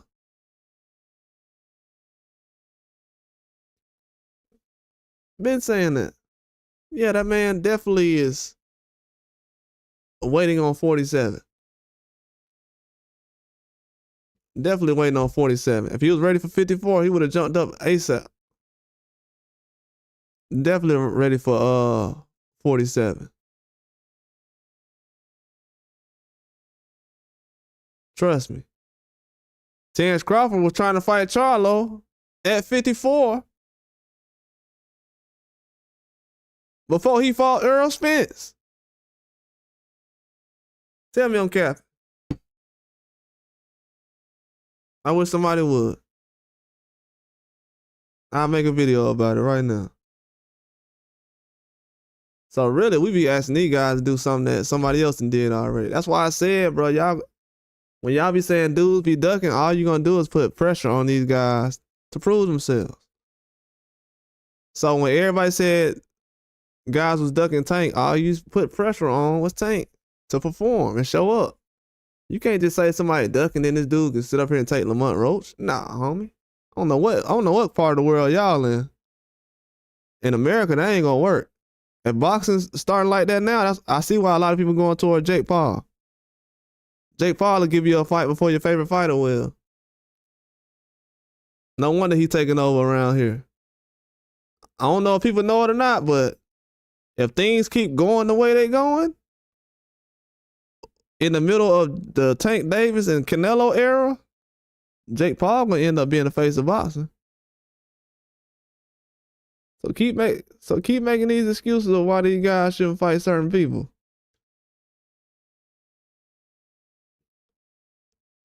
And watch how many people quit on these fighters. Because Turkey Al Sheik, he's gonna make it easy to leave now, to get away from these guys. Turkey Al Sheik is gonna make it extremely easy to get away from these guys.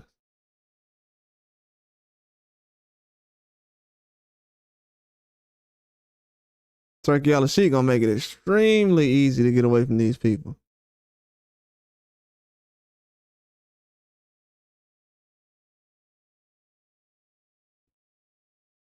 He's gonna make it extremely easy. He's gonna be like, you know what? I'm putting on this fight, this fight, this fight. You really ain't gotta deal with that if you want to just see a certain fight. What fight you want to see? Well, man, I was trying to see Shakur Stevenson fight somebody. Well, I don't know, man. Let me see if I can get Lomachenko on the phone.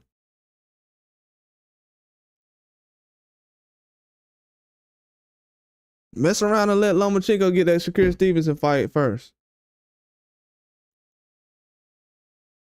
Guess what? If Lomachenko fights any of these fighters right now, from Keyshawn and Shakur Stevenson, it's gonna get dangerous. I'm just gonna be honest. Loma, the ball is in his court right now. That's why I said he don't really have no pressure to go fight Tank, cause he can still get a Shakur Stevenson in a Keyshawn Davis fight no matter what. From what I seen, Loma just don't want to fight his homeboy. But he can get a Shakur Stevenson and Tank Davis fight no matter what, though.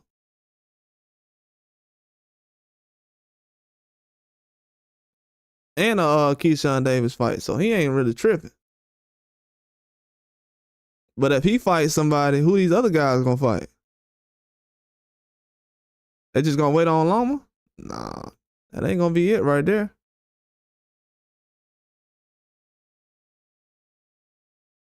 But yeah, man, the money issues and everything, the retirement, it's real, man. These people ain't playing around right now. Mayweather having money issues is very real. Very, very real. When he's talking about Gucci and Gucci ain't did nothing to me and all that stuff, that's cool. I hope Gucci can get your money back. Because you should have never had a place of employment where employees are not getting paid with your name on there. As much as you and your father and your uncle and your other uncle has worked to get that name established like that, for it to be on top of a business that's getting closed, allegedly, that's not good, man. Definitely not good. That was a bad look. I'm not even part of the Mayweather family. I'm like, man, American royalty getting treated like that? Hey, I guess times ain't changing, is it? You supposed to make sure them people is paid, though. Guaranteed. So yeah, I don't know what's going on in the sport, man. It's going all over the place, man. It really is. But if they don't sit around here and speak up for Tank, if y'all are fans of Tank Davis, and you can talk about the man every day, could y'all speak up and figure out why? Could you use your manpower instead of trying to pull up on people? Could you actually sit around and figure out why this man talking about retiring and actually show that you care about him instead of trying to use him to win an argument and find out what's really going on in his career and his background? And know he ain't no street dude, because all the dudes is out here disrespecting him, he ain't pulling up on. So until he pull up on them, especially Teofimo Lopez, I'm gonna have to definitely see that. The way he pulled up on Devin Haney in Vegas, I'm gonna need to see Teofimo video with Tank Davis in it like that. That's when I know right then dudes is really street. Everybody act like he Omar from The Wire and stuff like that. Not with the way these dudes being disrespectful with his name and they ain't getting no tweets or nothing. Nah, that ain't it. I done seen that too much already.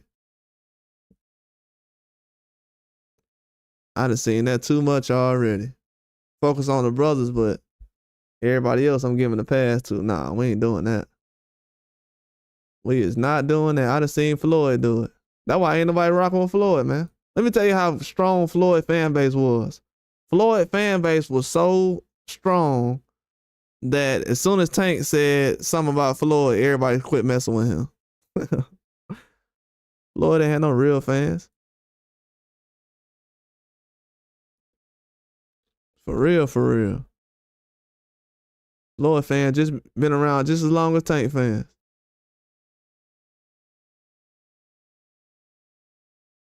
These man split apart. Soon as Tank people like, I'm going with Tank, man, over Floyd. Come on, man. We all know Tank ain't had no career like Floyd. Why is we even choosing between Tank and Floyd, like, at the end of the day? If y'all was gonna do that, you should have been doing that a long time ago. The only thing that made me mad about Floyd was you doing all this advocating for PEDs, but then a guy you rubbing shoulders with is a PED user. And you mentoring this guy against the guy that you helped build up as a fighter. The most successful fighter that Mayweather has helped build up is Devin Haney. And you threw all that away? And to double cross him, what, because his daddy? You know how many people ain't like your daddy? When nobody trying to stab you in the back because of your daddy, though. That's what I'm saying, man. These dudes is cowards out here, bro. Real talk. Before I get out of here, I just got to say this one statement. Any man that don't like you because of your daddy or what your daddy done did, these dudes is cowards out here, bro. They really acting like some, I don't even think they acting like females, because females out here tougher than these dudes these days. But any man, well, females be doing that crap too lately. I heard somebody say this one time, I don't like none of these dads that be talking. It seems like you don't like no dad, period. Because when you get on the phone with a random man and talking about how you don't like him, because this woman said, oh, I only like Terrence Crawford dad because he don't be speaking. So you like a man who don't take up for his son and just stay in the background. Not saying that Terrence Crawford dad don't do that. I'm saying you just like a man who sits in the background and not supporting his son in the front. So you want everybody to be like Serena Williams daddy. Do all the hard work and then pass her off to these other people. Oh, okay. And y'all wonder why we in the place we are now. We got boxers out here talking about some hand your kids off to these people who never believed in him. And I want you to trust this stranger with your child and everything he's done. Tiger Woods' daddy ain't do that. Michael Jordan daddy ain't do it. But all of a sudden, these cowards out here in this generation, because they ain't used to seeing nobody have a daddy in the house, and they don't want to admit it. They ain't got no balls. If you really a street dude, you'll admit that I envy people who have a father in their life because I ain't had one. Because obviously somebody in my house wasn't doing their job. It's billions of people out here. You couldn't find nobody to bring in the house to help raise your son. Come on, man. That's a personal problem. And a lot of these dudes got personal problems like that. They ain't gonna get mad at Teofimo daddy when they see him, because Teofimo don't look like their daddy. Dudes that look like their daddy, those the ones they get mad at. And that's real talk. This be personal attacks they be having on Bill Haney and these other guys in boxing. Oh man, y'all just supporting y'all sons too much. Bro, I was hearing Teofimo dad talk the entire time when he was promoting Teofimo. This dude wasn't saying anything that made sense. Nothing. This dude don't even tell facts most of the time. We don't even know who his son gonna fight next. Do you know why people don't interview? They don't care about Teofimo dad interviewing? Because he don't talk about who he gonna fight next. You ain't never heard Teofimo dad get on the interview and say, hey man, we finna negotiate with Tank Davis, man. Hey man, we trying to fight Ryan Garcia, man. We trying to fight Devin Haney. So they don't listen to his interviews. I've been doing this way too long, bro. Can't nobody finesse me. That's why a lot of people listen to Jose Benavidez Sr. and they listen to Bill Haney or Brian Norman Sr. because these guys actually know what they're talking about, and they actually gonna tell you real boxing news. You got media guys who interview guys every day and they liars, and they don't want to tell you real boxing news. They'd rather sit up here and act like they don't know anything about PEDs being bad in boxing. But then they'll report how somebody failed a drug test. Oh, but it don't matter. It don't matter. PEDs don't matter. We just canceled the whole fight between Anthony Joshua and Jarrell Miller, but PEDs don't matter. It don't matter. It don't matter. It don't do anything. It's just for weight loss. What big baby Miller trying to lose weight for? He a heavyweight. So you taking PEDs to lose weight? Okay. All right. Okay. At this point, Elon Musk is going to be the only person smart on this earth. They keep thinking like this.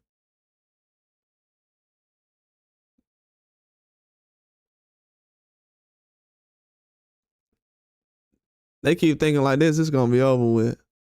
Yeah, I feel sorry for Tank though, man. I really do. I honestly do. I honestly do. We got people who follow this guy.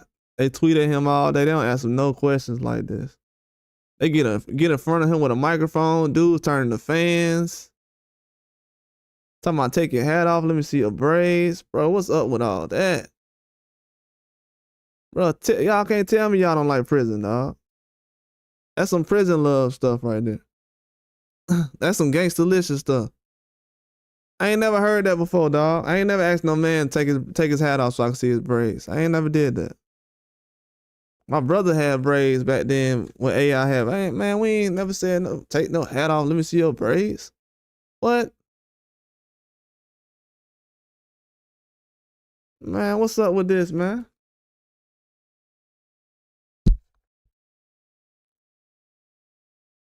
I done had an uncle do real time. He ain't never come out on that type of time. Man, them boys out here crazy. They really asking this dude Tank about his braids, man. And he's supposed to be street dudes. I don't know what part of the street they on. That must be Midtown, where they from.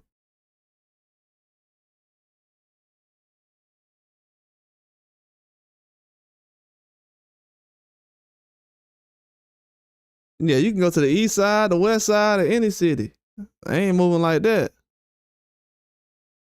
South side either. That's some Midtown, north side stuff.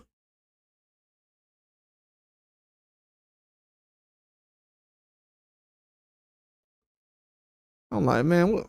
That's crazy. That's crazy to me though. But one thing I have realized though, bro, when all the arguing and debating and fussing go on and the real news come out, it ain't gonna be none of that talking going on. This man Tank was just talking about retiring a couple of days ago. And dude's like, man, Thug messing with Devin Haney girl, dog. Man, the face of Boston talking about he gonna retire. Y'all laughing? Y'all ain't fans of bruh? This man talking about he might not fight again no more. And one of his last fights might be Lamont Roach of his career. And everybody laughing and giggling.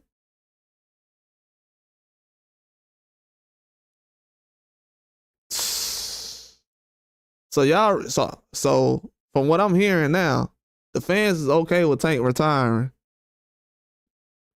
And with them being stuck watching Devin Haney for the next 5 to 10 years. Can't tell me y'all ain't fans, dog. Can't tell me you're not a fan of Devin Haney. You can't tell me you ain't a fan of Devin Haney. The man lost in a no contest. You say he lost. It was no contest. And Tank Davis was supposed to be the face of boxing, but we more worried about Devin Haney and his girlfriend. So his girl is getting more attention than Tank is right now.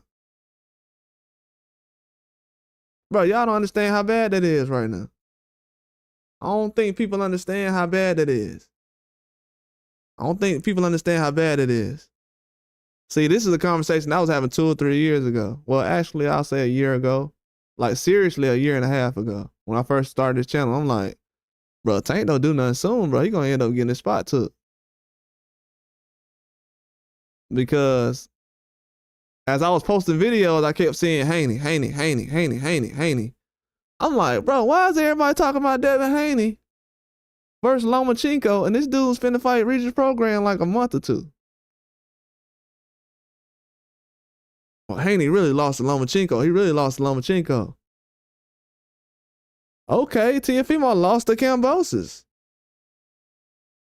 Why don't nobody care that Teofimo lost to Kambosos? Because he's not a star. I didn't understand it before, but now I do. They don't look at Teofimo as a star. So him losing to Kambosos is not a serious loss. Even though Kambosos is just as pillow-fisted as any other boxer. If you want to say a boxer is pillow-fisted, that would be Kambosos. And Teofimo got dropped by that guy.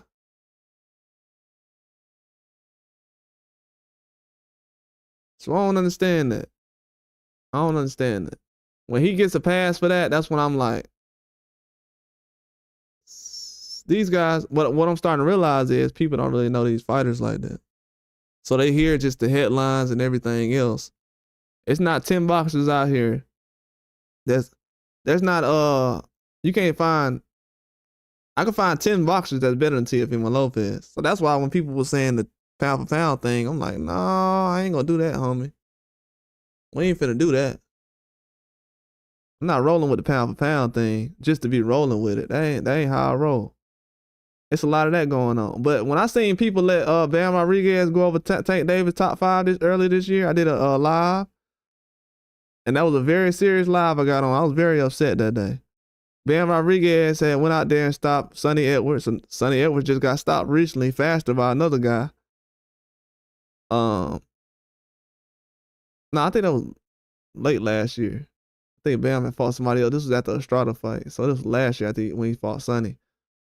After the Estrada fight, they said, yeah, he top 5 pound for pound. Now, mind you, Tank had went all the way up to 140 and stopped Barrios before Barrios was even in the fight with Ugas. Like, Barrios had lost to Keith Thurman after he fought Tank, and people was looking at Barrios like he was a bum. He didn't start getting credit until he beat Ugas.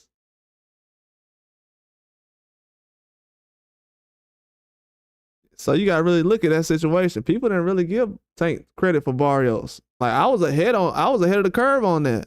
Like while everybody else was still focusing on Ryan Garcia and Rolly and Isaac Cruz, I was saying, that was a good win with that Barrios fight.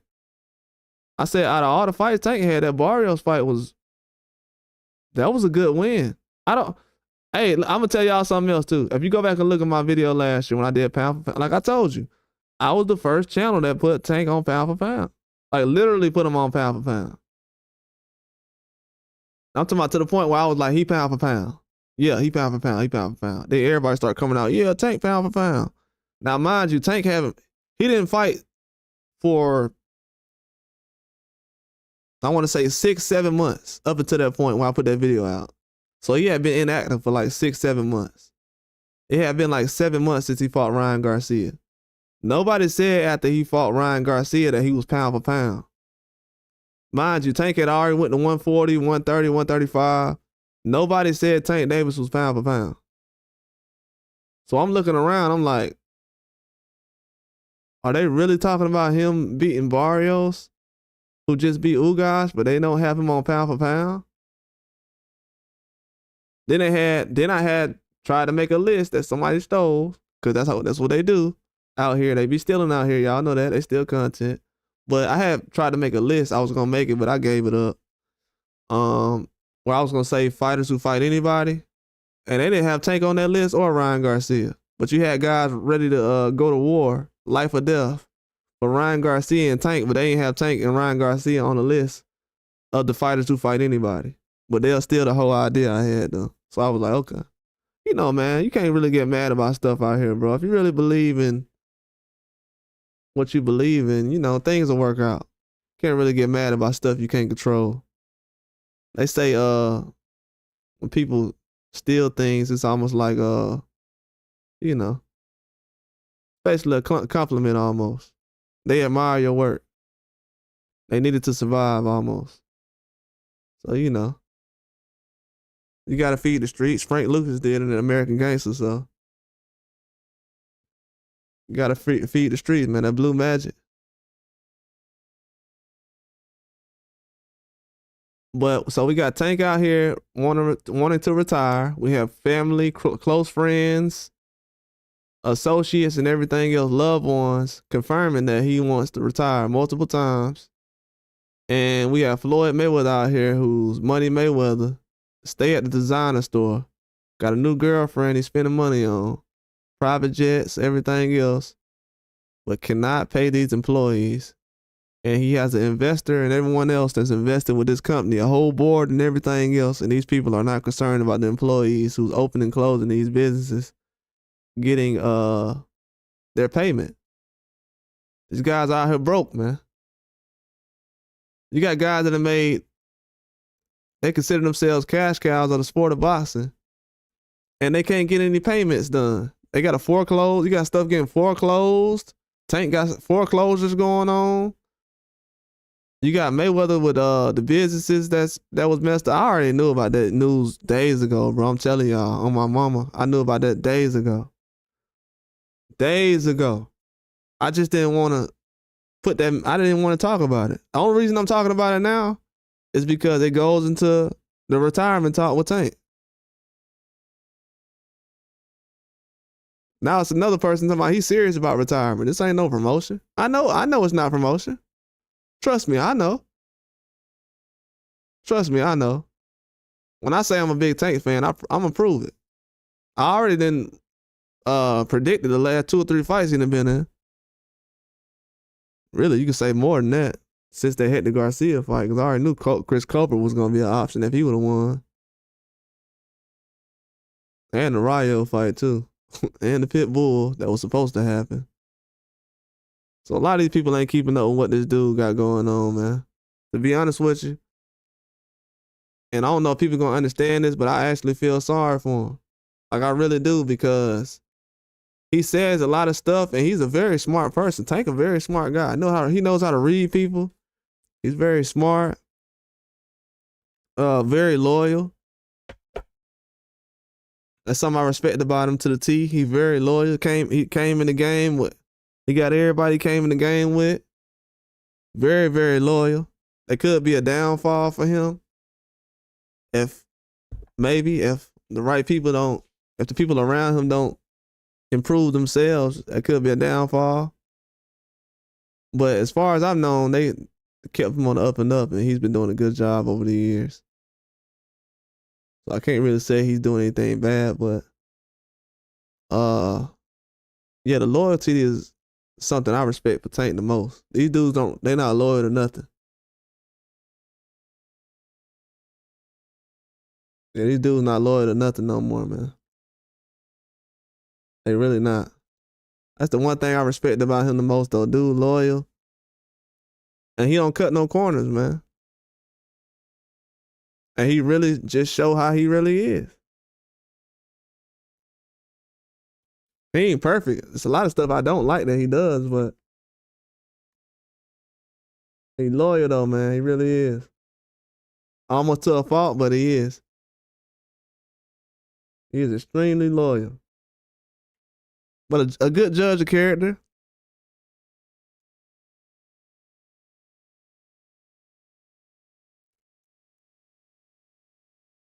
But the fact that people ain't riding for Tank right now, and that's why he's not being treated fairly, like he is the face of boxing. See, my thing is, I don't want to hear nobody call a fighter in America the face of boxing unless you're gonna treat him like the face of boxing. See, the difference between me and these fans, I know that they try and do this to just sell tickets. I'm really looking at him to be treated like the face of boxing. They're trying to sell tickets.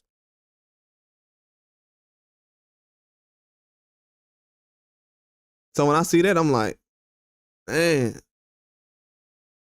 I can't believe we going out like that with the Tank situation. Like, dang, man. These people just trying to sell tickets.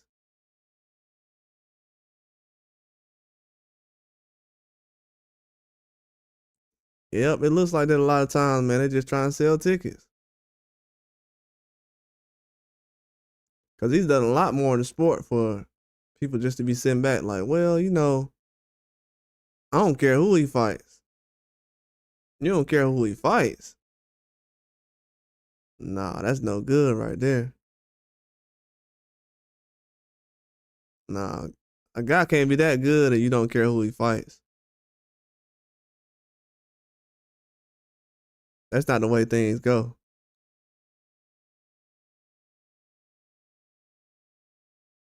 Yeah, that's just hard for me to believe when a person you say you don't care who they fight.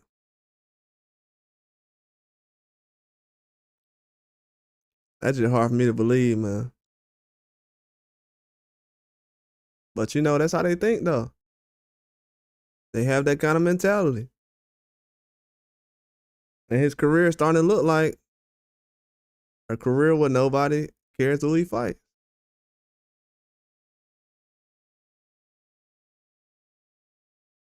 Looks like a career where nobody cares who he fights.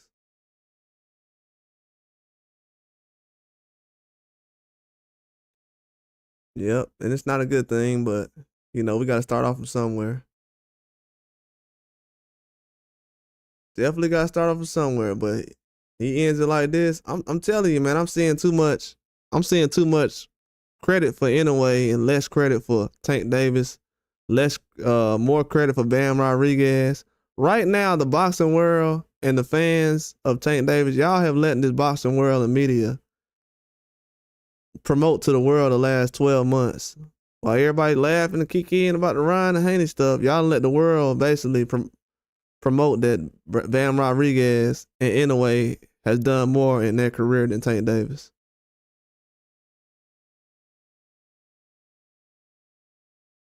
Come on, man. You failed a guy. That's not helping. That's not helping Tank Davis at all. They failed Tank Davis in that situation. They failed him straight up.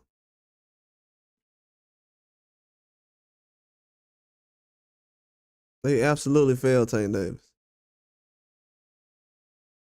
He's worth more in the sport than this. And if they do Tank like this, the rest of the guys in America, they done too. If they can do Tank like this, the rest of the people in America, they're not gonna. Nah. But yeah, man, just that's why it's good, like as a boxing channel, just to stay away from the big names and let everybody else do what they gonna do. Because if these big names really want the good information out there, it'll get out there. But if they don't, they don't. They don't. If they want to put out subliminals and tell half of what's going on, then that's what they want to do. But they just gotta realize that hey, they gotta live with it though.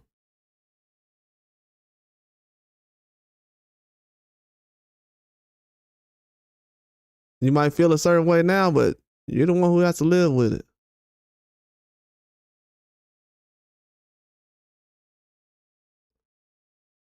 But yeah, man, I know it's Friday. I was just coming on here to do a long live stream. Wanted to bring some breaking news in. I usually don't talk about tank situations or anything like that, but I just came through to get that out of the way, man. I wanted to talk about some other stuff. I haven't been on live much lately, so that's why I was on here a long time. But yeah, hopefully everybody got what I was saying, understood what I was saying, because at the end of the day, a lot of people is sensitive about Tank, but if you are sensitive about him, you're gonna have a hard year in 2025 because really ain't no 50-50 fights really got put together yet. So this year, be careful picking a favorite or saying who's gonna get destroyed, because it's gonna start to get dangerous this year. They're not paying guys a bag of money just to be fighting some regular competition. If you want some real money, instead of this other money these guys getting that they running out of, I don't know how you sell all these pay-per-views and you can't get no money in your pocket. That's insane. But that's why I see why Devin Haney moving the way he is. Congrats to him. Everybody he got away from is going down and he's going up.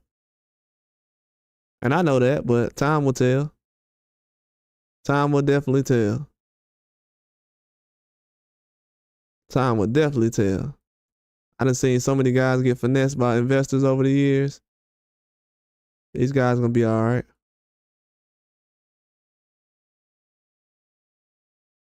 But yeah, that's all I wanted to chop it up about, man. I was just coming on here. I ain't want to come on here too long. I've been on here way too long though. But yeah, that's all I